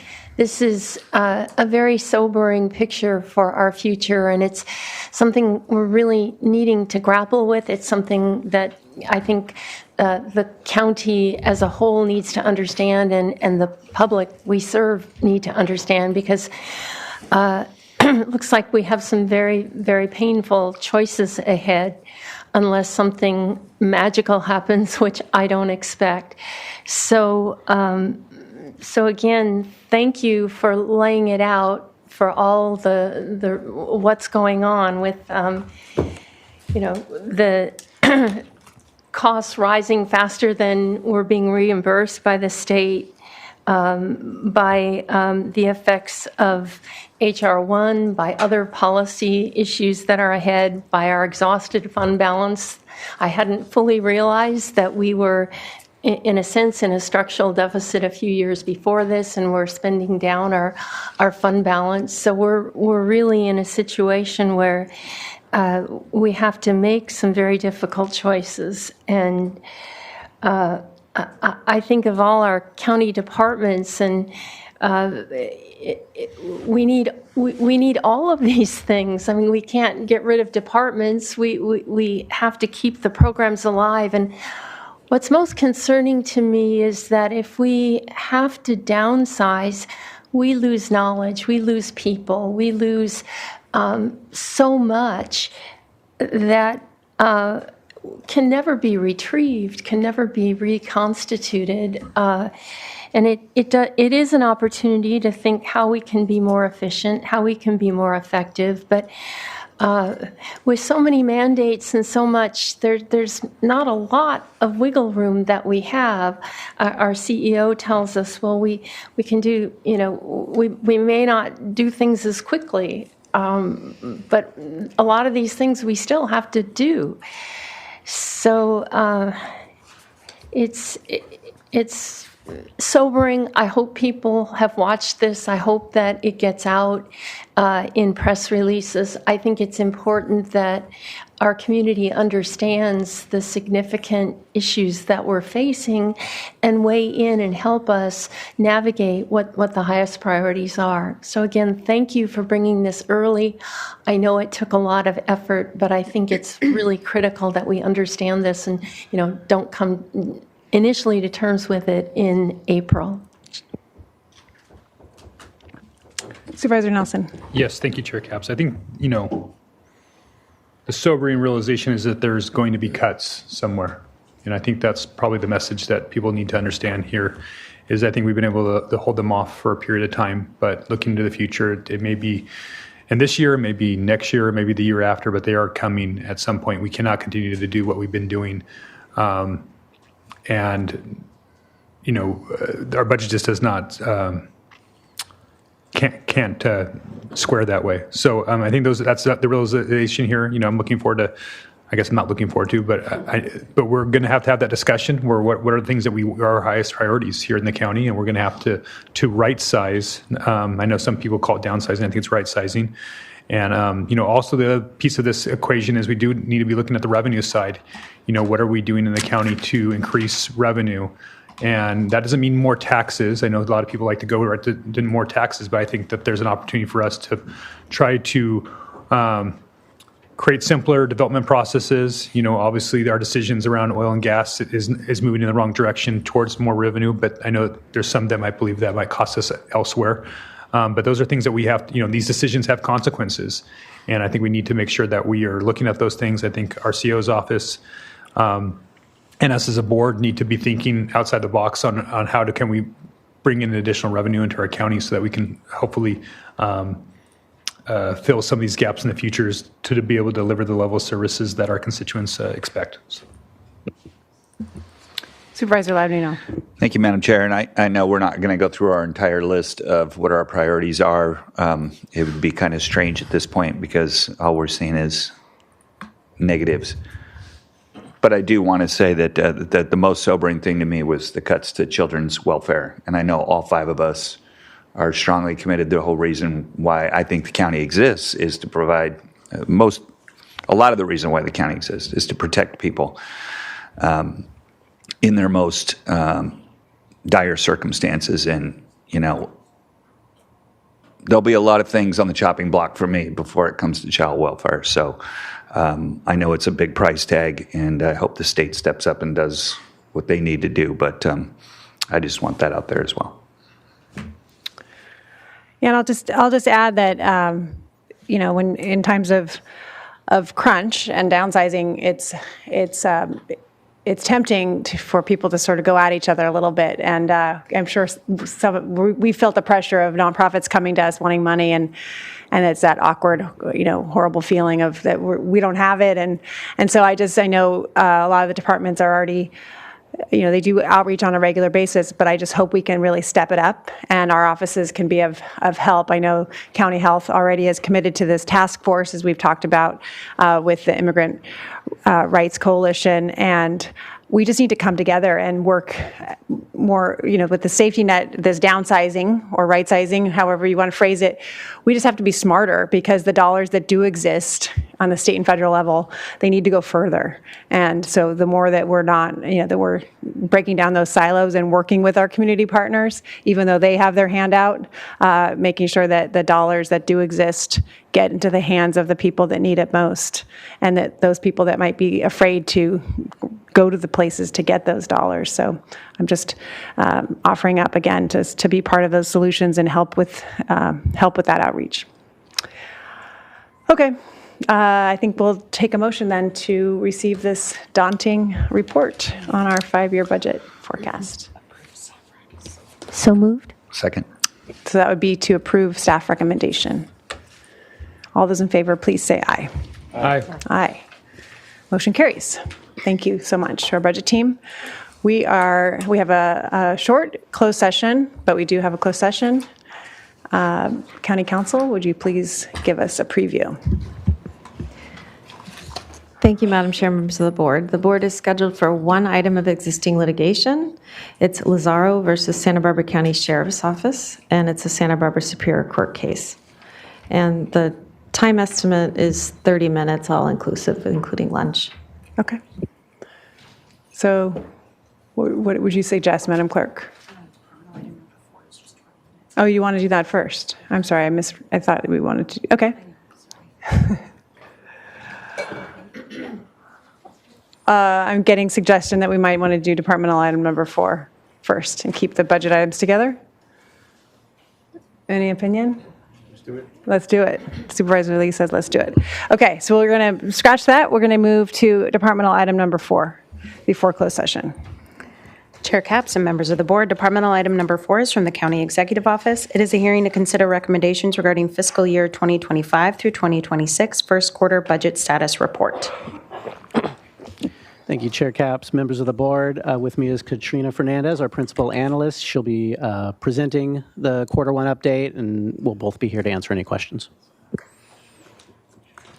Thank you and good afternoon. Good afternoon, Chair and members of the board. Today's report is a first quarter update on the fiscal year 25-26 budget. Here we have some context for how we compile this report. Departments prepare estimates for how they will end the fiscal year based on 1 quarter of actual budget data and projections for the remaining 3 quarters of the fiscal year. We then compare these projections to the adjusted budget and note the variance. Variances exceeding $300,000 for general fund departments and $500,000 for special revenue fund departments are discussed in our quarterly report and presented to the board here today. In accordance with the board's budgetary control and responsibility policy, departments must maintain expenditures within approved budget appropriations.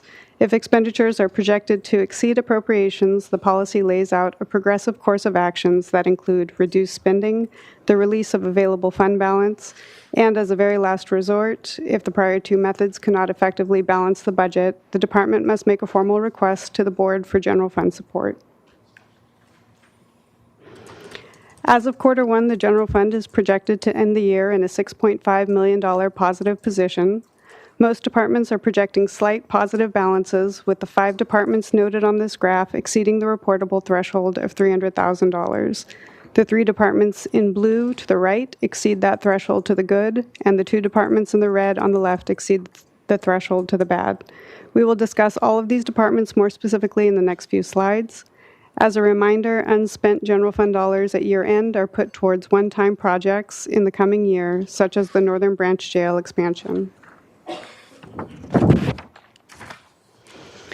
The General Revenues Department, where all the general fund discretionary revenue is received, is projecting an $8.8 million positive variance this year, mostly driven by greater property tax and interest income.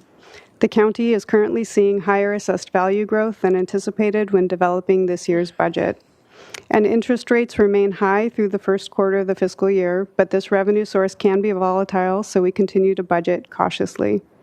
Quarter 1 projected actuals for the General Revenues Department have been factored into the development of next year's fiscal year 26-27 budget. The County Executive Office and Probation Department are showing positive variances of $877,000 and $531,000 respectively. Both are driven by salary savings on vacant funded positions. The Community Services Parks Division anticipates a $516,000 negative variance in this year related to the continued delays in completing the Kachuma Lake RV Improvement Project. The department anticipated an August 2025 opening date when preparing this year's budget, but due to weather conditions, equipment delays, and necessary sewer and water line corrections, completion is now anticipated in spring of 2026. The Sheriff's Office is projecting a $3.8 million negative variance driven primarily by overtime costs, which have exceeded 50% of budgeted appropriations at the end of the first quarter, and could drive the department's deficit up significantly if trends continue. The department's estimated variance of $3.8 million assumes that overtime costs in the coming months align closer to budgeted amounts. However, if that change does not occur and overtime costs remain stable at the current rate, our office projects a year-end deficit of $9 million. This projection takes into account the use of salary savings, which have historically been used by the Sheriff's Office to offset overtime costs, but have been lower in recent years due to declining vacancy rates. A deficit this size could eliminate almost the entire general fund surplus if the department does not take immediate steps to control and reduce costs through the remainder of the fiscal year and identify other available funding sources under their control that can be used to offset costs. Sheriff staff are here today to provide more information on efforts the department is currently undertaking to address this matter. Additionally, since the publication of the Q1 budget report, the Auditor's Office has completed its review of the Sheriff's overtime coding practices and released a memo that is available on the Clerk of the Board's website. The Sheriff has also provided a response to the memo that is available online. Auditor staff are also here today to discuss the findings further.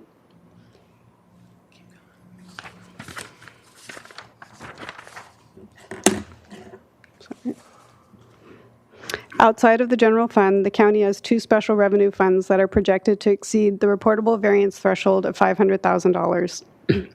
The opioid settlement fund is projecting a $1.5 million variance due to an unanticipated settlement payment, which will be placed into fund balance for future use.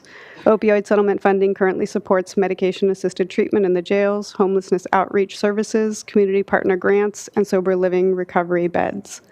Similarly, the Workers' Compensation Fund is anticipating a $2.2 million surplus this fiscal year due to the receipt of a rebate check from the county's insurance pool. These funds will be used to offset workers' compensation premium increases next fiscal year. Here we have a summary of funded vacancies in the county. As of Q1, the county has 437.8 funded vacant FTE, which equates to a 9% vacancy rate, down from 11% last fiscal year overall, and down from 12% in Q1 of last fiscal year. 11 departments reported vacancy rates under 7%, which point towards more positions being filled on a whole. Departments with the highest vacancy rates are shown in the chart. Reasons for vacancies include holding some positions open intentionally due to future budget uncertainties, recently added or vacated positions that are currently in recruitment, and for some departments, historically hard to fill positions that often require technical or specialized skills. Savings generated through the vacant funded positions in the general fund departments will return to the bottom line at the end of the fiscal year and are reflected in the overall positive general fund variance included in this report. And here are the recommended actions for this matter: to receive and file the Q1 budget report and determine that the action is not a project under CEQA. Thank you.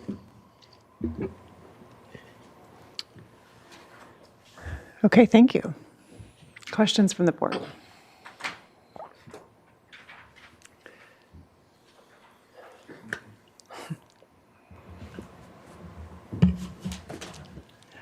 Supervisor Hartman, thank you. Well, I have had a chance to look at the overtime study, but not really to assimilate its meaning. I don't know if it's prudent today to have a presentation or whether this could come back to the board and we could look at, study up, ask questions outside this context and then bring it back. But it is very concerning, and I want to understand it in more depth. Yeah, I would concur with that. I'd elevate the word concerning to alarming, and I would concur with having a robust discussion. I defer to the CEO as to how to do that. If it's appropriate with this item, I'm not sure, but it certainly is a big factor as we look at our budget numbers. Supervisors, we can certainly schedule another meeting to come back. I know that the Sheriff's Office and HR only got a full copy of the memo on Friday, and they've written a short response, but we could have an item come back to you after the first of the year and to delve more into it. Okay. I see some head nods. Yeah. So Supervisor Lavigno? Yeah, I was just going to say, they fired off a memo last night. I just read it. So this thing has kind of dominated our budget for the last 15 years. I think it deserves its own hearing. So. Okay, yeah, I agree. I concur with that. So our incoming chair will take it up. Get on the calendar. Get it on the calendar. Supervisor Nelson? Yes, thank you. I just want to make sure I understand how the budget freeze or the hiring freeze works, because some of these positions, you need to hire those people to be able to derive the revenue that might be coming from some of those positions, or they're funded positions. Can you maybe talk that through a little bit on how are we balancing that out? Supervisor Nelson through the chair. So we don't have a hiring freeze in place right now. Our office, our team of analysts, always reviews requisitions coming from departments. And as we move forward, we're cognizant of the departments that have the most fiscal issues they're looking at, and we're reviewing those further and asking more questions. But when it comes to positions that are revenue generating, grant related, that, they draw down a revenue, that's Right. not something that would make any sense to say, well, we're not going to fill that one. Good. I want to make sure that that's consistent. So thank you.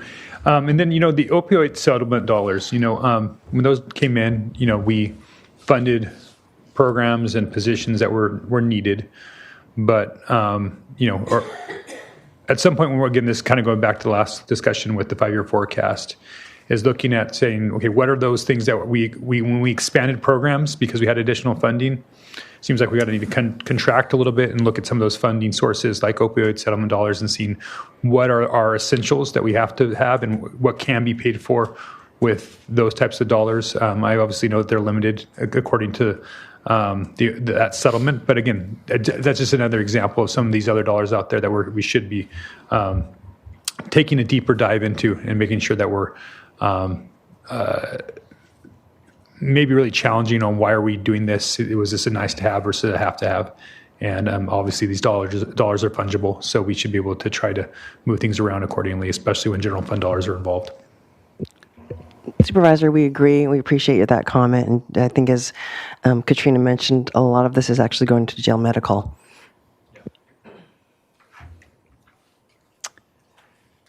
Okay, let's see if there's any public comment on this item. Chair Capps and members of the board, we have no requests to speak from the public on this item. Okay, I'll go ahead and move staff recommendation to receive and file this budget update, as well as that it's not a project under CEQA. I'll second. Yeah, thank you. And I don't want, I have a lot of concerns about what we just learned from our auditor about overtime. My moving along here isn't for lack of concern, it's just wanting to give it more time. So I think that that's the feeling here. So I'm happy to move this along. But all those in favor, please say aye. Aye. Motion carries. Okay, now we will move to closed session, and we've already had our preview. Thanks.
Okay, we are back from closed session, and will County Council please read us out? Thank you, Madam Chair, members of the board. The board met in closed session on one item, Lazaro versus Santa Barbara County Sheriff's Office, and the board took no reportable action. Okay, thanks. Just a quick agenda update. We are going to take item number 7 before item number 6. And item number 7 shouldn't be too long, just for those of you who are here for Sable. Yes. Okay. Yes, but we're going to number 5 first. So in order, we'll go 5, then 7, then 6. Okay, Madam Clerk, item number 5, please. Chair Capps, members of the board, departmental item number 5 is from the Planning and Development Department. It is a hearing to consider recommendations regarding ordinance streamlining and housing accommodation amendments.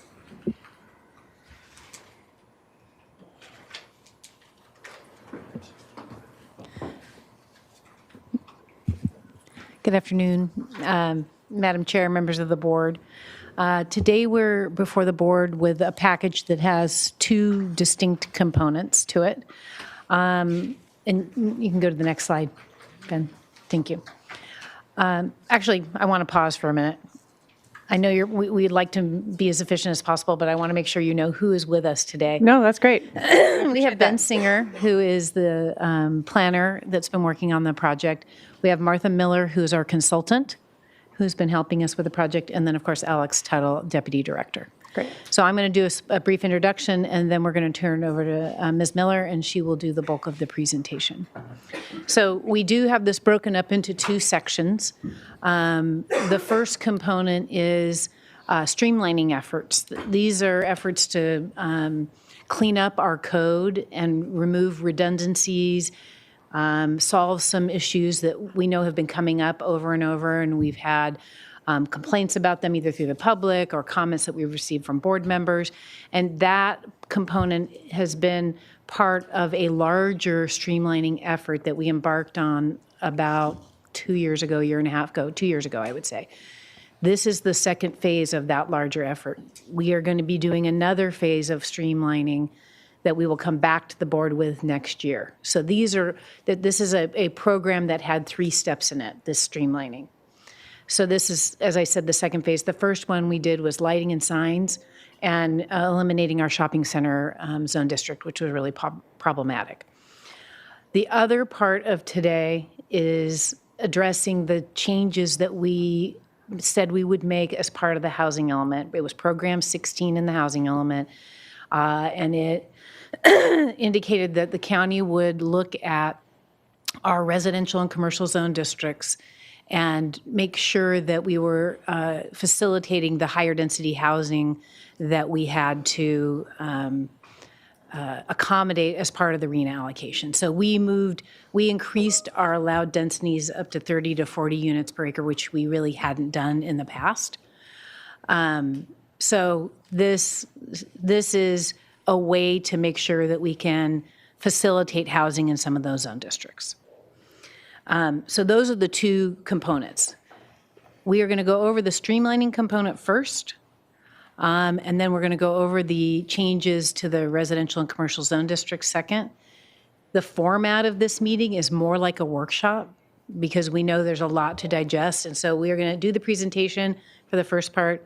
We can pause. The board can ask questions. You can ask us to do some research. You can give us direction on that component. And then we will move to the residential and commercial zone districts. And the same thing, you can pause, ask questions, give us direction. No action is requested today. So it's an opportunity for us to just explore what these changes are and make sure that we're able to get the questions that you have so that we can do the research between now and the next board hearing, which would likely be in January. So with that, unless the board has any questions, I'm going to turn it over to Ms. Miller. Thank you. Great. Thank you, Board. It's good to be before you today summarizing the proposed amendments. And I'll dive first into the process streamlining related amendments. So these are the amendments throughout the code to simplify procedures, standardize language, remove redundancies, overall make the code easier to use and understand. So a big part of the amendments are first deletion of some sections. So these are sections that are either obsolete, they're redundant, relocated, or otherwise no longer applicable. So examples include the stormwater runoff requirements that are covered by other regulations, your design compatibility standards that are really duplicative of land use element policies. We'd move some provisions into other parts of the code, into tables, or other use regulations, and then some provisions have expired, for example, your COVID-related provisions. So this is just some cleanup of deleted sections. Then there's a number of sections that have been revised, and they carry forward the existing requirements, but make them easier to use and understand and to navigate. So there's some sections like landscaping, parking, and loading have a number of revisions aimed at removing redundant language, consolidating like provisions, reorganizing these sections. Similarly, similar changes to the home occupation sections, also some clarifications and updates to those, including clarifying that home occupations may be operated in any enclosed structure, whether that's primary or an accessory structure, and then incorporating the recent Land Use and Development Code amendments, incorporating those into the Montecito Land Use and Development Code, as well as the Coastal Zone Ordinance for consistency. And then there's other miscellaneous text edits throughout the code, again, carrying forward the existing standards, but reorganizing, standardizing language, and simplifying the procedures. Then there are amendments to procedures themselves, and I'll go through the highlights of each one, beginning with similar use determination. So this is where there's a use that is not listed in the code, something such as a yoga studio as an example, is determined to be similar to something that is listed in the code, so a fitness center. So they're determined to be similar, and then the yoga studio is processed or subject to the same requirements that fitness center would be. So the amendments reflect practical application as these kinds of interpretations happen on a regular basis.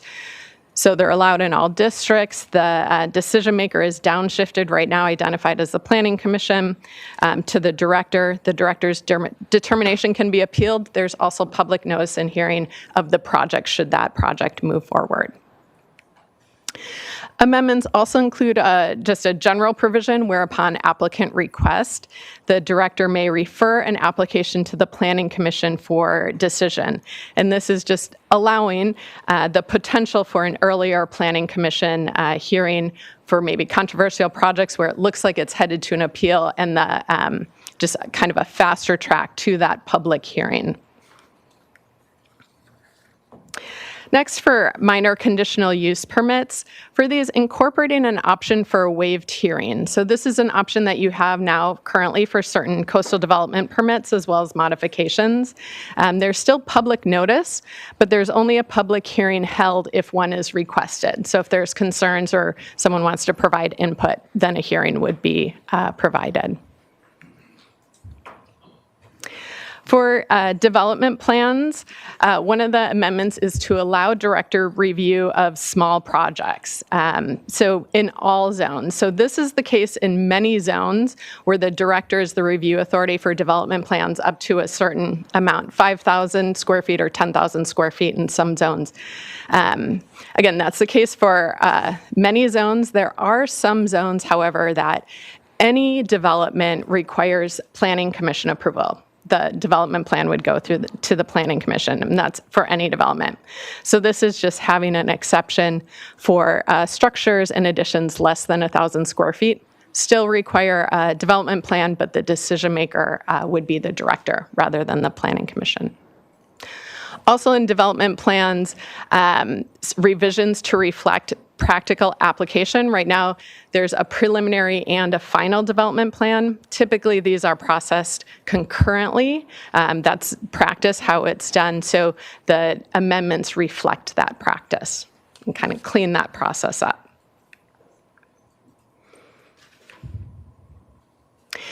For design review, a new exception for accessory structures less than 500 square feet located behind a building or on the rear of a lot, and that's to have an exemption for small structures that have limited potential for aesthetic concerns. Also related to design review is removing the appealability of final design review when a project has already gone through discretionary approval. So this is kind of a redundant process right now, so kind of having that one appeal period that happens with the development approval. For modifications, so modifications are limited modifications to certain district standards outlined within the code, and these are only available for projects that don't otherwise have a development plan or a coastal development permit approval. So currently, so we're changing the decision maker to the director. Currently, it's zoning administrator, except the planning commission in Montecito. There is that option for a waived hearing, and typically most of these hearings are waived. The modifications that are allowed to be requested are pretty minor and non-controversial in nature. So the amendments downshift that review authority to the director. Variances, the county doesn't see a lot of these. They're only allowed in certain circumstances. There's certain findings that are required to be made. They really set a high bar for the ability for variances to happen. However, they're currently processed separately from that permit for development. So as proposed, the request for the variance would be processed concurrently with the land use permit or the coastal development permit, avoiding that two-step review process. For coastal development permits, currently, coastal development permits are appealable even when the permit is for non-appealable development. So the amendments establish a ministerial process for certain non-appealable development. And this is particularly important. It's something that was committed to in the housing element, and it also brings the code into compliance with certain state laws that require a ministerial or a by right approval process for certain projects. Also with coastal development permits, standardizing the expiration dates so that they run concurrently with associated projects. Currently, there can be multiple approvals applicable to one project, and they'll have different expiration dates, which causes confusion and complexity. Finally, with coastal development permits, eliminating the follow-up zoning clearance or land use permit requirement, which is duplicative and serves the same purpose as the issuance of the coastal development permit. So it's a redundant process. Development agreements, this is simply replicating the provisions that are currently in the LUDC and the MLUDC into the coastal zone ordinance. Currently, it's not in there, and it just raises some confusion. So we're just incorporating that in. Noticing, these are consolidating and standardizing noticing procedures. Currently, the code lists out the noticing procedures separately for each permit type, even when they're the same requirements. So we've consolidated them, standardizing them, so it's easier to navigate and just understanding, having a consistent process. Permit expirations and time extensions. So currently approvals have varied expiration dates ranging between 1 and 5 years. And it's not uncommon for a single project to require multiple approvals, all which may expire at a different time. So consolidating these, standardizing them, and establishing a standard 4-year as the standard date of approval for a permit. Other time limitations may be established in the individual project approval, but the standard would be 4 years. And then the director may grant a one-time one time extension of 2 years without notice in hearing. So currently, time extensions go back to the original approval authority, which often is the director, but sometimes is the planning commission. And then these are routinely granted. So moving that to a director's decision without notice or hearing. Amendments also clean up and refine procedures for evaluating changes to approved projects when they're in substantial conformity with the approval or if an amendment or a revised permit is required.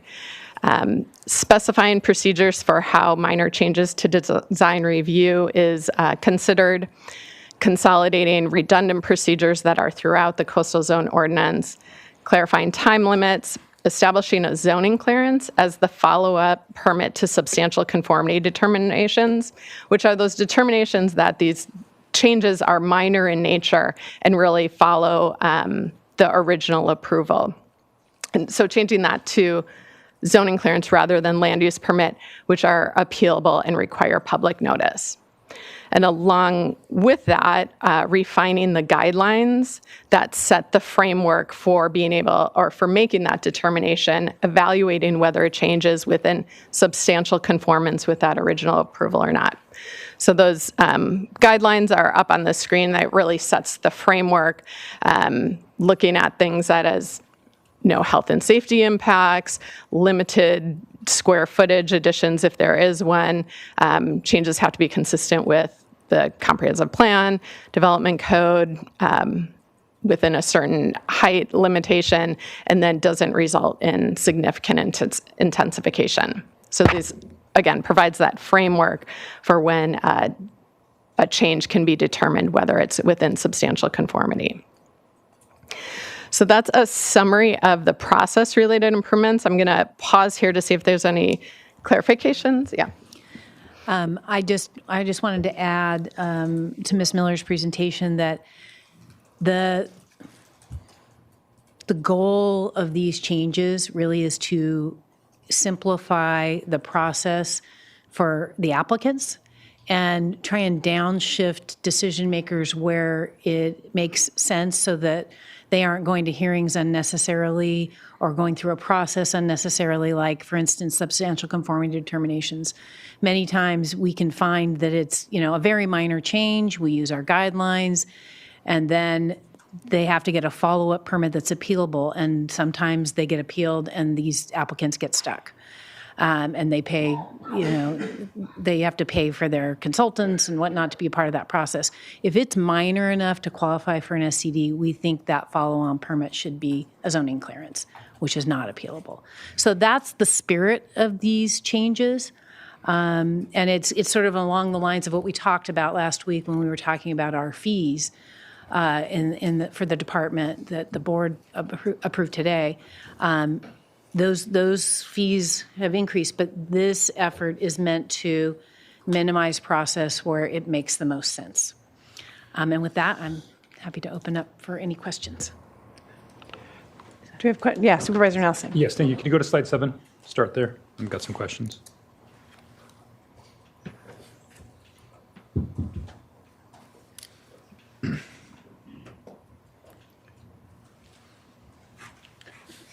Oh. One more. There you go. All right, perfect.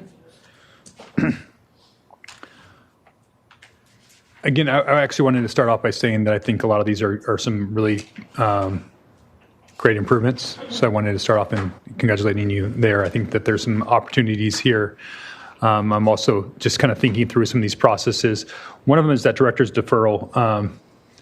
And I think that's a great idea to skip right to the board or to the planning commission. Why not, under certain circumstances, skip right to the board of supervisors as well? I know that sometimes we need to stop there at the planning commission, but I know that that's also been a question in the past. But under certain circumstances, that might be appropriate. If, like something like development agreements, for example, which ultimately are agreements between the board and the developer. again, streamlining it by skipping an extra step when it's ultimately, it's going to have to come to the board anyway. Was that considered there as well? Supervisor Nelson, through the chair. I think I would want to contemplate where we might want to do that and whether or not there are any issues with that. I haven't thought about it, and I don't know that our team thought about it. But we could certainly consider that before we come back to make sure that there's no issues with that. But it does get to the final decision maker more quickly. And that's something I've been talking about for quite some time, is that through all these processes, I want quick yeses and quick nos, and I'm hoping that somebody can get a quick yes or quick no, sometimes by going directly to the board if there's a need for that to happen, especially within a development agreement, because I think that's where you can deal with a lot of these things to find out if there's board support there. Sure. If we can go back again. Can I ask one question, Yeah, Supervisor sure. Nelson? Is that something you'd be interested in leaving up to the applicant, whether they wanted to skip to the PC Yeah, or I just the want board? I want to make sure it's possible. Okay. Not that it's automatic. I don't want to see a flood of projects coming to the board of supervisors, but I want, whether it's concurrence with the director and with the applicant, that might be the appropriate route. I think that's something we should. Okay. So many times we come to things where we can't do it under our code. I'm trying to create opportunities to do things within our code, including things that might be sped up without having to throw in extra hearings. Got it. Same slide. Can you give me an example of a development plan with kind of less than 1,000 square feet that you're kind of thinking through? There's got to be an example out there. Development plans are typically bigger. And so having something here that's less than 1,000 square feet, I just can contemplate what you guys were maybe thinking of when you guys made this correction or made this change. Supervisor Nelson, through the chair. So there are certain zone districts where, just because of the nature of that zone district, everything requires a development plan. So the resource management zone district in Montecito, or the recreation zone district throughout the county, you could put in a 500 square foot garage, and that would require a development plan by the Montecito Planning Commission. So that's the kind of project we were contemplating with this, being able to downshift those smaller type and bypass the. Fair enough. That's what I was just trying to think what that was. Okay, we can go to slide 9 looking at the portion about the variances. Yeah, so now it's separate, and now we're going to say it has to be a part of a CUP, or is it going to be and or? Supervisor Nelson, through the chair. So the current process with the variance, and typically variances are processed unrelated to a CUP or development plan. It's often on a project or property where, because of the nature of the property, they are deprived of privileges enjoyed by other surrounding neighborhoods. Often it's because of the shape or topography of the site that limits their development opportunities. So right now the process is you go to the hearing body, the zoning administrator, for action on the variance. Then you have to go back through the process for your actual entitlement permit.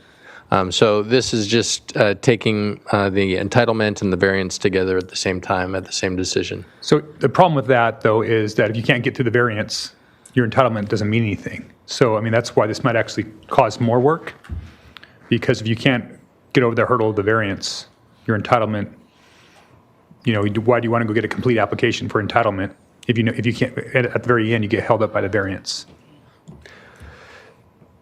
So I think you should give the option. I don't think you're going to eliminate it. The option, you could do it all at once, or you could do one subsequent to each other.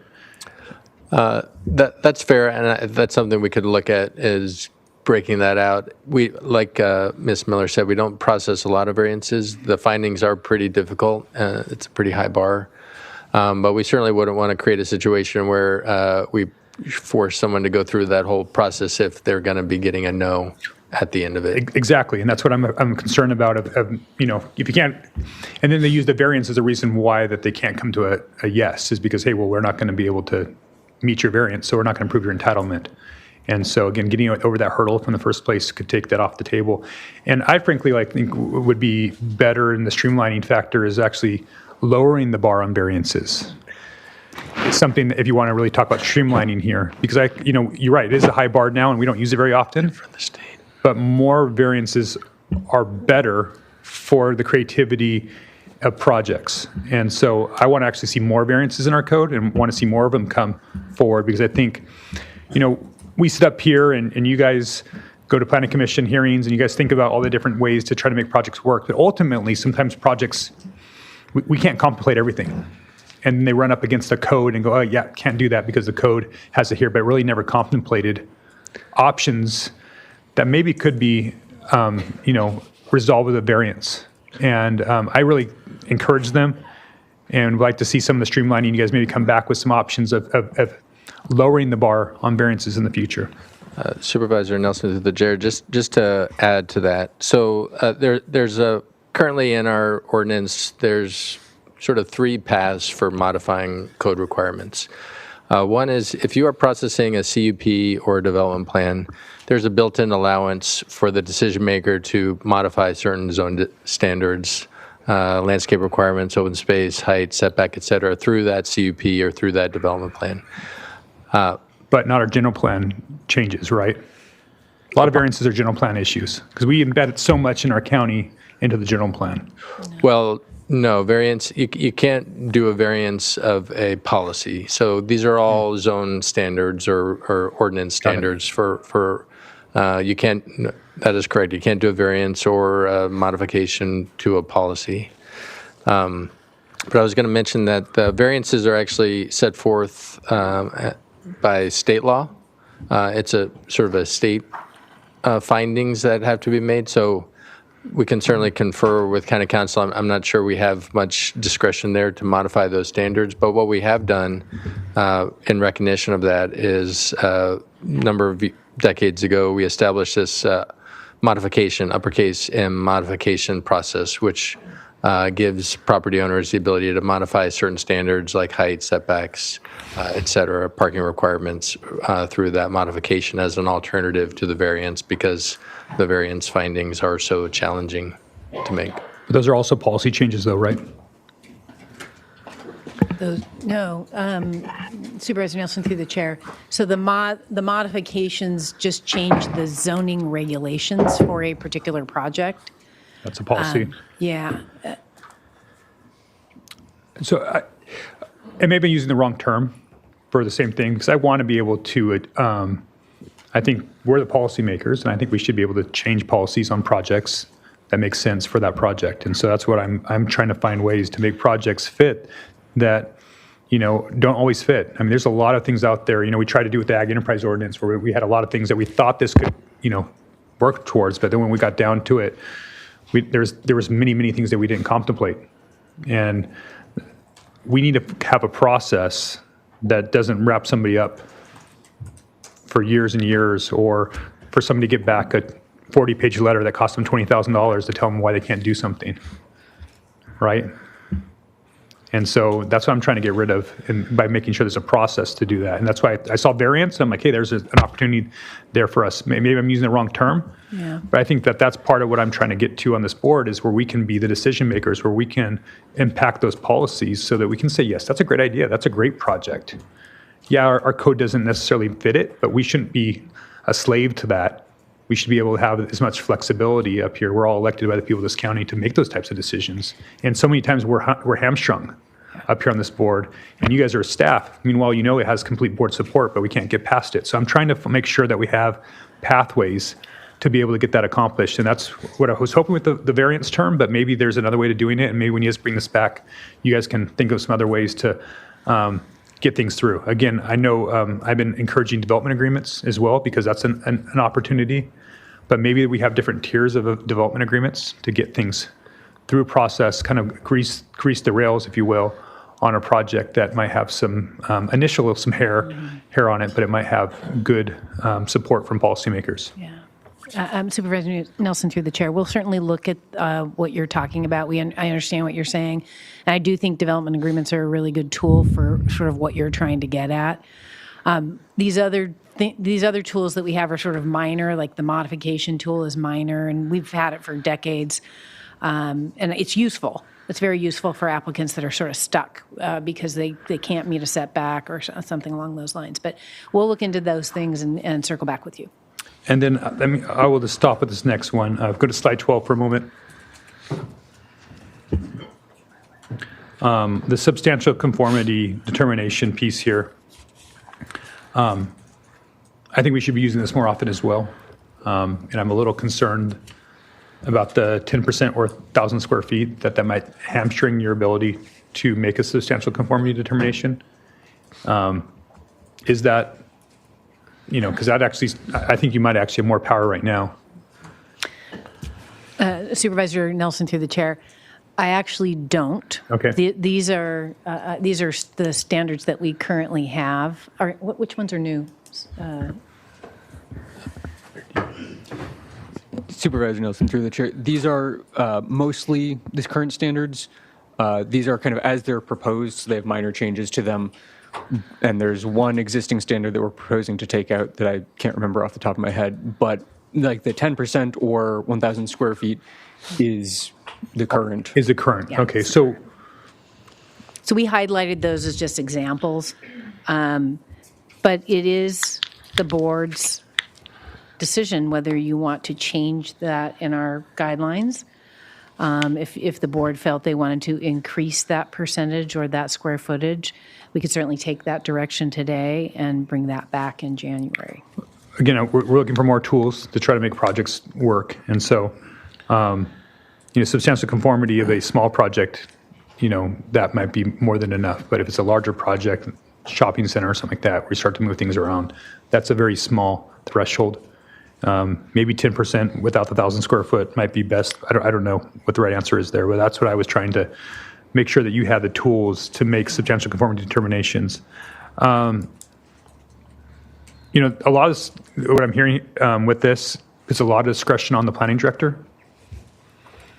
And, not all projects are the same. So, I'm kind of curious on how does that process work for you as a planning director? Do you just give extensions every time anybody asks? I mean, so there's sometimes that makes sense, but sometimes it doesn't. But I'm just kind of trying to process what that looks like for you. I mean, there's going to be a lot more on your shoulders potentially with these changes, which that's great for streamlining, but it could be a challenge for consistency, especially through such a diverse county as you have here, where you have 5 different districts and you got rural, urban, suburban. So there's some challenges there. Can you speak to that for just a moment of what that challenge looks like for you as the planning director, making those determinations? Certainly. Supervisor Nelson, through the chair. You're correct in that it's important. My philosophy in the department is equity, right? Making sure that we treat applicants equitably across the county, regardless of where they are or what the project type is. We try and be upfront as possible. So yes, it does. I am taking on more responsibility to be able to manage all these things and make sure that we make equitable decisions. But I feel like we can do that. Right now, there are a lot of things that are decided by the director, like we have director amendments to development plans. We have director level development plans. We have findings that we make. So I feel that the department is well positioned to be able to manage this. And what happens is my staff does the work. They bring the information to me. I review it and then make a decision on it. So I think we can manage it.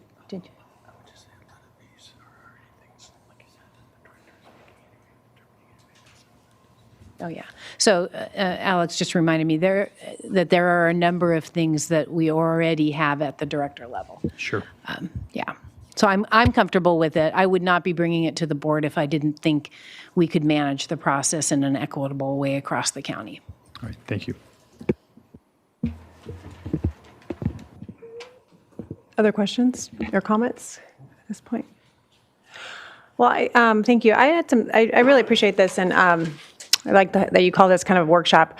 I've talked to you about this already, but in terms of the process, I'm in support of the direction you're going. As you and we've discussed, I find these structural changes a step in the right direction, but I find them, sort of outside look. from the outside looking out, and I look inside from the outside in, and you're looking inside out, which I understand that's your department, but I'm always looking at what's the consumer experience, and that's what we get, right, as we look at our emails and people are frustrated.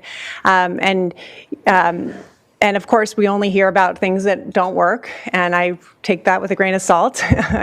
Sometimes, on a rare occasion, we hear about things that do work.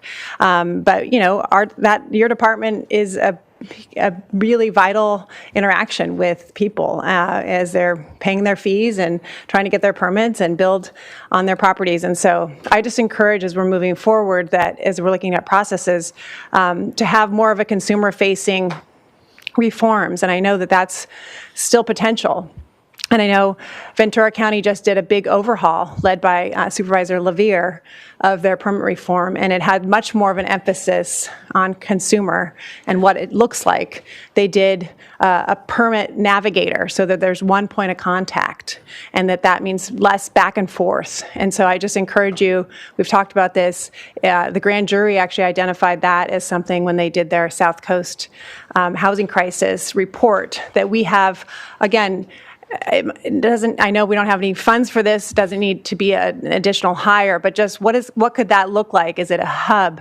Simple things like, in Ventura, they put on the website standard turnaround times for applications for ADUs, 45 days, so that people have better expectations, so that, again, just these standard practices, things that don't cost money for you to do necessarily, but just up the game in terms of communication so that the frustration level and the expectations can be better set. And I just encourage, as we move forward, that be, again, that perspective changes. These structural changes I support, making our systems work better, but just, again, to flip the script a little bit and think, okay, how can we make this so that it's easier on the person paying these fees so that they understand what their money is going towards, and they understand, okay, this is going to take me 3 months. It's a much different scenario for something if you're writing a check and you've been told it's going to take 3 months than if you are writing a check and then it takes 3 months, but you somehow thought it was going to take a week or two. It's just an entirely different experience. So I just really encourage us to learn from Ventura. What I've studied, and I don't have the experience you do, any of you, what I've just, in my short time since this agenda item came out, reading Ventura, is I'm pretty excited about it. And they're a much bigger county. They've got a lot more going on, but I think what they're doing is pretty exciting. So I hope that can be incorporated. Supervisor Hartman. Yes. I was hoping you would seat this discussion in the broader context of your phases 1, 2, and 3, how far we are along.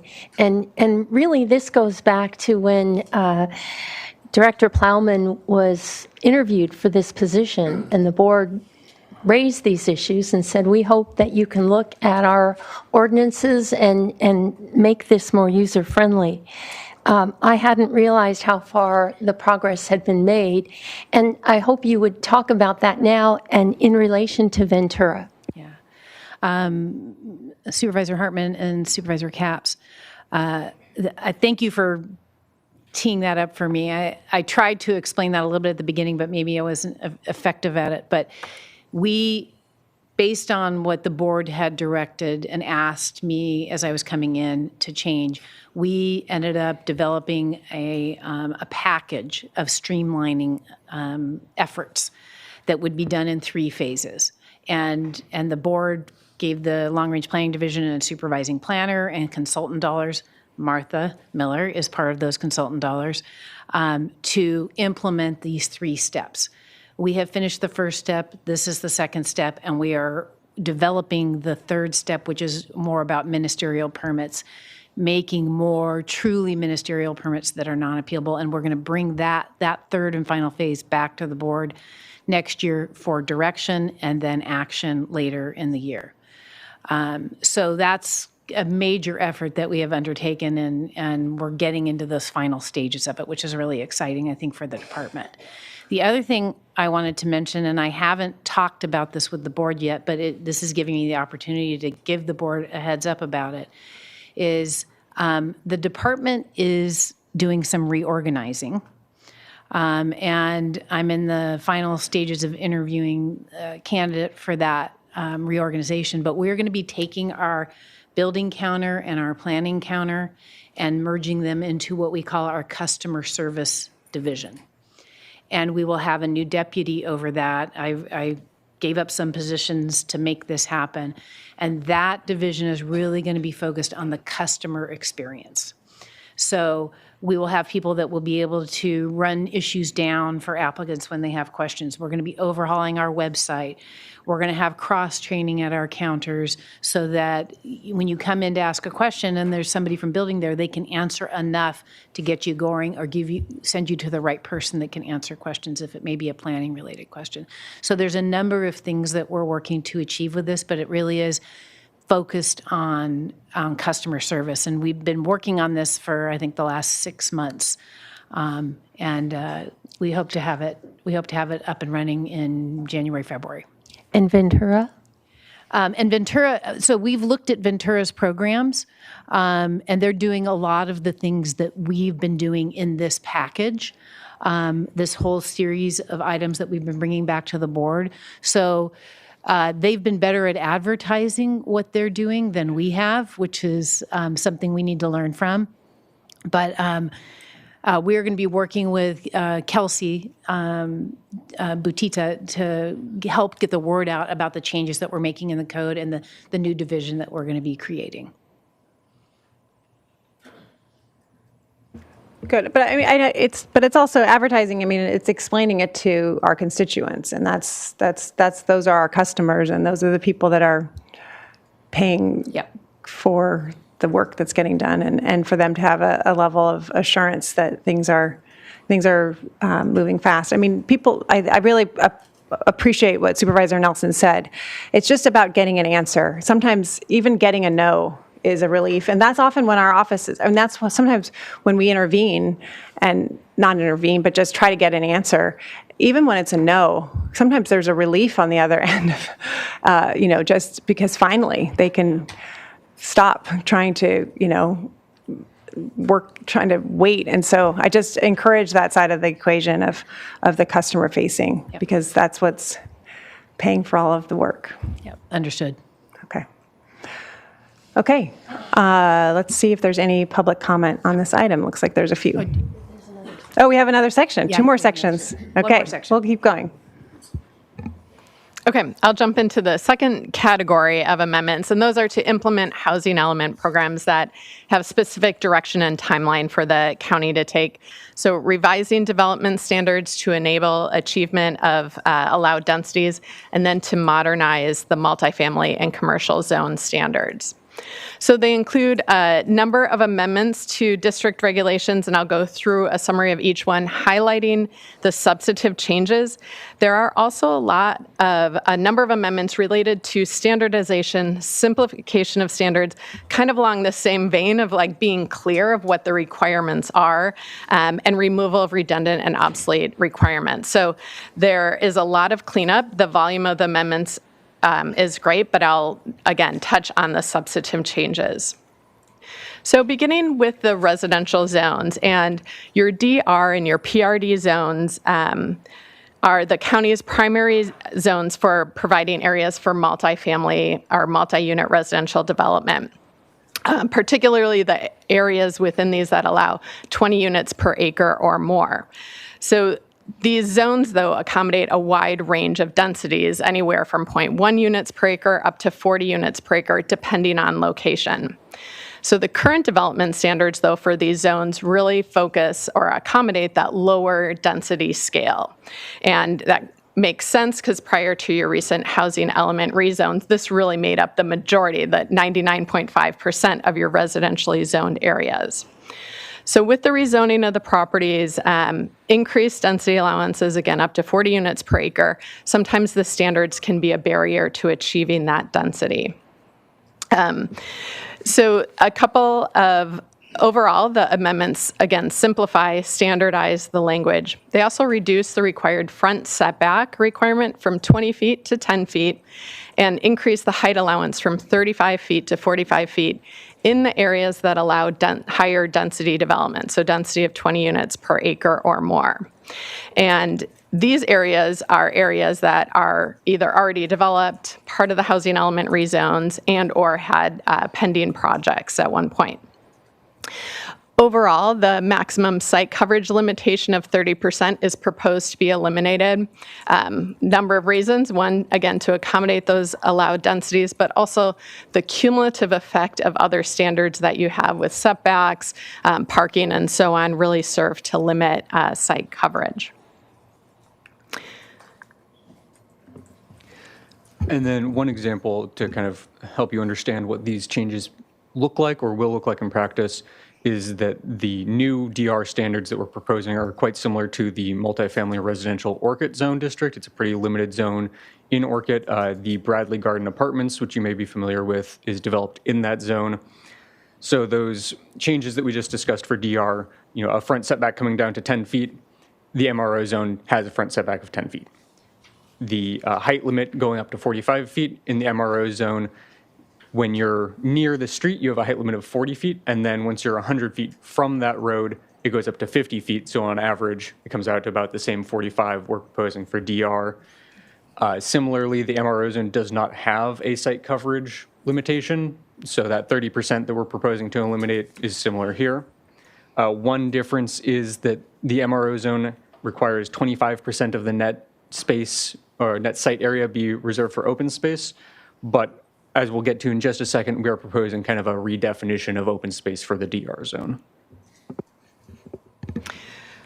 So for the DR zone, the approach to open space is proposed to be changed from a percentage of the site to a maximum or a minimum amount per unit, and refocusing the open space on usable common and private open space and to allow for that higher density development.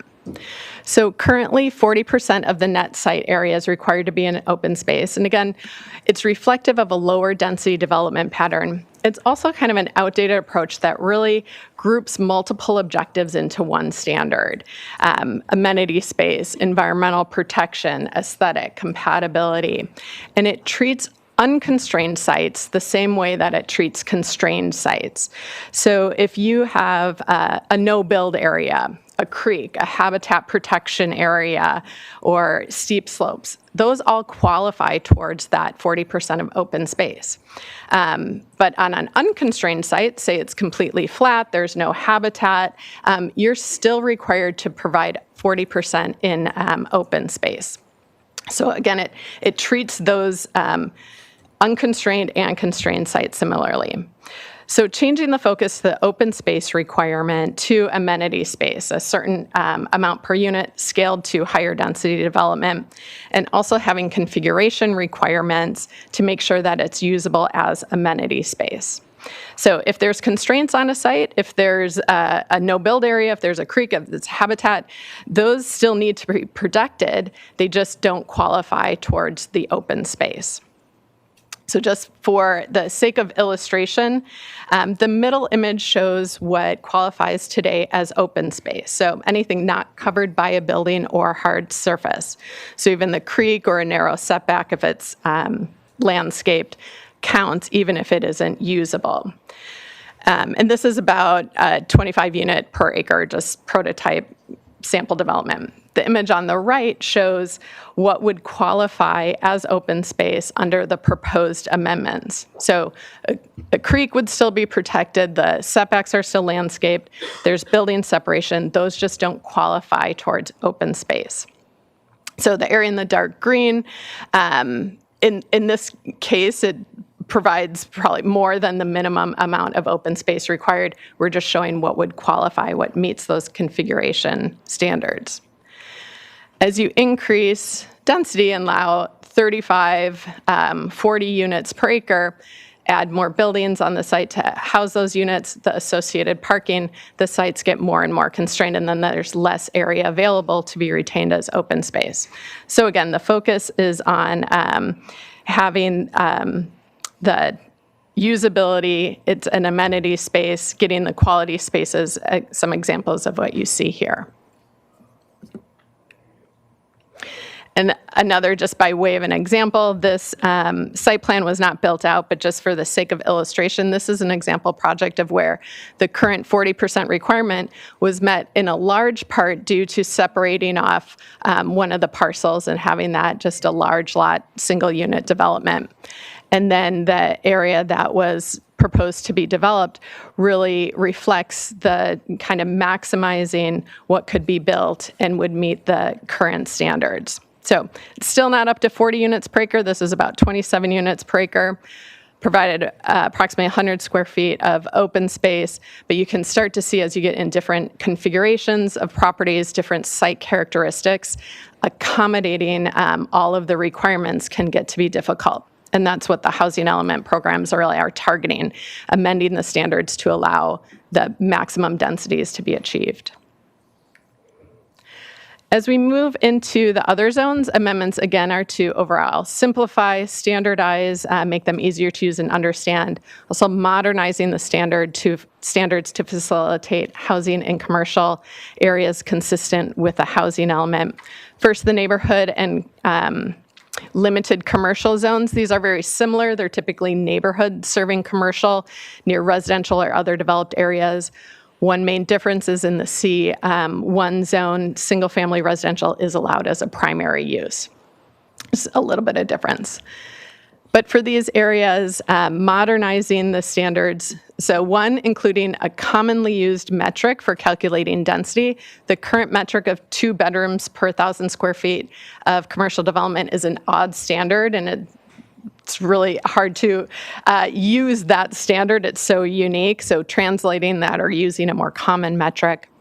Reducing the minimum front setback in the CN zone from 20 feet to 10 feet, the C1 zone from 15 feet to 0 feet, accommodating the historic development pattern or the intended development pattern in these areas of commercial along the street frontage. The CN zone does currently have a maximum site coverage limitation. The amendments propose to delete this requirement. Again, application of other standards really serve to limit site coverage. And then a new standard requiring non-residential along the street frontage, and then residential maybe on upper stories or behind non-residential, and that's intended, these zones are intended as commercial zones to retain that commercial street frontage. Except, of course, in that C1 zone, the caveat of that residential is allowed. In the C2 zone, so this is the next kind of level of C2 of commercial zone, more typically community-scaled commercial centers and properties. Examples include Magnolia and Turnpike shopping centers, some commercial areas along Clark Avenue and Orcutt.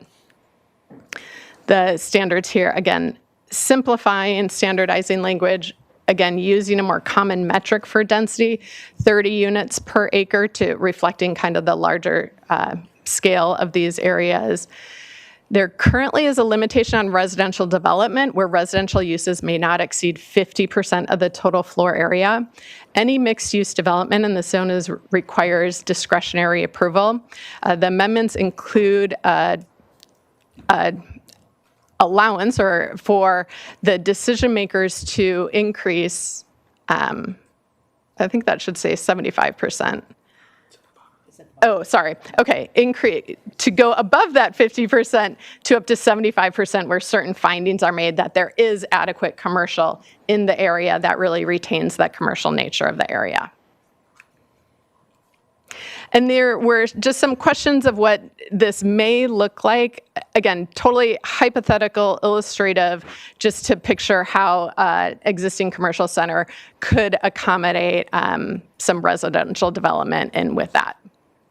Again, just illustration purposes, people, as we went through developing these, wanted to see what something may look like. Moving into the C3, the general commercial zone, which is another kind of step up, a little more regional serving or heavier commercial, also the public institutional zone. These do allow residential development again, translating that or changing that metric to a more commonly used, this time just 1 unit per 1,000 square feet of commercial development, reflecting kind of the nature of these zones and the type of residential development that may be appropriate there. The community mixed use Los Alamos zone, this only applies in the Bell Street corridor, simplifying and standardizing the language, retaining requirements for commercial development along the corridor, but just overall modernizing the standards, again, translating or moving that density metric into a more commonly used metric.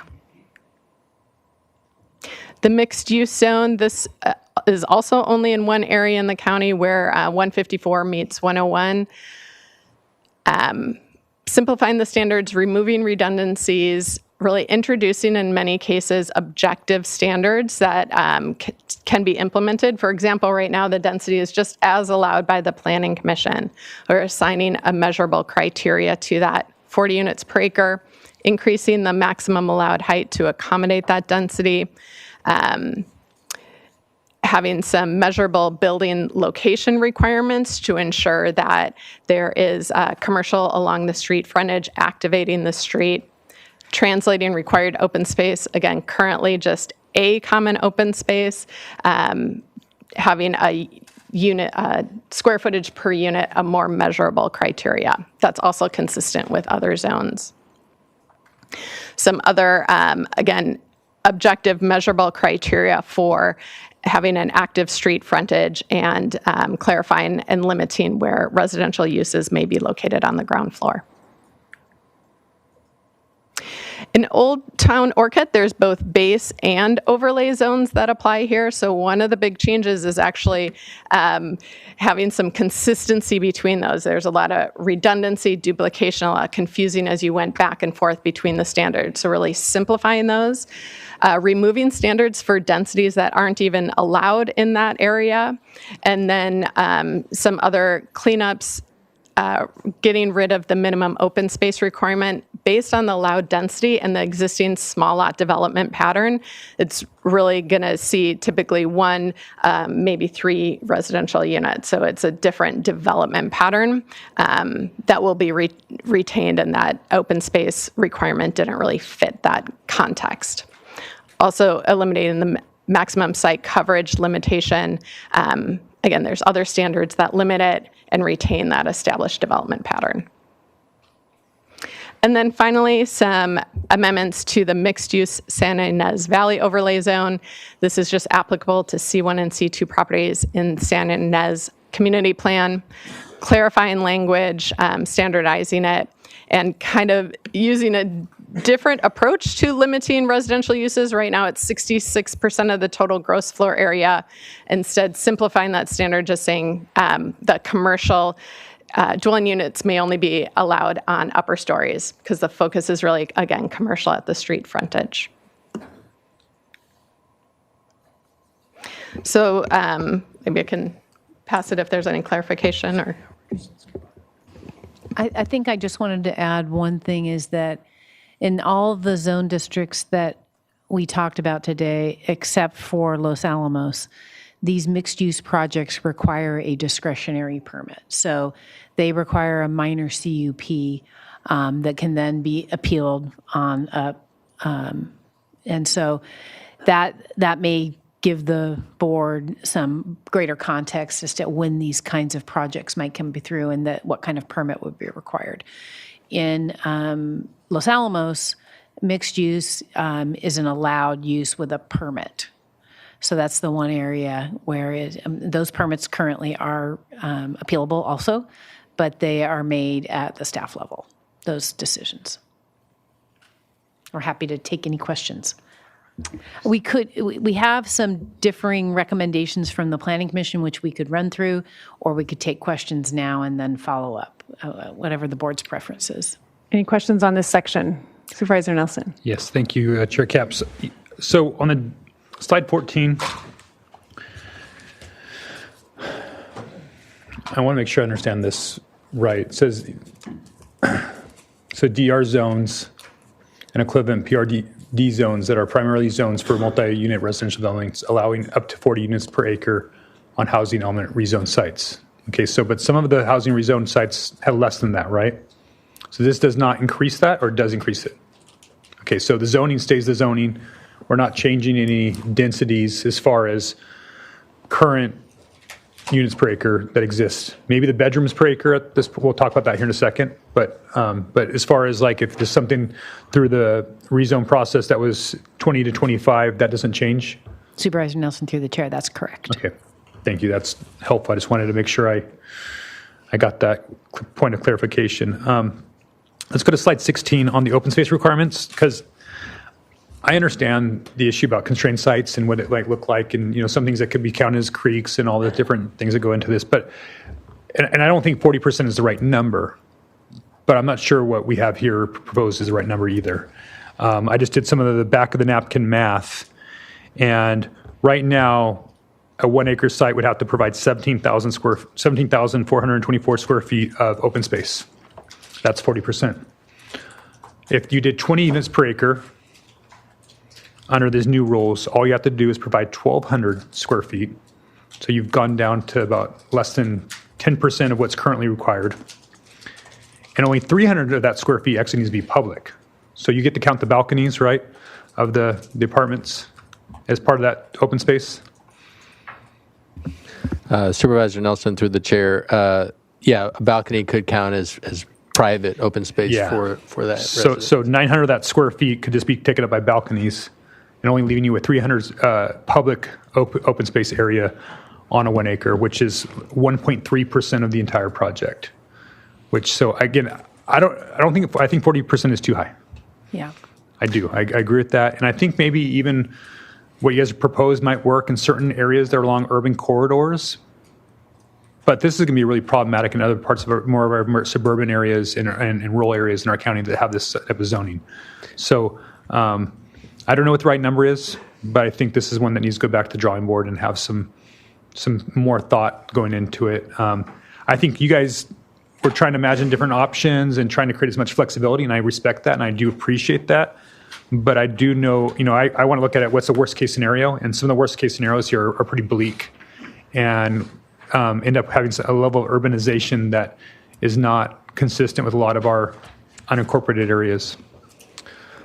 Supervisor Nelson, through the chair, yeah, thank you for those comments. And, from our conversations with some of the board members in advance of this hearing, we did hear some of that feedback. We had, if you go back to the slide, we had presented or just introduced, some alternative numbers here, again, for board's consideration. This isn't, there's no silver bullet in terms of the magic number, but I did want to just clarify a couple things, and one is in the theoretical example that you mentioned, there is still the requirement for landscaping, and so yes, it could result in a significant reduction in how much open space you have, but there's still a requirement for landscaping, which would add some green space to that site. So hard to say what in a theoretical one acre 20 unit project that would account for, but it's not exactly. I guess I caution against it's not exactly like a apples to apples comparison because of the sort of reimagining of what counts towards the open space requirement. And I'm just thinking it's something in the middle between where we're at right now. Sure, so, absolutely. Because you said, the landscaping doesn't count, but we're also going to be reducing landscaping by getting rid of setbacks, right? So we're going to be moving building envelopes closer to property lines, which would reduce landscaping. So, I mean, we're also squeezing that as well. Supervisor Nelson, through the chair, we have been doing a lot of thinking about it since we had these initial conversations and got some questions from the board. So we've looked at several other jurisdictions on how they're doing it and how they transitioned from a certain percent on the site to another metric. And I think there's ways in which we can address the concern that you have. We may want to add some additional language to our landscaping section in combination with what we're doing with the open space to make sure that there's sufficient green space. We want the sites to be planted, right? We want it to be attractive, and I think most developers do too, but I think having a standard there helps give some guidance. And we can certainly come up with better or alternative examples that would address the concern you have about the total percentage. So I bring up the concern, but I also don't want to constrain your flexibility, because I think that this is an example of something where a variance could probably get you to what you guys are proposing here. This is something where you could vary to that under the right circumstances, but I don't want this to be the standard of all the projects that we have in the county. Like I'm willing on the right locations to do exactly what you guys have proposed here, but I don't want that to become the standard all throughout the county. And I do think that there's a lot of developers out there that will see now that, hey, I can do this on my property. I want to maximize my development envelope here, and they're going to want to do less. And I think that's going to, I don't want to have to take that away from them by saying, no, that's just not going to work. Right. And Supervisor Nelson, through the chair, we can, through our code, we can look at modifying some of those standards on a case-by-case basis, so that we can get flexibility for the decision makers in that capacity. And going back to some of the other slides that, like slide 21 with the CN and C1 zoning, moving a CN zoning from 2 bedrooms for 1,000 square foot of development to 20 units an acre is a significant amount of the density increase. I mean, we're probably right now looking at most of those places being 1 or 2 units per acre. And now moving them to 20 units per acre is a significant change on those properties. And what I'm afraid is going to happen on all those properties is they're going to become attractive locations for redevelopment for housing instead of being commercial, especially like in Gary.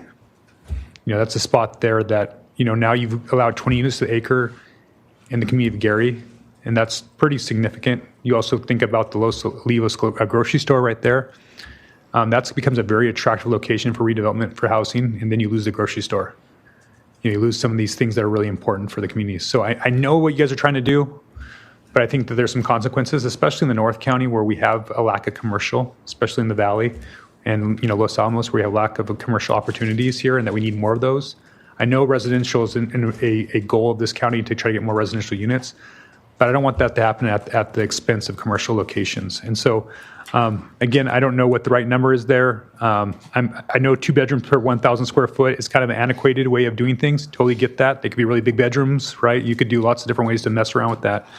The units per acre is a better process, but I don't think 20 is the right number. I think those are going to become attractive for redevelopment and a move away from commercial. And the same thing with the C2 zoning. 30 units to the acre. I don't have anything in the my area that we didn't through the, and maybe only one property during the housing element that we went to that high of density. And so now creating this, a significant portion of my commercial zones now at that density is a significant change. Definitely believe it probably would take a full EIR to increase the density at that level and look at those things. So I'm not ready to go to that number as well. So that may be something that's appropriate in the South Coast. I don't know necessarily, but it's far too high in the North County in these areas that we are already constrained on our commercial opportunities. So lastly, I would ask you to sit down with our office on Los Alamos and Orchid properties. This is the first time that I'm actually seeing it presented. I know we had a presentation on the general package, but I haven't actually got down in the weeds on my district, and I would like that opportunity to do that between now and the next hearing to maybe modify that. I just need to understand, try it on for size, need to do some outreach in those communities so they can see what those impacts look like for them. I don't think it's fully appreciated here, especially as part of such a larger package. So I do appreciate that we're pointed out, and I ask you for an opportunity between now and this coming back to do that. Maybe have some workshops both in Old Orchid and in Los Alamos on what these impacts might look like. Okay. Other questions or comments? Let me go on to the final section. So what's the process, if I may, Chair Capps? Sure. So what's the process now? Supervisor Hartman, through the chair, what we will do is come back to the board in January with information that has been asked, responses to the questions that were asked today, and alternatives for the board to consider. And in the intervening period before we come back, We're happy to meet with the board offices to go over some questions that you may have to better understand the package. It is dense. I mean, there's a lot of changes. I think they're good changes, but there's still a lot of them. So we want to make sure that the board is comfortable when we come back at the next hearing in January. So I really appreciate Supervisor Nelson's request to find out from you what it means in his area, and I would like to ask for the same, follow a good idea. Sure. No problem. And we have a couple requests to speak from the public, so let's turn to that. Yes, Chair Capps and members of the board, we have 2 requests to speak from the public on this item. We are going to remain here in Santa Maria with Jeannie Sparks, to be followed by Karen Howenstein. Jeannie?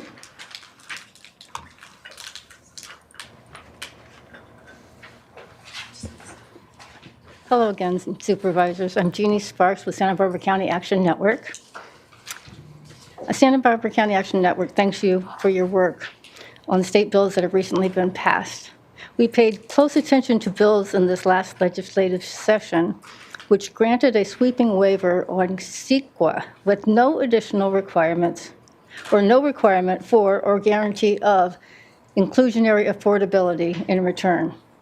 From an equity standpoint, it is very important to maintain an inclusionary requirement for affordable housing. If we don't have inclusionary requirements with all of the market rate and streamlining incentives, we don't have any local bargaining or negotiating power with developers. We appreciate your acknowledgement of this point in your platform, and we hope you can include SBCAN in discussions when appropriate. SBCAN hosts a working group to examine state bills that impact housing and the environment. We hope to share information with you going forward. Thank you for your consideration and service. Thank you. We will now go to Karen Howenstein, who is our final speaker on this item. Karen? Hello, Chair and board members again. Okay, so CEQA in this case was removed by the state. That's important. You are talking today at great length about constituent services from planning and going through a lengthy process to change the ordinance for building as it applies to ADUs and builder's remedy. Where was that process that eliminated the setbacks and checked CEQA recently in the building of 5G structures? Lisa Plowman, do you think that it will not matter legally that you are ignoring the need for setbacks and CEQA review in other projects in the county, but only when it involves Verizon structures?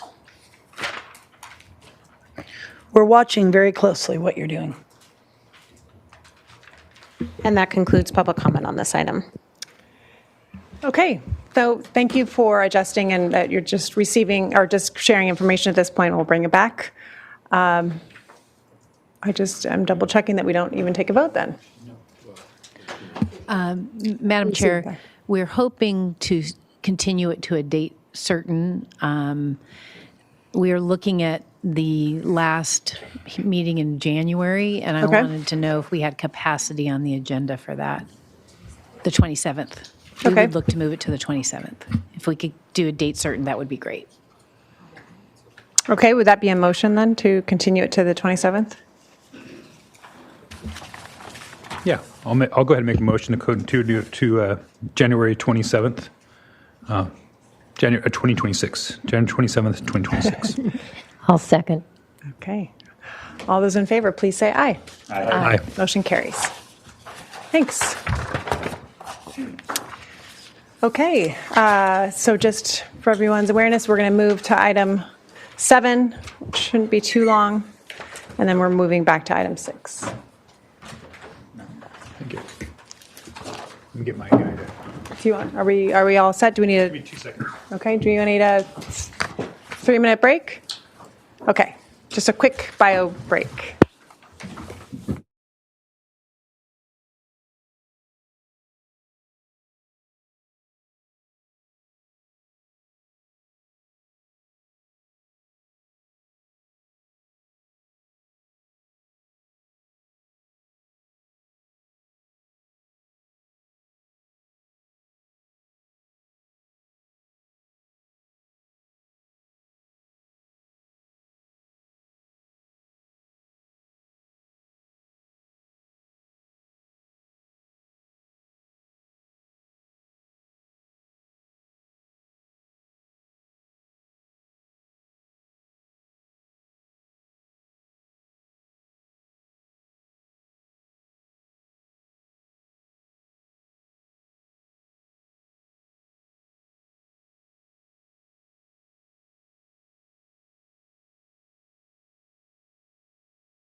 Okay, we're back. Madam Clerk, let's please read into the record item number 7. Chair Capps and members of the board, departmental item number 7 is sponsored by Supervisor Nelson. It is a hearing to consider recommendations regarding the introduction and intent to adopt an ordinance adding section 2-24.11 to the Santa Barbara County Code to change the election timing for the treasurer, tax collector, public administrator. All right, Mr. Henke.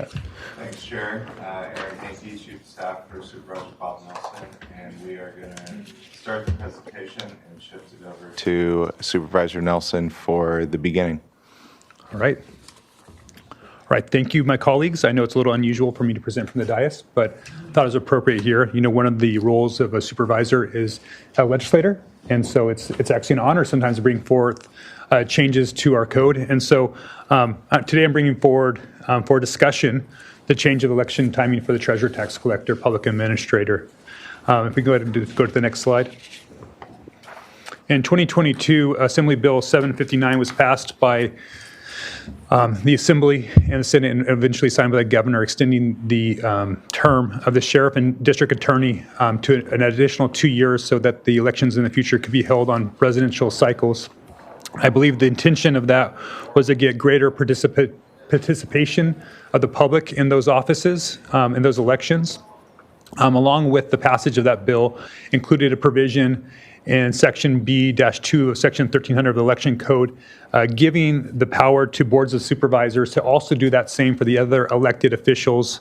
In our county, that would be the treasurer, tax collector, would be the auditor, controller, and then also potentially would be the clerk, assessor, recorder elections. That's the law actually prohibited moving that for the county superintendent. That would actually have to stay on the gubernatorial elections. Various conversations have been happening throughout the state. I've been talking to many of my colleagues. Some different counties have gone ahead and moved those elections to the presidential election, extending the terms for their county officials to the presidential election. We didn't have that conversation here at this board. And so, you know, with the Brown Act, this is the venue for us to have that conversation. I had a conversation over the last couple of months with our current treasurer tax collector, Harry Hagan, who requests consideration of that for his position. Initially, I thought about it and asked myself, why would I support just doing that versus all three moving over? Because I believe most counties have looked at doing all three. One of the reasons why some counties have held back from doing all this is because a lot of the elections officials want to stay on the gubernatorial election because they know how extensive the presidential election is. And so they don't want to have to be running for office the same year that they're trying to also run a presidential election. So I started kind of thinking about, is it appropriate to move some but not all? You know, all 5 of us are on staggered terms. And that's in part because you want to have the continuity of county government moving from cycle to cycle. So I thought it might be appropriate for us to consider moving the treasurer tax collector. I know Mr. Hagan has served our county for many years admirably. I know they've done some really innovative work on going after short-term rentals. They've been great at the investment pool. They've been very customer service friendly to many of our constituents in our community. And so I thought it was at least worthy of a discussion of us to decide whether we wanted to extend that term. I'm interested in doing that. I don't know if the rest of you guys are, and so let's go ahead and open up for a conversation, but that was what I'm here to do today.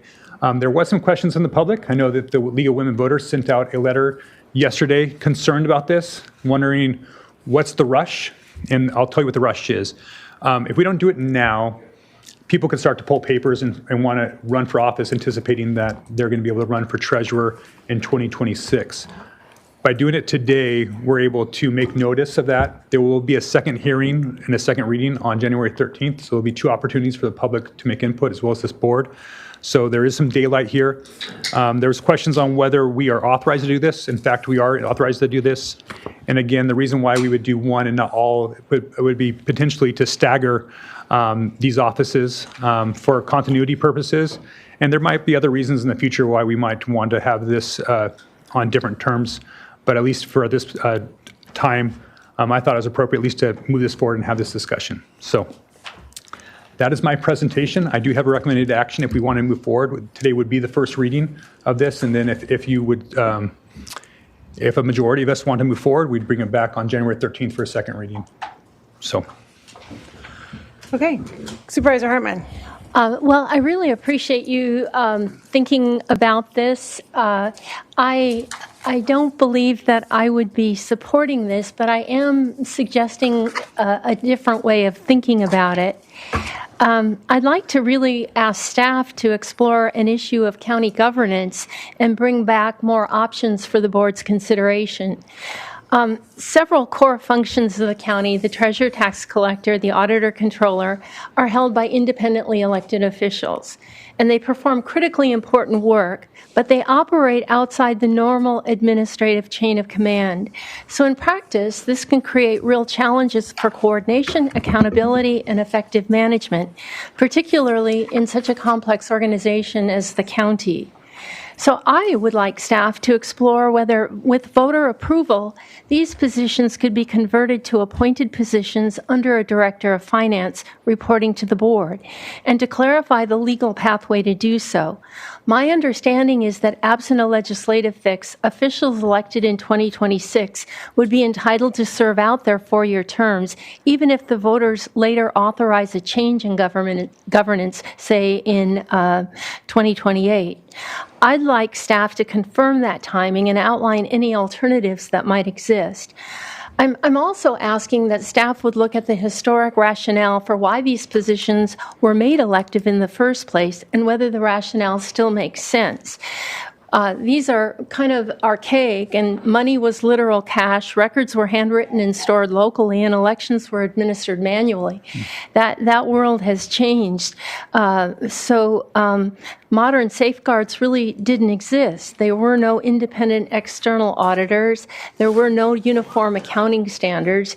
There were no open meeting or public records laws, and no professional licensing requirements. And so the vote was really how to hold people accountable.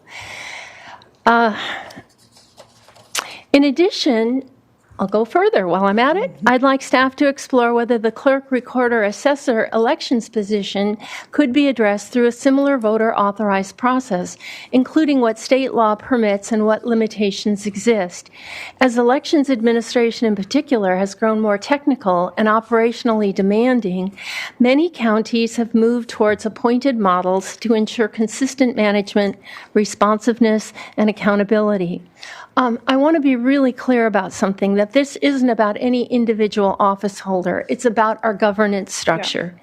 County government is difficult to manage when key departments operate outside a coordinated framework, and they don't participate in executive management and are not accountable through normal supervisorial channels.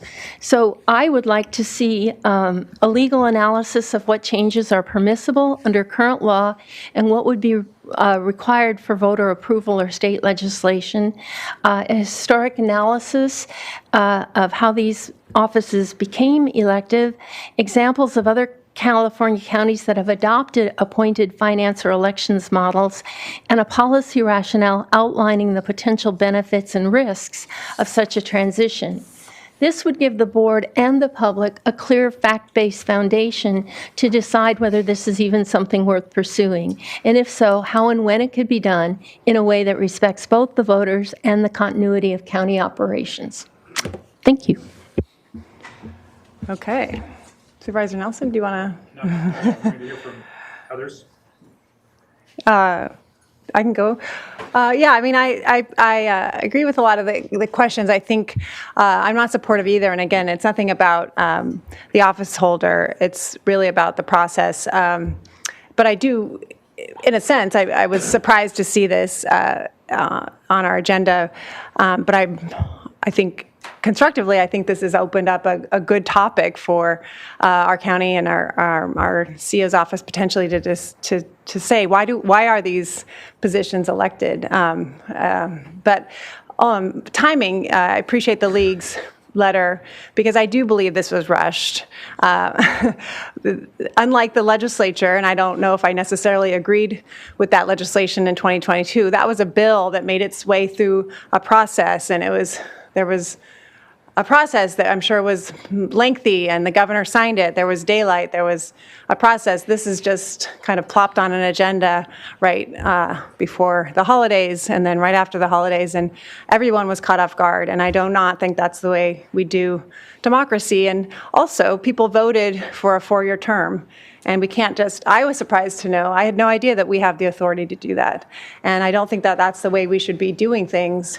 We should be talking to the League of Women Voters. We should be talking to groups that care about our democratic process, explaining. I just think fundamentally this is our bond with voters of explaining, okay, this is how we plan on doing this. Perhaps if we want to switch it to a different cycle, then at the next, if we don't move to a different type of model of appointments, making these a departmental head instead, then you change it at the next election so that the voters know what they're voting for, as opposed to the 5 of us. I'm uncomfortable with the authority for us to be doing that. I don't know. I mean, I just, especially over the holidays in this kind of rushed manner. So I just think, elected officials like ourselves, our bosses are the people. And election times, it's campaigning. It's really the chance for us to prove why we deserve the job again. And I think that's what we have to do if we said we're going to do that. And, it mentioned the superintendent of education. I saw Susan Salcido out there working it, and talking to voters. And I think that's what you have to do when you're up for reelection. And I think that that's the sacred bond that we make when we go for reelection. So I support some sort of reevaluation, but I definitely cannot support this. I'll go next. Yeah, sure. So I would have to agree with Supervisor Captain Hartman. Nothing against you or Harry or Bob, but I felt this is too rushed. I didn't have time to reach out to my community, to my district, to get their input and their advice. So maybe down the road we can have continued conversation, but right now I cannot support this. Yeah, this is the hardest one, because for me, I look at Harry Hagan as the beacon of what a public official is supposed to be: honest, trustworthy.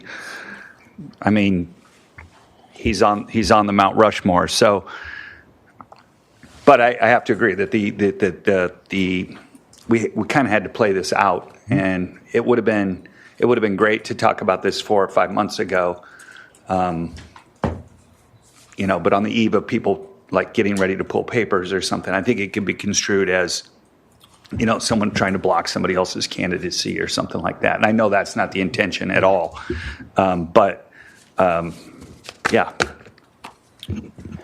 I say that with all respect for Harry, and I know Harry would want us all up here to, vote our conscience. So I think there is a pathway, but I think having light on something is there for a reason, and I know why it was rushed, but yeah, it was rushed. And I'll just go back through again on the reason why it was rushed. There was we're getting close to the election time, and this is a conversation that needed to happen if we're going to find out whether we wanted to move forward or not. Again, I was willing to do that if there were 2 other votes to do it, but seeing that there's not, I'm okay with letting it go at this point. Sure. Again, I think there was good rationales both directions.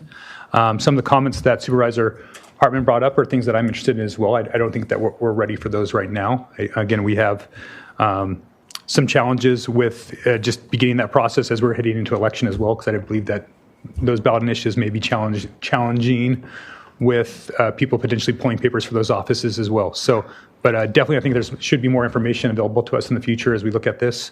Again, I'm more than willing to withdraw the request of the board, and we'll continue conversations moving forward. I think what Supervisor Hartman has asked, I think that's reasonable staff direction to staff. I don't know if that needs a motion, but those are things I think that we're all interested in knowing more about as board of supervisors in the future. So I just have a question. So it's the sheriffs were moved. Sheriff and the DA. Sheriff and the DA were moved. So we only have 3 that are outside of the superintendent that are elected. Mm-hmm. Okay. Yeah, we got to figure out. I mean, that was kind of weird all on itself. So the Out of sheriff ended up with a curiosity, 6-year term. Do we know why the superintendent of education was, that one can't be moved? No, it was just one that I think they exempted that from the ordinance of making that a power of the Board of Supervisors, because, we know that the Office of Education has little to do with the County Board of Supervisors, right? Where these other departments are kind of part and parcel to county governance. So I think that's why they extended the power to the board to move those offices, but not the education office. And do you have a sense I know you talked to a lot of other counties, have most moved them, or are most, again, I think it's an odd power. There's been a rush of 3 or 4 over the last month that have been pushing these forward. Napa County just did theirs. I believe Solano County just did theirs. So there's other counties that are moving them to the presidential cycle. Again, part of the transparency and democracy other side of that is that moving to a presidential cycle gets typically more involvement of the public in those elections, and that's one of the reasons why they're pushing for that on the sheriff and the DA. It kind of it raises the profile of those offices.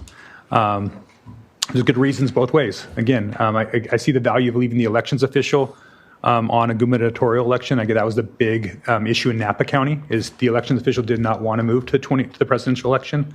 The board, despite his or her objection, moved it anyway because they felt that they wanted to have all of them on the same cycle. So again, we've got a lot of liberty to do to change this on our end according to that assembly bill that was passed in 2022. Again, like I said, I was willing to change it if there was 2 other votes, but without that, I'm willing to move on as well.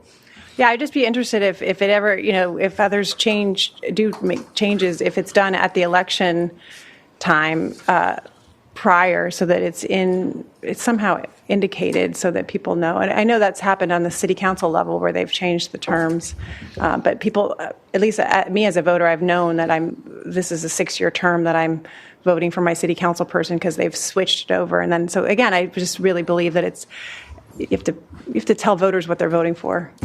And I felt the same way too when I voted for the sheriff and the DA last cycle, right? Sure. And we didn't all think we were giving them 6-year terms, but we in fact did once the legislature passed this. Okay. Well, I'm really grateful that you brought this forward, because I think it does give us an opportunity to think more carefully about all of this and how it fits together.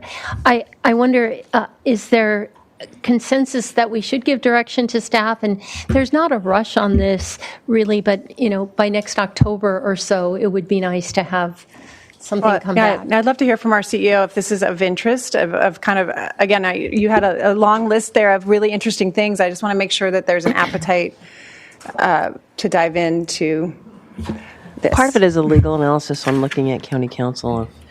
I think definitely we could look at the history. It'd be interesting to know. I've heard different stories from different folks at CSAC and some of their classes. And we can look at some of the other questions that you raised and looking at county council, because a lot of it is legal analysis.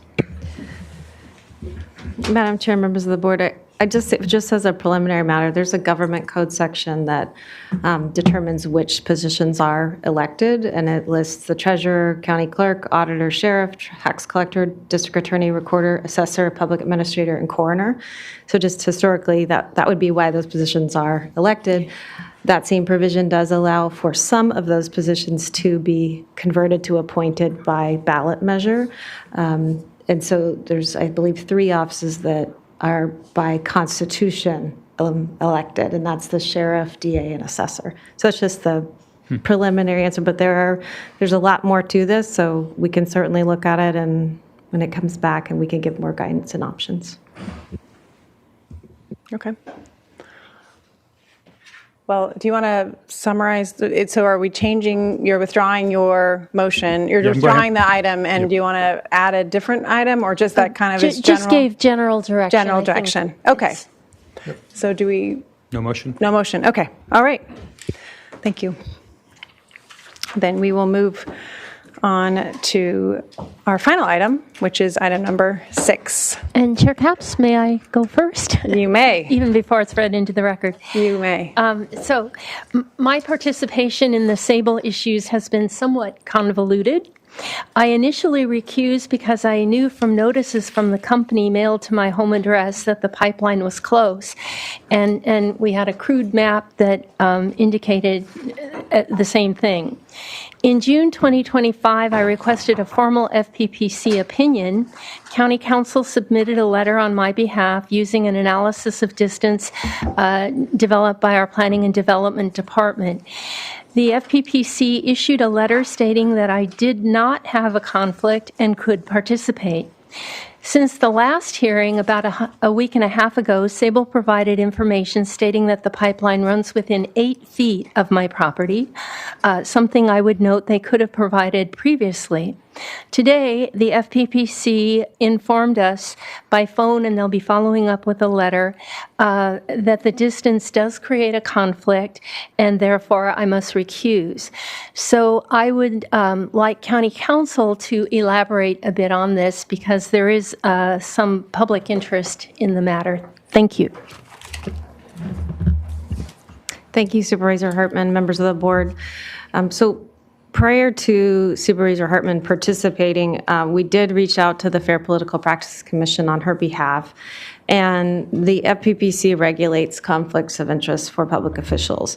So as she stated, on June 27th, we did receive a letter from the FPPC stating that Supervisor Hartman was able to participate and did not have a conflict. That letter stated, it says, you state the exact location of the pipeline is uncertain.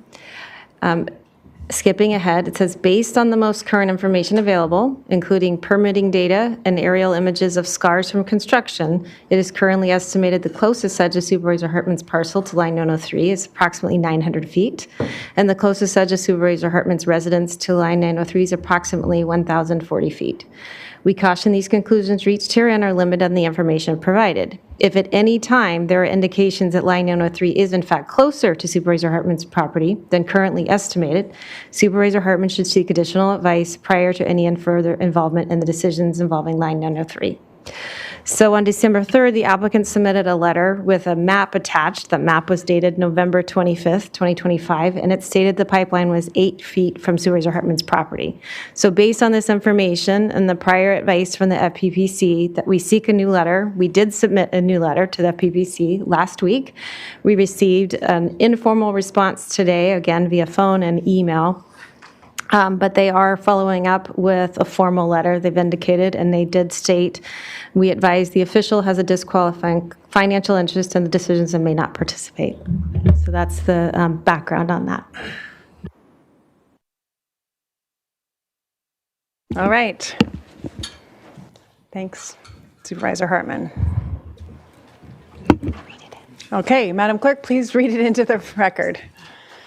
Chair Capps and members of the board, departmental item number 6 is from the Planning and Development Department. It is a hearing to consider recommendations regarding the appeals of the Planning Commission approval of the Sable Offshore Corporation's change of owner, operator, and guarantor for the Santa Ynez Unit SYU, Pacific Offshore Pipeline Company, POPCO Gas Plant, and Las Flores Pipeline System Final Development Plan FDP permits in the 3rd, 4th, and 1st districts.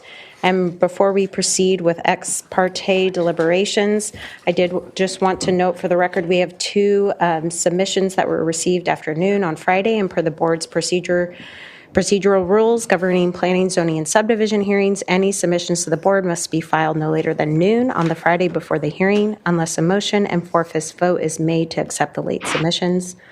And the first is a letter public comment from Shelley Smyers, received December 12th, 12/19. And the second is an additional public comment from Brandon Sparks Gillis, received December 12th at 2:09 p.m. And if the board would like to include these 2 submissions as part of the record, a motion would be needed to do so. Okay, let's do ex parte, please. If anyone would like to talk about any conversations they've had. I'll go first. Supervisor Lee. I spoke with Lee Downison on Sunday, December 14th over the phone, just a general conversation. Okay, and then we met with Environmental Defense Center. Yes, that's correct, yesterday. So yes, I joined Supervisor Lee since we are Brown Act partners on this topic with Environmental Defense Center. Charbon Figo Rengifo and Linda Kropp yesterday, as well as I believe once prior as well. And I had interactions with UCSB's Environmental Affairs Board. Any others? Linda Kropp did not call me, but I did run into Steve Rush in the hallway on Friday. And there wasn't much of a discussion. Supervisor Levin, no.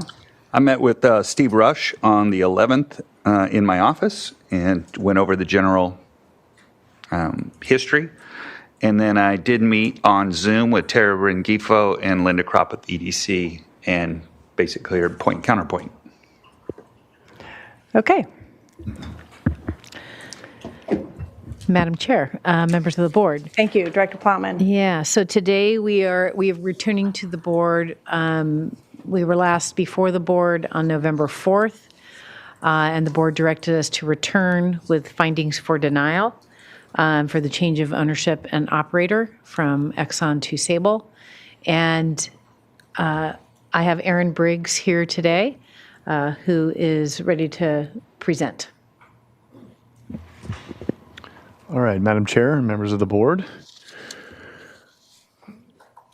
We have returned to the board to consider the appeals of the transfer of county permits from ExxonMobil to Sable Offshore Corporation for the San Ynez unit, the Popco gas plant, and the Las Flores pipeline system. The board last heard this item on November 4th, and at that hearing, the board was considering whether to affirm, reverse, or modify the Planning Commission's decision to approve the transfer of the following county permits: a change of owner, operator, and guarantor for the San Ynez unit final development plan permit, a change of operator and guarantor for the Popco gas plant final development plan permit, and a change of operator and guarantor for the Las Flores pipeline system final development plan permit. After testimony and deliberations, the board voted 4-1 to continue the hearing and directed staff to return with findings for denial. Attached to your board letter are the findings for denial, which include a basic CEQA finding with the notice of exemption included as attachment C to your board letter, and more importantly, administrative findings related to the change of operator for all three facilities.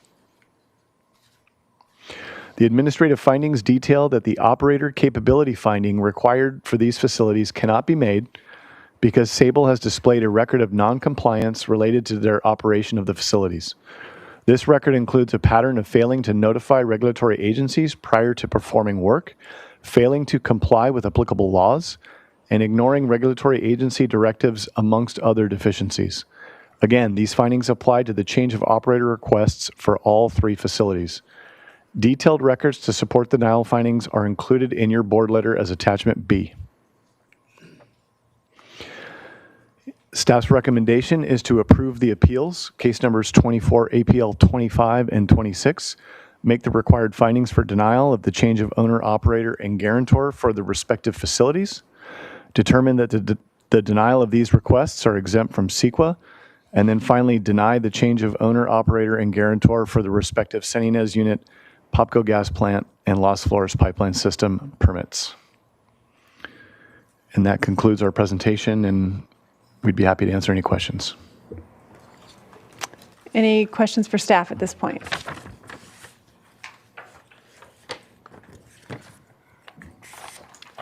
Okay.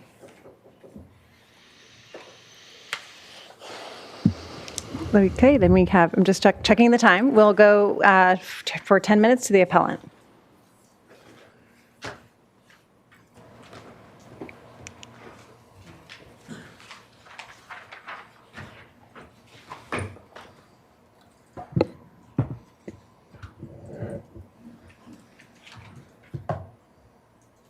Thank you. Should I wait for the time to show here or just start?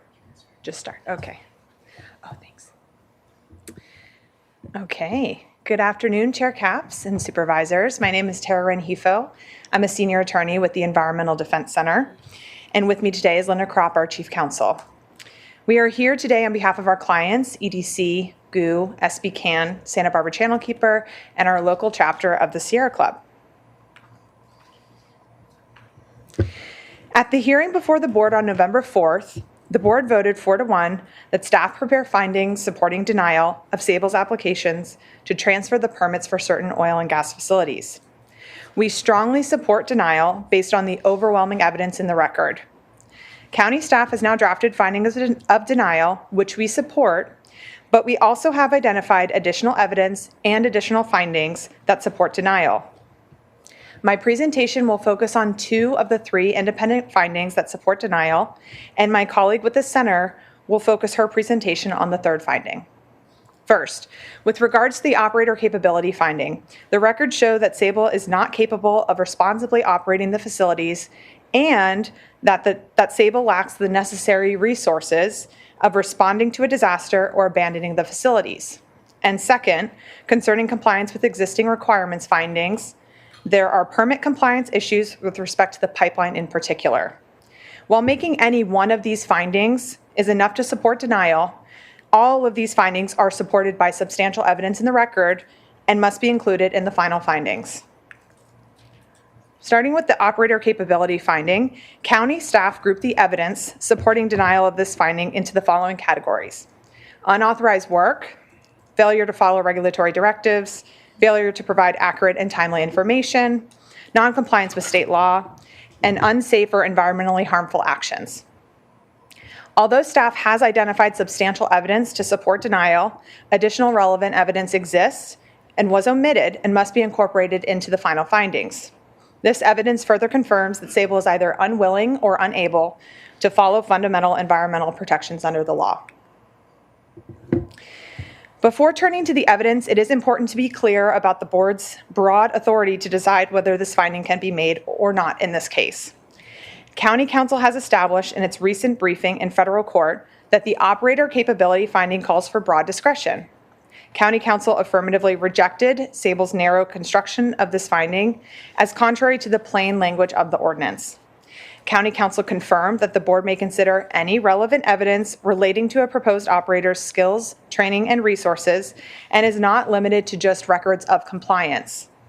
The legislative history confirms this broad scope, and so does decades of county practice. The final findings must be revised to reflect this full authority and make clear that the evidence shows Sable does not meet the standard. Our proposed changes are redlined on page 2 to attachment B in our December 12th comments. The staff report and findings cite evidence that Sable lacks the skills, training, and resources necessary to operate the facilities. The findings, however, omit additional relevant evidence showing that Sable has repeatedly conducted activities without first notifying agencies or obtaining the required permits. First, the findings must include evidence of Sable's interaction with the Coastal Commission.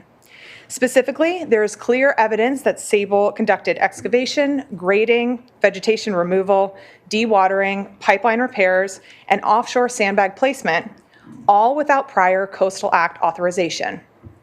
This was not a misunderstanding. Commission staff documented repeated violations even after formal notices and cease and desist orders. And much of this work occurred in sensitive wetlands, streams, and offshore habitats. Second, the district attorney filed felony and misdemeanor environmental charges against Sable for its unlawful discharges and stream bed alterations. The facts that gave rise to a felony complaint again demonstrate a disregard for regulatory oversight that is directly relevant to Chapter 25B. There is also additional evidence of Sable ignoring agency directives. The Office of the State Fire Marshal issued a notice of deficiency after Sable failed to comply with the conditions of the state waivers needed to address inadequate cathodic protection. CalGEM has threatened enforcement over Sable's refusal to comply with bonding obligations. State Parks reported damage outside allowed easements during anomaly digs, and the county itself issued a notice of violation for nighttime construction outside permitted hours. This evidence further supports a finding that Sable is not an operator capable of responsible and lawful operation of a high-risk oil and gas system. Denial based on the operator capability finding may also be based on a showing that Sable lacks adequate financial resources. Such a determination must be included in the final findings of denial. Turning to the company's finances, Sable has not demonstrated adequate financial resources to abandon the facilities or remediate after an oil spill. These are not made-up requirements. These obligations come straight from the permit language itself. Sable's latest SEC filings, which were made publicly available after the November 4th hearing, raised serious financial concerns. Sable's available cash dropped from $247 million to $41 million in just one quarter. The company carries nearly $900 million in debt. It continues to burn cash at an unsustainable rate, and it admits substantial doubt about its ability to continue as a going concern. Starting the day the permits transfer, Sable, not Exxon, becomes financially responsible for both abandonment and if there's a disaster. A company with limited cash, massive liabilities, no operating revenue, and ongoing litigation is simply not financially capable of undertaking these obligations. Based on this record, no reasonable person could conclude that Sable satisfies this resources requirement, and the findings must be revised accordingly. Finally, Sable and Exxon are not in compliance with condition A7 of the pipeline permit because the pipeline lacks effective cathodic protection, a foundational feature analyzed in the original EIR-EIS and essential to preventing corrosion and spills. The Office of the State Fire Marshal has already confirmed inadequate cathodic protection. Restarting without it would be a major deviation from the approved project. As a result, the board cannot make this finding because a substantial conformity determination has not been made in accordance with A7. A finding of financial guarantees is required for a change of owner, operator, and guarantor. The center will discuss the third finding supporting denial, but I will note that this finding gives the board discretion to determine what insurance, bonds, or other instruments are, quote, necessary to comply with the permits and county code. Attachment B to our December 12th comments details the substantial evidence supporting denial based on this finding. In sum, the board cannot make the requisite findings to approve Sable's transfer applications, nor, as the center will explain, can it find that Sable provided adequate financial guarantees. We respectfully request that you revise the findings to include the additional evidence and make the additional findings and deny Sable's applications. I yield my remaining time to the center. Thank you.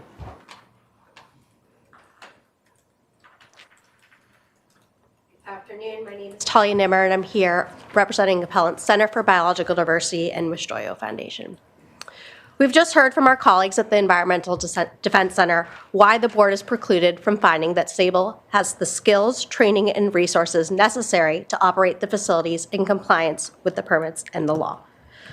But on the record, the board also cannot make the financial guarantee findings that there are sufficient bonds or insurance in place to guarantee Sable's decommissioning obligations and to remediate an oil spill.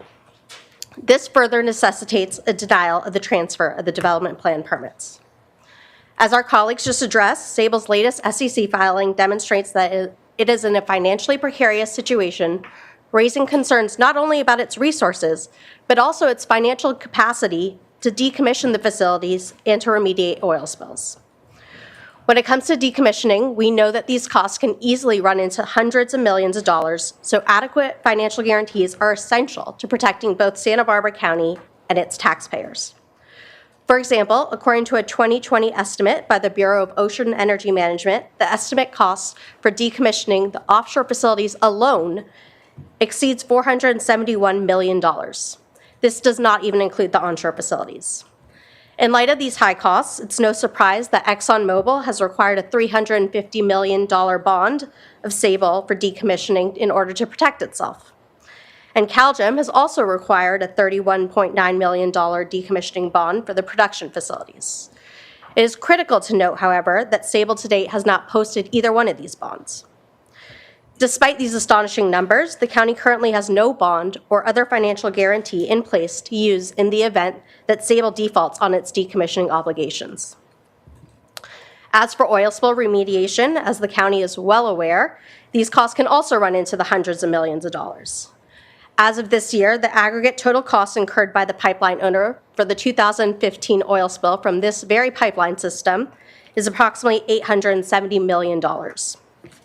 Despite these costs and risks, the county has never seen Sable's insurance policy or been able to confirm that the scope of coverage is in fact sufficient to protect the county from another catastrophic oil spill. Without these measures in place, the county simply cannot make the findings that it has sufficient financial guarantees necessary to backstop Sable's decommissioning obligations and oil spill remediation obligations. The county, That's your time. okay, thank you. Thank you. Okay, now we'll go to the applicant.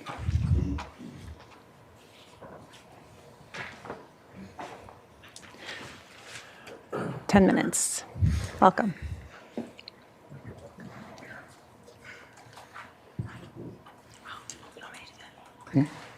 Yeah. Hello. Just waiting on the presentation. Great. Okay. Good afternoon, Madam Chair and Supervisors. My name's Steve Rush, and I'm Vice President of Environmental and Regulatory Affairs for Sable Offshore Corp. I began working on the SYU expansion project a mere 45 years ago. My regulatory team's goal at that time was to permit a pipeline from offshore platforms to shore, replacing the OS&T, the offshore storage and treating vessel, originally installed because the then activist opposition to oil and gas development. Sound familiar? Their approach at the time was to require pipelines instead of tanker ships offshore because pipelines are environmentally preferred. Ultimately, we were successful in working with the county, who approved the pipeline to shore, part of the very pipeline system today that today's activists are protesting because they don't want oil and gas development at any cost, regardless of the jobs they destroy, the negative impact on affordability through increased gasoline prices, lost county tax revenue of over $50 million over the next 10 years, could be higher, and then the multiplier effect of our economic benefits to the county. This is about ending oil and gas, plain and simple, and overlooks that this is now one of the safest pipeline systems in the world, subject to the most stringent standards, and managed by a team with decades of exemplary operating experience. Let's not repeat history and reverse what we have worked so hard in many decades ago when this community and the state agreed that pipeline systems are the preferred approach. County staff has now recommended approval for these permit transfers 3 times in October 24, February 25, and again in November 25. Draft findings now suggest that the operator capability finding cannot be made. But we have demonstrated and continue to demonstrate that Sable meets the owner, operator, and guarantor findings for all 3 facilities. And before we get into the details of why Sable continues to meet the required findings, I'll turn it over to our counsel, Jessica Stebbins-Bina. Good afternoon. As my colleague just noted, there are draft findings against Sable for the first time after 3 prior staff findings. However, those were the result of a tainted vote. While Supervisor Hartman, I understand, had the best of intentions and did not know the distance of her property from the pipeline, neither was Sable aware that the county had claimed it was closer or further away than it was. We learned only after the hearing that the basis for her recusal had been a misstatement of the distance from the pipeline, and we sought to create and find a new map. The vote that was done last time was 4-1, and that involved the participation of Supervisor Hartman, who legally should not have been participating in the vote. And we request that the entire item be re-agendized with the original staff report rather than the findings that were based on the result of that vote. Turning back to Mr. Rush.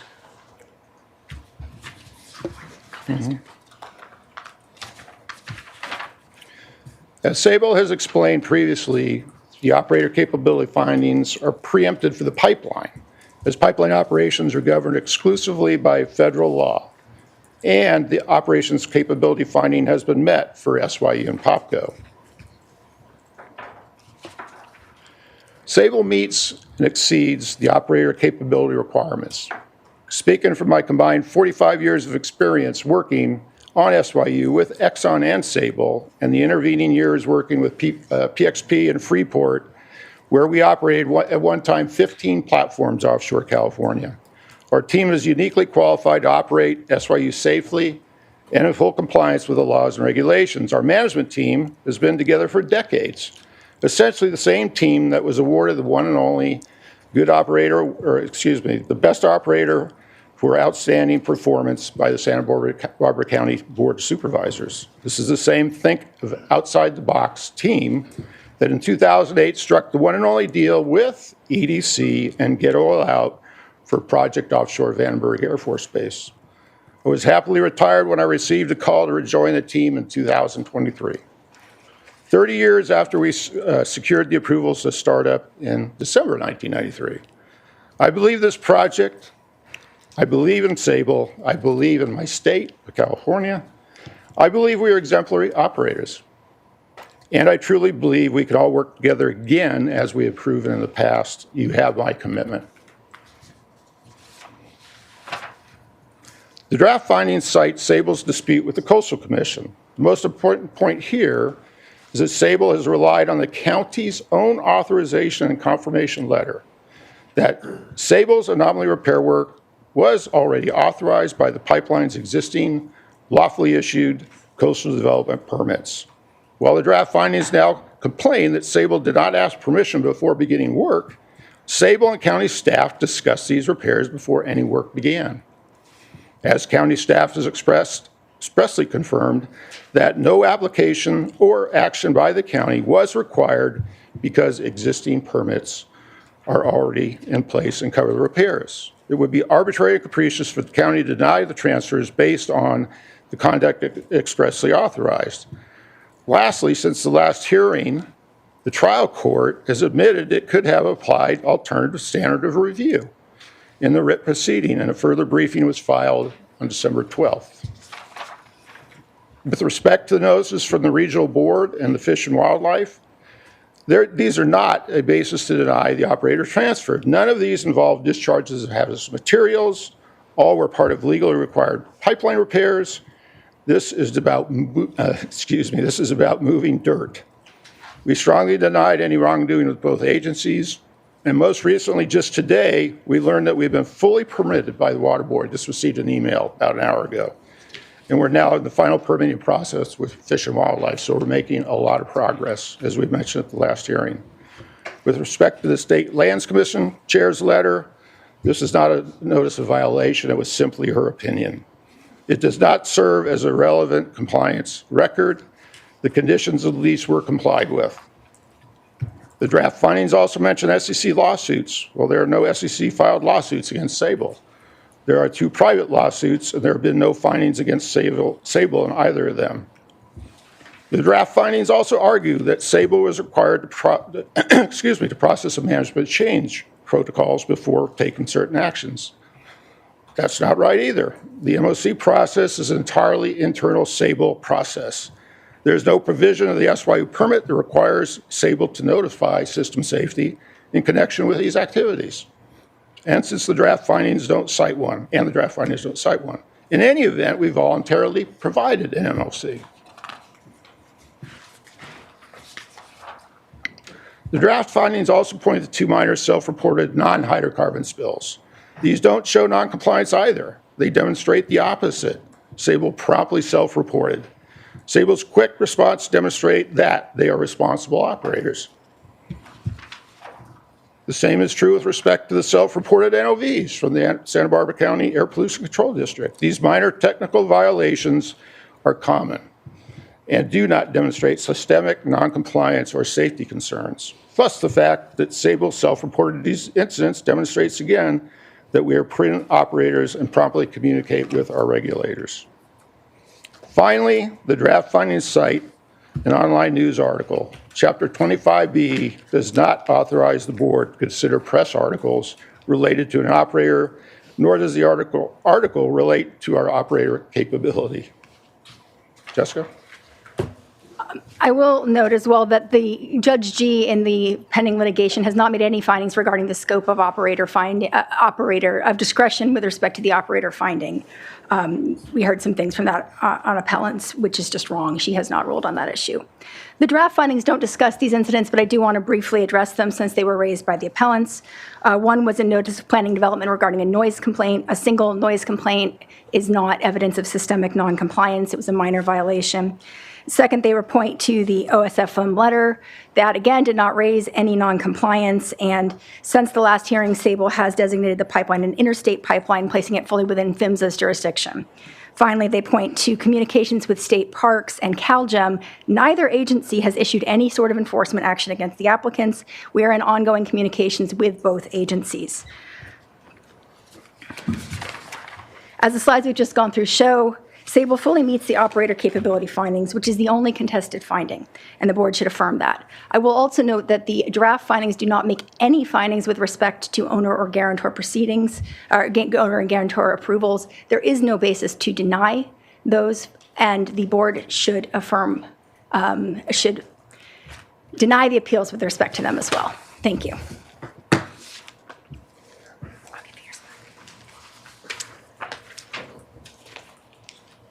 Thank you very much. Any questions at this point? Okay, Supervisor Nelson. Yes, the applicant, this is actually for staff, not for the applicant. The applicant asserted that they had discussed the repairs in advance with your staff. Is that accurate? I'm sorry, say it again. The applicant stated that they discussed the repairs in advance with your office. Is that correct? To the pipeline? It would be fair to say we generally discussed repairs. It would not be fair to say that we verbally authorized those repairs before they began. Was there need for them to be authorized under our permit? We wrote a letter saying that no permits were required after they began construction. In response to construction. That you don't, just confirming what they already knew? Correct. Okay. Thank you. Okay. Thank you at this point. I know we have a fair amount of public comment. Okay, so that's fine. Yeah, go. Sorry, I apologize. Just trying to figure out the best time to get some of these questions in. This is for staff. Is there current production going on at the facility? Madam Chair and Supervisor Nelson, they are not currently producing right now. They have approximately 400,000 barrels in storage. Okay, so but it's being extracted and brought over to the facility? So they began they began production in May. Okay. And then they produced until they had about 400,000 barrels in storage, and then they stopped production. Okay. And when the pipeline burst, how much did they have in production at that time? Do you recall? Plus or minus 27,000, 30,000 barrels a day. A day, and they was in and out. So they were when the initial pipeline burst, how much was sitting there that was stranded in storage? So I don't know how much they keep in storage on a day-to-day basis, but they continued to produce after the pipeline ruptured. Okay. To fill up the storage tanks at that time, and it was about the same volume. It was about 400,000 barrels. And at that time, then the county issued permits to let them. That's correct. All right. Yeah. To remove that oil. Correct. Since there was no pipeline, and having it there was what was the findings you guys had? It was a fire hazard. What was the? I was a past planning director, but I believe it was. You guys made the determination that stranding it there was a fire hazard, right? Does that sound right? Supervisor Nelson through the chair. I actually don't know it'd be a good thing for exactly us to what check that up on. finding was. Yeah, but we can certainly check. Thank you. Okay, Madam Clerk, let's move to public comment. I know we have a fair amount. 24. So as we're going to do a minute and a half for those and close public comment. Chair Capps and members of the board, we will now go to public comment on this item. Again, we have 24 requests to speak from the public, and we are going to begin here in Santa Maria with Patrick Kennedy, to be followed by Adam Maingott. Patrick?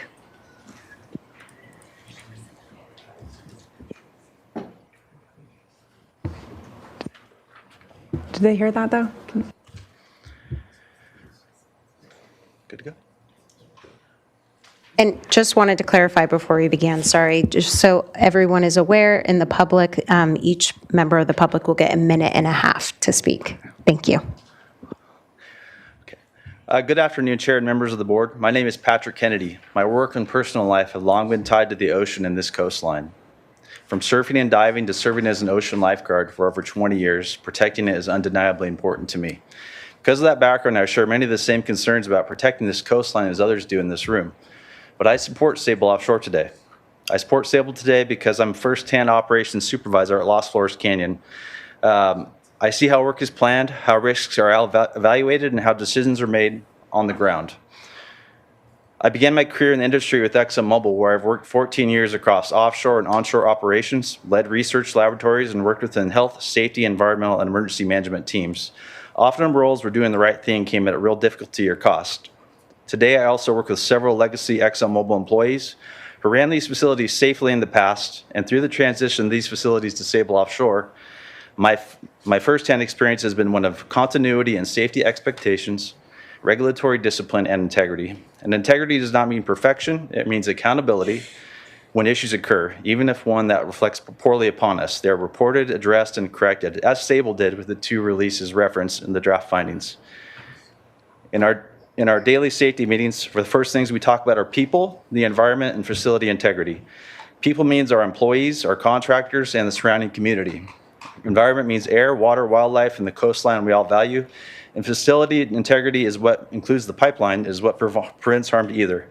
Thank you, Patrick. That is your time. Thank you. We will now go to Adam Mangot to be followed by Patrice Surmier. Adam? Hi, afternoon, Chair. My name is Adam. I work for Sable. I'm a health, safety, environment advisor there. And before that, I worked as a firefighter for Cal Fire when I went up to Cal Poly, and I was a paramedic in Bakersfield, and I'm still a paramedic today. That led me into my position that I have with Sable, which is I help manage the emergency response and all things safety related at Sable. And I treat the emergency response the way I treated my patients in Bakersfield, which was like I treated them like family. All my patients that I put on the ambulance, I treated them better than I would my own grandmother. And I work the same way with Sable when it comes to emergency response. I also work for ExxonMobil, and I had the same attitude I do as I do now. From the start, Sable has been committed to supporting the people of Santa Barbara County and ensuring that all preparations and repairs are meet and exceed the requirements. Sable's management team has been safely and responsibly operated in Santa Barbara for 20 years, earning those numerous awards. Sable has invested tens of millions of dollars and thousands of hours of labor to make SYU safe and modern as any in the country. I have seen firsthand Sable's commitment and my own to reporting it and responding to all incidents immediately, regardless of their severity. Thank you, Adam. That is your time. That was fast. Okay, thank you, guys. We will now go to Patrice Surmier to be followed by Greg Orr. Patrice? Good afternoon. My name is Patrice Surmier. I'm an environmental engineer, and I've worked and lived in Santa Barbara County since 1986. Working with a variety of local businesses to comply with air quality regulations. I'm a California licensed engineer and the longest standing appointed member of the APCD Community Advisory Council. And in full disclosure, I am the SYU's managing supervisor for compliance and regulatory matters. I did this on behalf of Exxon and now for Sable since 2011. Air permits are very intricate. A permit may contain several hundred unique compliance conditions and compliance plans incorporated by references. Facilities that are operated in good faith and self-reporting will periodically have NOVs for infractions. Many conditions of these complicated permits are record keeping, process monitoring, or similar activities and do not directly impact emissions. Minor excursions from these conditions do not result in excess emissions. The self-reported violations noted in the staff report resulted in none or negligible emissions. In my experience, operators throughout the county and the state regularly receive at least one NOV from an air district per year. These violations can be serious, but they can also be minor technical violations without any adverse environmental impacts. The violations that Sable received all fall within that minor technical category. They are not indicative of a pattern of noncompliance, and they do not qualify as major events. Thank you very much. We will now go to Greg Orr to be followed by Jason Joyce. Greg? Good afternoon, Madam Chair and Council. I'm here today to urge you to approve the transfer of necessary permits from ExxonMobil to Sable Offshore. The state of California is at a breaking point with its energy needs day-to-day basis. At this moment, we import 2/3 of our crude oil from hostile third world countries where future geopolitical issues can disrupt imports and significantly increase gasoline prices for the residents of the West Coast and the country. San Francisco is strictly on waterborne crude imports at this very moment from the Middle East and South America. That started December 1 of this year with the shutdown of the Crimson Pipeline and only feeding Northern California from Kern County. California is also an exporter of civilian and military fuels from Arizona and Nevada, as well as overseas military installations. There are no pipelines that currently carry fuel from other states into California, and there are no current projects that will be completed in a realistic timely manner that will help the emergency we have today. With the 25 years of the pipeline operations and construction, I can report that Sable Offshore reports with the highest level of integrity. Every individual from top to bottom from Sable Offshore has a deep appreciation for the environment due to the fact that we are all born and raised here in California. We urge you to transfer the permits regardless of the actions here today or the outcome. Sable Offshore is here to stay. We will continue to fight for what California needs, and not just for now, but for the future. Thank you. We will now go to Jason Joyce to be followed by Karen Howenstein. Jason?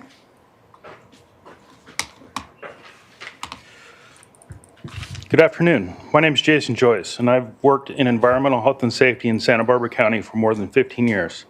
I have supported safety and environmental operations for organizations such as Raytheon, Firefly, SpaceX, and UCSB. These experiences have taught me how to protect people while navigating complex local, state, and federal regulations. I am a lifelong Californian from the Central Coast in Southern California. I have surfed, hiked, and fished and enjoyed this coastline my entire life. And protecting it is a top priority for me, both professionally and personally. I would not be here if I did not believe this operation could not be done responsibly and safely. The question is often asked, why produce oil off our coast? The answer is that we could do it cleaner and safer here than in many parts of the world. Responsible offshore production in California provides local jobs, generates tax revenue for schools and public services. Supplies critical raw materials while operating under some of the strongest environmental and safety standards anywhere. Sorry, I'm not a great public speaker.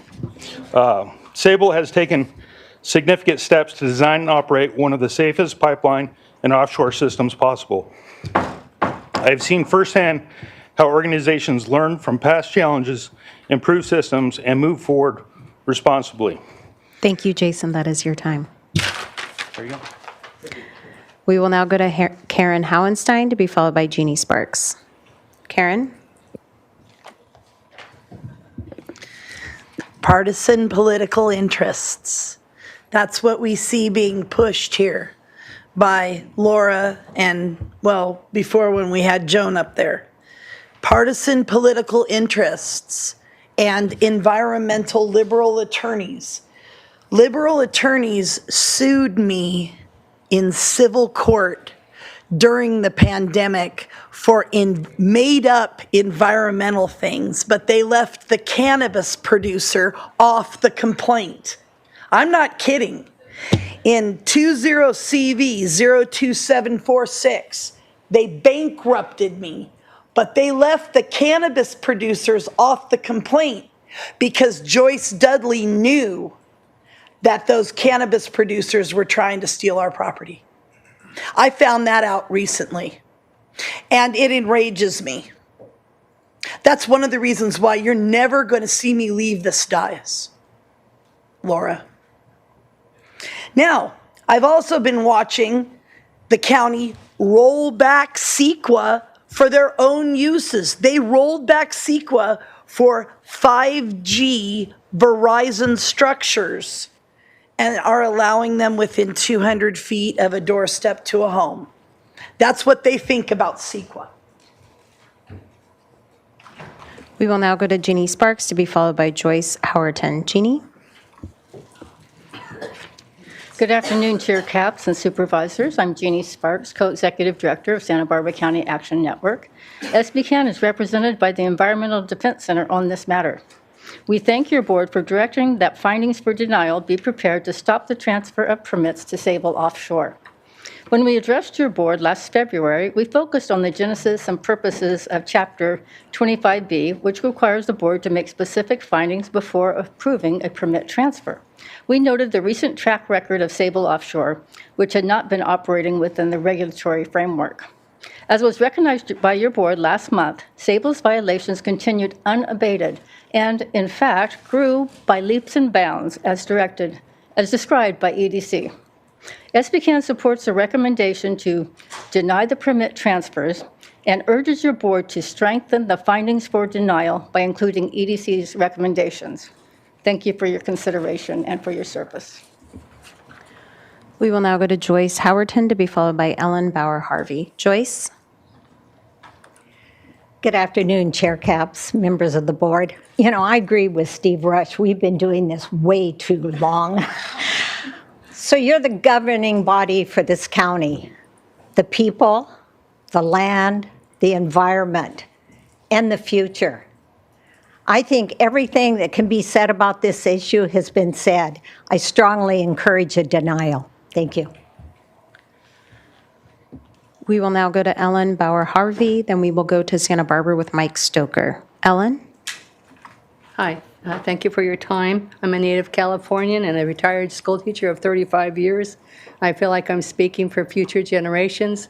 I'm speaking for those that can't speak, which is the wildlife, the air, the water. And they can't speak, but it's our responsibility to be responsible for taking care of our environment. And as it's presented by EDC, I also wrote an email, which I hope you read yesterday before the deadline, on all the violations that were done with Sable. And I'm just disgusted and I'm upset that they have such a disregard for the environment and following rules, and that they feel like they're above everything. And hearing about Mrs. Hartman's, all of a sudden she's not qualified, that seems fishy to me. And I'm very concerned about Sable is not a safe and responsible operator, as shown in the many violations as EDC presented and I presented in my email. And I'm very concerned, and I please beg you to do the right thing and deny this. We will now go to Santa Barbara with Mike Stoker to be followed by Ted Morton. Mike? Honorable Chairwoman and honorable members of the Board of Supervisors, on behalf of the Santa Barbara County Taxpayer Advocacy Center and over 300 business members, we urge you to deny these findings. I'm not going to get a whole lot into the findings, but I will say this. Your staff, I think, in previous hearings has done an adequate job showing why those findings are incorrect and showing why Sable definitely does meet the financial requirement necessary for a change of ownership. But I can tell you this. Through this hearing and with Sable, a new standard has been created. If this arbitrary, capricious standard that has been now created for change of ownership was applied in the past, very few, I don't think any, of the independents that bought up the majors as they left Santa Barbara County ever would have qualified. But we know this isn't about the name, the ownership, the change of ownership, the permit. This is really about either being pro-oil or anti-oil. I get that. If this was a new project voted down, they wouldn't have a chance. Three boards can count to three. But this is a vested operation, and this is the Outer Continental Shelf with the largest reserves in the Outer Continental Shelf in the continental United States, that there's a lot of oil there. And if you don't think they'll go back, do we want to count on drill baby drill Trump not giving Sable and all his federal agencies what Sable wants? They can create an offshore storage and treatment facility. I've told they've already bid on one. They went out to a public offering in October for $250 million and got in 2 days to apply to an offshore storage treatment facility. Don't let oil tankers come back. As a supervisor, I fought against it 40 years ago. So did Linda, sitting in the audience there. Thank you, Mike. Listen That to is what your your time. staff said before, and don't let oil tankers come back, and if they do, it's on your watch.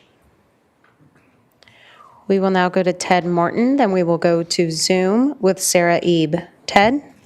Good afternoon, Chair Capps and Supervisors. I am Ted Morton, and I'm the Executive Director of Santa Barbara Channel Keeper. I want to thank you for taking steps to protect the Gaviota Coast and Santa Barbara Channel last month by directing county staff to prepare findings that align with the decision to deny the transfer of county permits from ExxonMobil to Sable Offshore.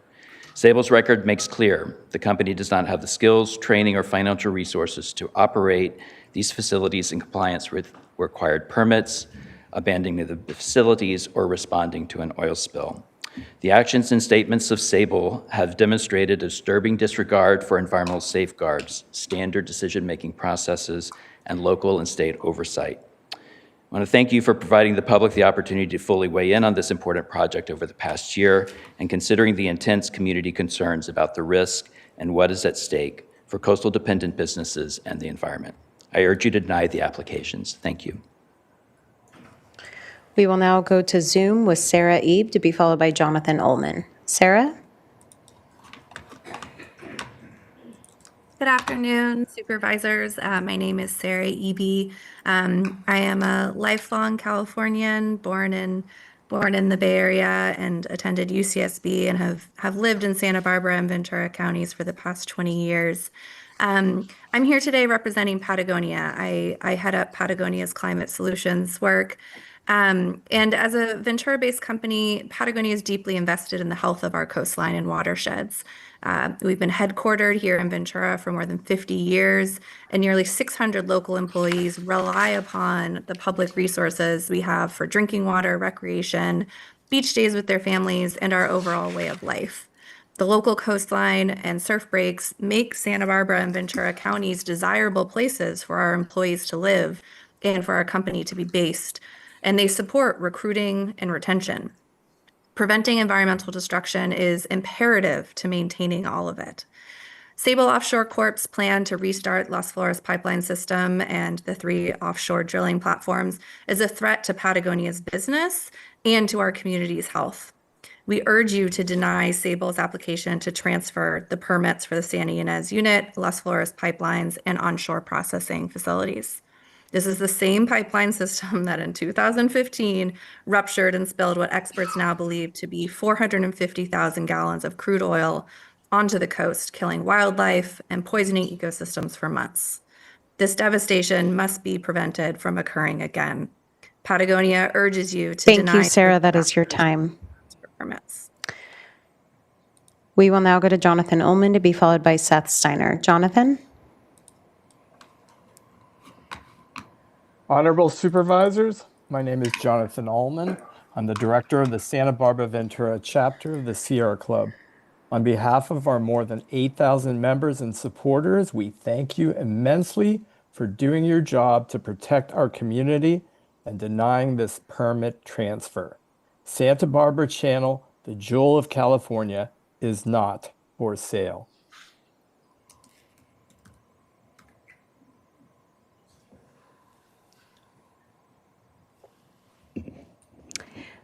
We will now go to Seth Steiner to be followed by Nikki Talibi. Seth?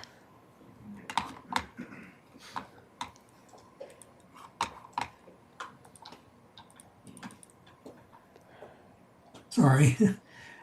Chair Capps and Supervisors, last month the board made an informed, enlightened, and firm decision that will protect our economy, our environment, and our health. Sable Oil has proven time and again that it cannot be trusted to operate responsibly. There is substantial community support to deny cable permits for oil and gas facilities here. Sable's response has been toothless threats and pressure. This only makes more clear that they're unfit to operate these facilities and be good neighbors. I ask our supervisors today to again defend our interests and to formally and finally deny Sable's permit transfer requests. Thank you. We will now go to Nikki Talibi to be followed by Bill Hickman. Nikki?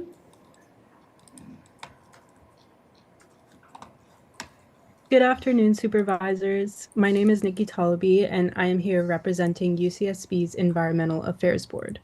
There are many students who wanted to speak today but couldn't because they are away on break.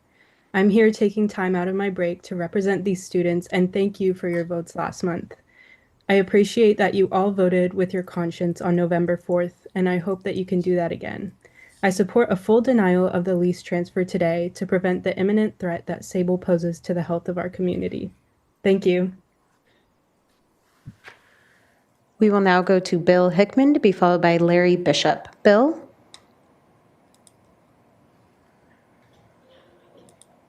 Good afternoon, Supervisors. My name is Bill Hickman with the Surfrider Foundation.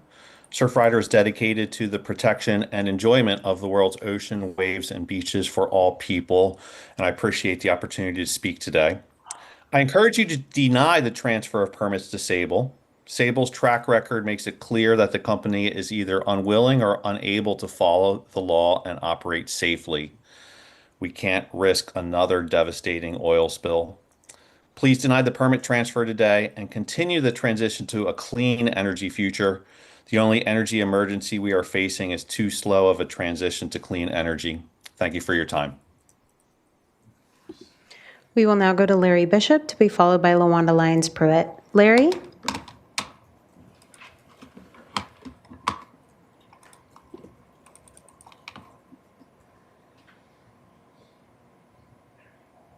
Larry, we have unmuted you on our end. If you can please unmute on your end to provide your comments. Oh, okay, thank you. Hi, my name's Larry Bishop. I'm at 511 Sycamore Drive in Buellton. I live 2 blocks from the buried Exxon pipeline and a vent stack up on the top of the hill. I oppose the Las Flores unit transfer to Sable Offshore, given the previously stated problems. I have no confidence that Sable will operate better than the Plains Pipeline, Exxon, and local contracts have done. These operators caused a major problem for Buellton residents in the past. 10 years ago, our neighborhood in West Buellton at 9 p.m. was fumigated by Plains Pipeline when its local contractor vented toxic oil and gas fumes in F-stability or no air dispersion conditions to our neighborhood as they were mothballing their oil line after the refuge spill. This release sickened my family and hundreds of other neighbors. For at least 10 hours, nobody slept that night. The incompetent venting operation was not regulated by APCD or other county agencies at the time. We, the citizens of Santa Barbara County, hire county staff to protect us from these assaults on our safety and health. We didn't hire them to coddle dangerous industries who make big profits and ignore established safety procedures. Please do your job and deny this dangerous permit transfer. Thank you. We will now go to LaWanda Lyons Pruitt to be followed by Tina Calderon. LaWanda?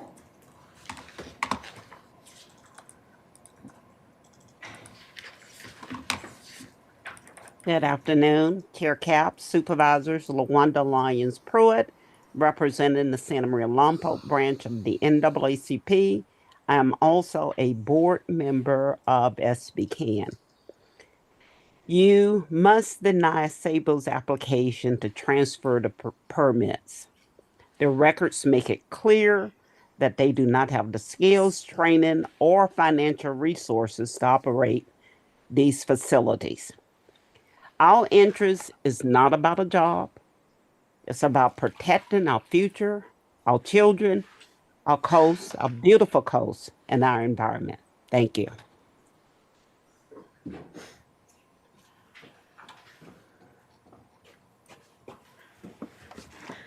We'll now go to Tina Calderon to be followed by Thomas Becker. Tina?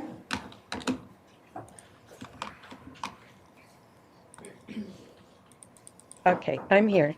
Shnai Castro, good day, Honorable Supervisors. My name is Tina Calderon. I'm a Chumash and Tongva culture bearer, and I work for Sacred Places Institute for Indigenous Peoples as the Ocean Protectors Program Director. Sacred Places Institute for Indigenous Peoples is a California Indigenous-led grassroots environmental justice organization based in the unceded ancestral homelands of the Tongva people, also known as Los Angeles. Our mission is to build the capacity of Native nations and Indigenous peoples to protect sacred lands, waters, and cultures.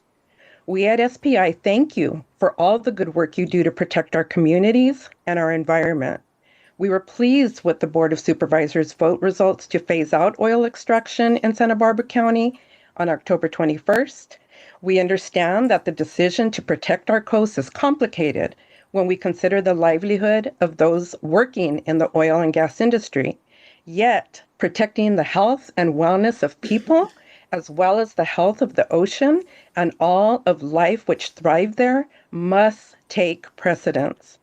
SPI is very concerned about Sable Offshore Corp's illegal activities in the coastal zone, especially their resolve to continue activity in order to restart the Santa Ynez unit, the very same unit that devastated Refugio State Beach and the surrounding lands in 2015, which encompasses our unceded village site of Casil in Chumash territory.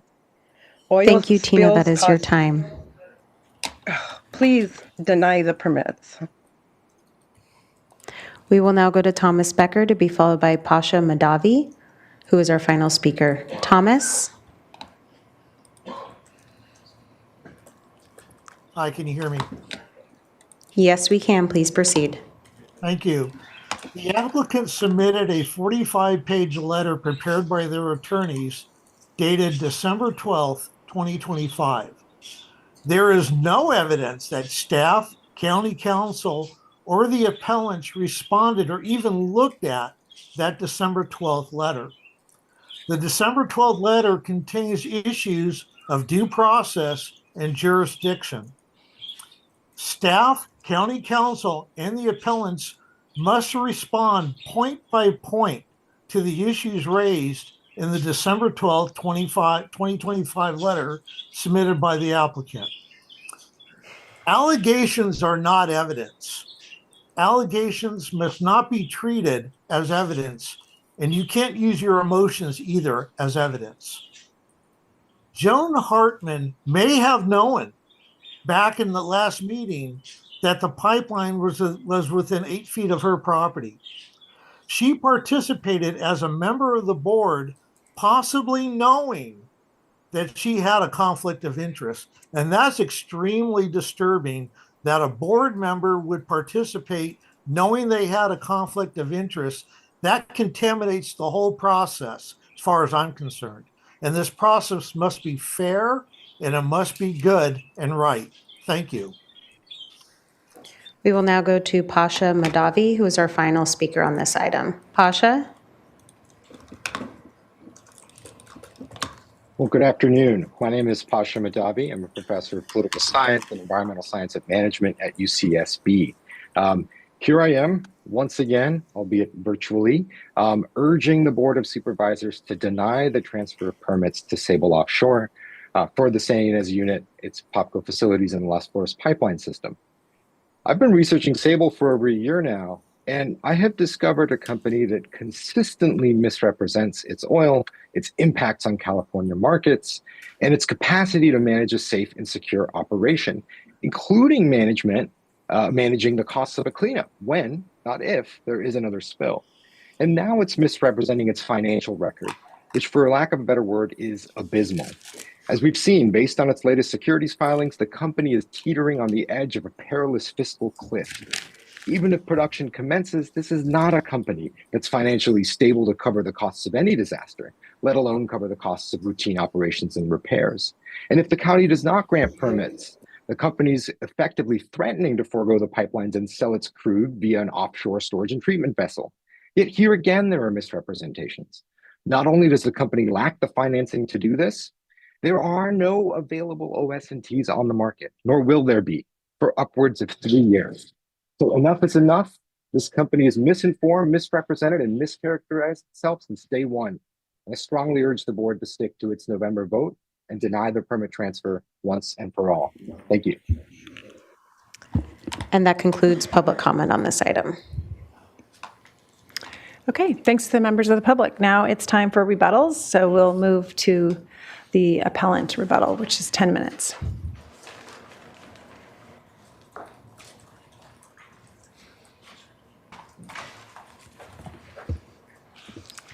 Thank you, Chair and Supervisors. I'm going to keep this short and sweet. A lot has been said on this issue, but there are a few points I'd like to address to close it out. We aren't here about oil or not oil. This is really focused on Sable. It's about the findings under 25B, and that's key. So I heard that in applicant's presentation. That's not why we're here. It's about this company, and that's where the focus of our evidence, what it pertains to, and also what the findings pertain to as well. I also want to emphasize that the applicants have referenced the Planning Commission findings and then past staff reports, but the Planning Commission findings came out in October of 2024. A lot has happened since then. A lot of evidence has come out, and even between November 4th and this hearing, additional evidence has come out further supporting denial, like the most recent 10Q, for example. So there's been a lot of changed circumstances, new evidence to really demonstrate the type of operator that Sable has been and its financial state as well. So that's important to consider. And then finally, there was mention of Judge G's order. My presentation talks specifically about County Council's briefing related to the operator capability finding, how County Council has interpreted that finding in its discretion. But since that was raised, I figured I'd just directly quote the order right here from Judge G. She says, the board has discretion to decide which of the three actions to take, meaning affirm, reverse, or modify, and discretion within its de novo review process. So while she didn't go into the specifics of the findings itself, she did recognize that the board has discretion because it's a de novo review process. I think those are the main points that I wanted to address. And then in conclusion, just to summarize our comments, when thinking about these findings of denial as written by staff, there does need to be a change in the language when it comes to the discussion of the operator capability finding, the scope of that. It's not just specific to records of compliance, and so that should be addressed in the findings before, or if they're adopted, and then also adding resources into the operator capability finding and the evidence that supports denial based on a lack of adequate financial resources. And unless there's others, I think that's it for appellants. Thank you. Okay. Thank you. All right, we'll move to the applicant rebuttal. Also, you have 10 minutes as well. Be careful. Watch out. We've made it this far. We've made it this far, no injuries. Let's keep it that way. They've been doing this for 45 years, but I can still skip to the dais here. Yeah. So, just a couple points. Really, the majority of the issues that we've been talking about, the violations and things like that, are very minor and things that we actually self-reported. In 45 years of working with Exxon's, PXP and the like, the county, and rightly so, has very stringent regulations and permits, and especially on the air side where there's so many things that you got to do. So we end up self-reporting those, unlike some operators. The claim that we're not a capable operators is actually quite the opposite in those instances, right? Because we're self-reporting. Not a single non-compliance claim has been adjudicated, and we continue to make progress on all the fronts. As I mentioned, we had 14 outstanding Regional Water Quality Control Board permit issues, and as late as, like I said, a couple hours ago, we've resolved all the water board issues, and we continue to work with the Fish and Wildlife to get those cleaned up too. And as I already said earlier too, even the Coastal Commission case is taking a turn, and again, it's still not adjudicated, a long ways to go in that respect. And there was one particular UCSB professor that made a number of misrepresentations. Misinformed is probably a good term that he should use for himself. I get concerned when lawyers and poli-sci professors try to do math and figure out 10 Qs, but we have sufficient funds through refinancing next year, so no problem there. Anyway, that's all I had. Just briefly to talk about the issue that EDC has raised a few times, which is their alternative findings, which include proposed alternative findings, which would include findings on financial issues and other matters. This is not within the board's ability to do under the operator finding, and county council already conceded in the last hearing before Judge G that the financial assurances findings were ministerial mandatory. They did not dispute those points. The 2001 staff report made very clear that new bonds could not be required. Anything outside the existing permits could not be required. So the board should not invite error by going down that road, nor should it invite error by adopting the findings, the very thin findings that are in the record now that were created at staff direction after someone who should not have been participating in the hearing participated. So I urge you to deny the appeals and affirm the Planning Commission's decision. Thank you. Thank you so much. Okay, so we've now heard both rebuttals, staff comments. Any reaction, clarifications? Seeing. Madam Chair, we don't have any response or comments. Okay. Any questions or comments? Okay, so now we move to deliberation. Anyone like to start? I started last time. I'll do it this time. Baseball reference. Yeah. What kind of metaphor are we going to use? Anyway, go ahead, Supervisor Nelson. Yeah, thank you, Chair Capps. I will not be able to approve the appeal and make the findings, the new findings. I've been saying for a while that I believe this is a lot of what I call political theater. And, the reason why I say that is because, a lot of people out in the public think that by transferring a name on a permit that somehow it's stopping production of oil at this facility. The truth is they're already producing oil at this facility. The truth is that there are people out there operating it every day. I'm looking at their faces right now. And these are the men and women who we are here to say whether they are responsible enough. And I believe that they are. I think it's also disingenuous for us to attack the financials of a company that at the same time we're trying to bankrupt them by delaying a process and not letting them proceed. I know that we're using things like the Coastal Commission's findings as proof of noncompliance. And I don't think the Coastal Commission has been an honest actor in this process. This thing has gotten political. If this was not happening in 2025, I think this would be a very different story. Coastal Commission's taken a lot of weird turns lately. I sat at a hearing on the Vandenberg Space Force Base and the rocket launches, and I spent the entire morning watching Coastal Commission staff and commissioners meet with Vandenberg Space Force Base staff and talk about their permit, and then later in the day blast them for not communicating with them. Once the cameras are on. I was in the Coastal Commission hearing just a couple weeks ago up in Sacramento, where I saw the Coastal Commission continue to extract more concessions out of the PG&E for the Diablo permit. Unfortunately, I just don't trust the Coastal Commission here. I think that they've been, it's a political body. Most of those are elected officials or appointed by elected officials. I don't find their fines convincing for me. I think many of the findings that we're trying to make for showing that they're a bad operator are same kind of things that we've done ourselves and many of other jurisdictions have done. When you're operating an industrial facility, things happen. And I think that Sable and Exxon, its predecessor, have shown themselves to be good operators, that they report on these things immediately. They get after them immediately. The truth is, Sable already owns this facility. They already own the pipeline, whether we transfer this permit or not. And, we can continue to fight this fight up here where we don't transfer it. And in the day, Sable is still going to be there operating until they're bankrupt. And then at that point, Exxon will be.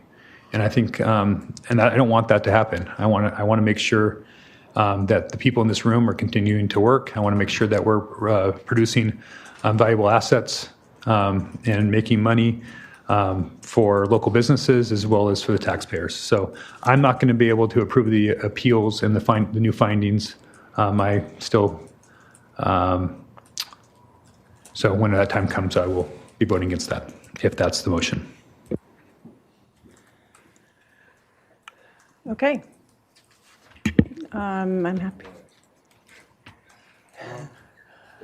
I can go? Yeah. Okay. Just one second.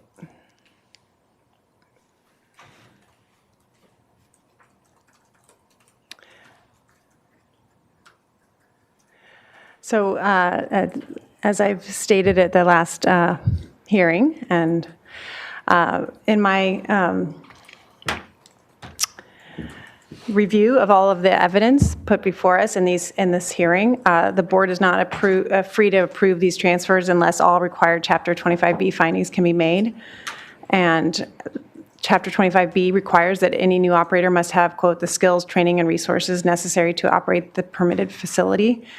I read what our staff has put forward, and the findings for denial, which is that the operator does not have the capability, the skills, training, and resources, financial guarantees and resources, bonds, insurance, ability to fund, and the compliance with the existing permit requirements as of the completeness date.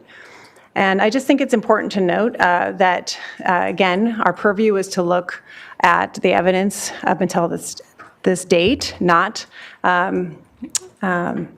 the Planning Commission, which has been such a long time ago from now. The evidence has just continued to grow from that time with criminal charges, state enforcement actions, serious permitting violations, outstanding safety deficiencies, and unresolved financial concerns.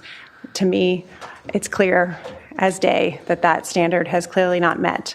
I do want to say how much I've enjoyed and appreciated and valued the fact that Sable employees have come here.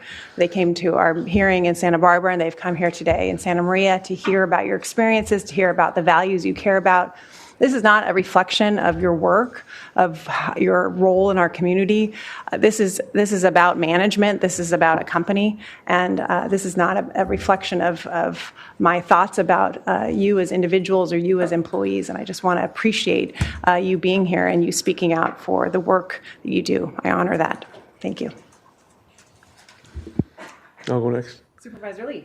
So, based on I would support staff recommendations to uphold the appeals based on staff findings and all the evidence that was brought before us and our previous meeting, everything that was said. So I am going to support staff recommendation. Supervisor Lavanino. Thank you, Madam Chair. So, what's changed in 3 weeks, right? So we just went through this, but I'll just go back over it. I've been on this board for 15 years, and I have been the loudest and strongest supporter of the oil industry, probably over that period. And there's many reasons why I do. Most of it is creating the household type of head of household jobs that oil and gas does. Not to mention the fact that they provide a ton of revenue that helps us as the county do the job that we need to do. If you guys were here earlier, you saw we have a 5-year forecast that shows we have deficits heading out over those 5 years, and we're talking about cutting child welfare jobs, people that work, follow up on abuse cases. That's how close to the bone we're going to be getting over these next 5 years. I've supported projects by Exxon, Santa Maria Energy, PetroRock, E&B Natural Resources, PXP, PCEC, and also companies like Pacific Petroleum that service these companies, and I'm going to continue to do that when I can. But as I said before, something's different here. This is, I have to determine today whether Sable is capable of safely operating this pipeline running along our southern coast. And if we were starting from scratch, like when the first time I voted on this, I would vote to approve this transfer as I did earlier this year because I didn't have the concerns that I have now. But over that stretch of time, there's just too much evidence in the record that just shows a pattern of non-compliance and either ignorance of our rules or just blatant disregard. So I think the findings packet is just, I went to highlight and almost ran out of ink here that, just with the county, in May of 2025, Sable unloaded 57 diesel trucks to fill on-site crude oil tanks without notifying the county. That was a permit condition. They also unloaded liquefied petroleum gas, partially filled the propane bullet without notifying the county. Again, that was part of their permit condition.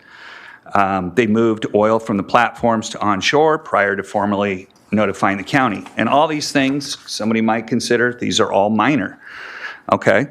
But it shows a pattern. May 19th, when they did move that oil, they were also supposed to notify the State Lands Commission. It did not. State Lands Commission came back and said, this undermines trust of Sable's motives, demonstrates a lack of understanding of the significant concerns held by many regarding the resumption of activities, and raises serious questions about their willingness to be a transparent operator. The Water Board sent Sable notices of violations for unauthorized waste discharges into Santa Barbara County waterways 3 different times. Glad to hear that your relationship with the Water Board is improving. We have the California Attorney General weighing in. We have Fish and Wildlife with notices of potential violations.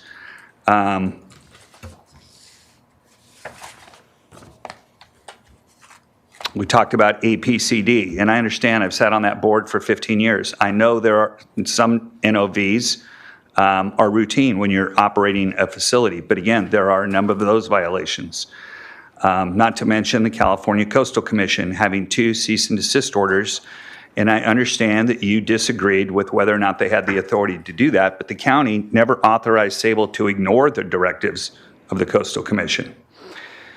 Again, August 6th, hazardous material spill report documenting a spill of 280 gallons of hydrochloric acid. Self-reported, I get that, appreciate that, but still another problem.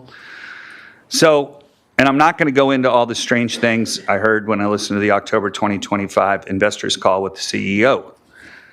What I will say is, I'm going to finish with a quote, and it says, when you come to a tough decision, you can either choose comfort or you can choose courage. And rarely do you ever get to have both. Be much more comfortable for me to side with the side that I've always been on. But you just didn't give me that opportunity, I don't feel. I don't blame the employees. I think this is something, and I honestly met with Steve Rush. Steve Rush is somebody I've worked with in the past on other projects, and I trust Steve Rush. I think he's trying to do the right thing. I think it's above that there's just something that is allowing a environment of disregard for our rules and our regulations. And I just can't, in my conscience, vote to move that forward. So I know this is not the end of this. And this thing has gotten a life of its own. And this does not in any way, like when people say, okay, well, this is either pro-oil or anti. No, it's not. I support the oil industry. I support the jobs it creates and the revenue it creates.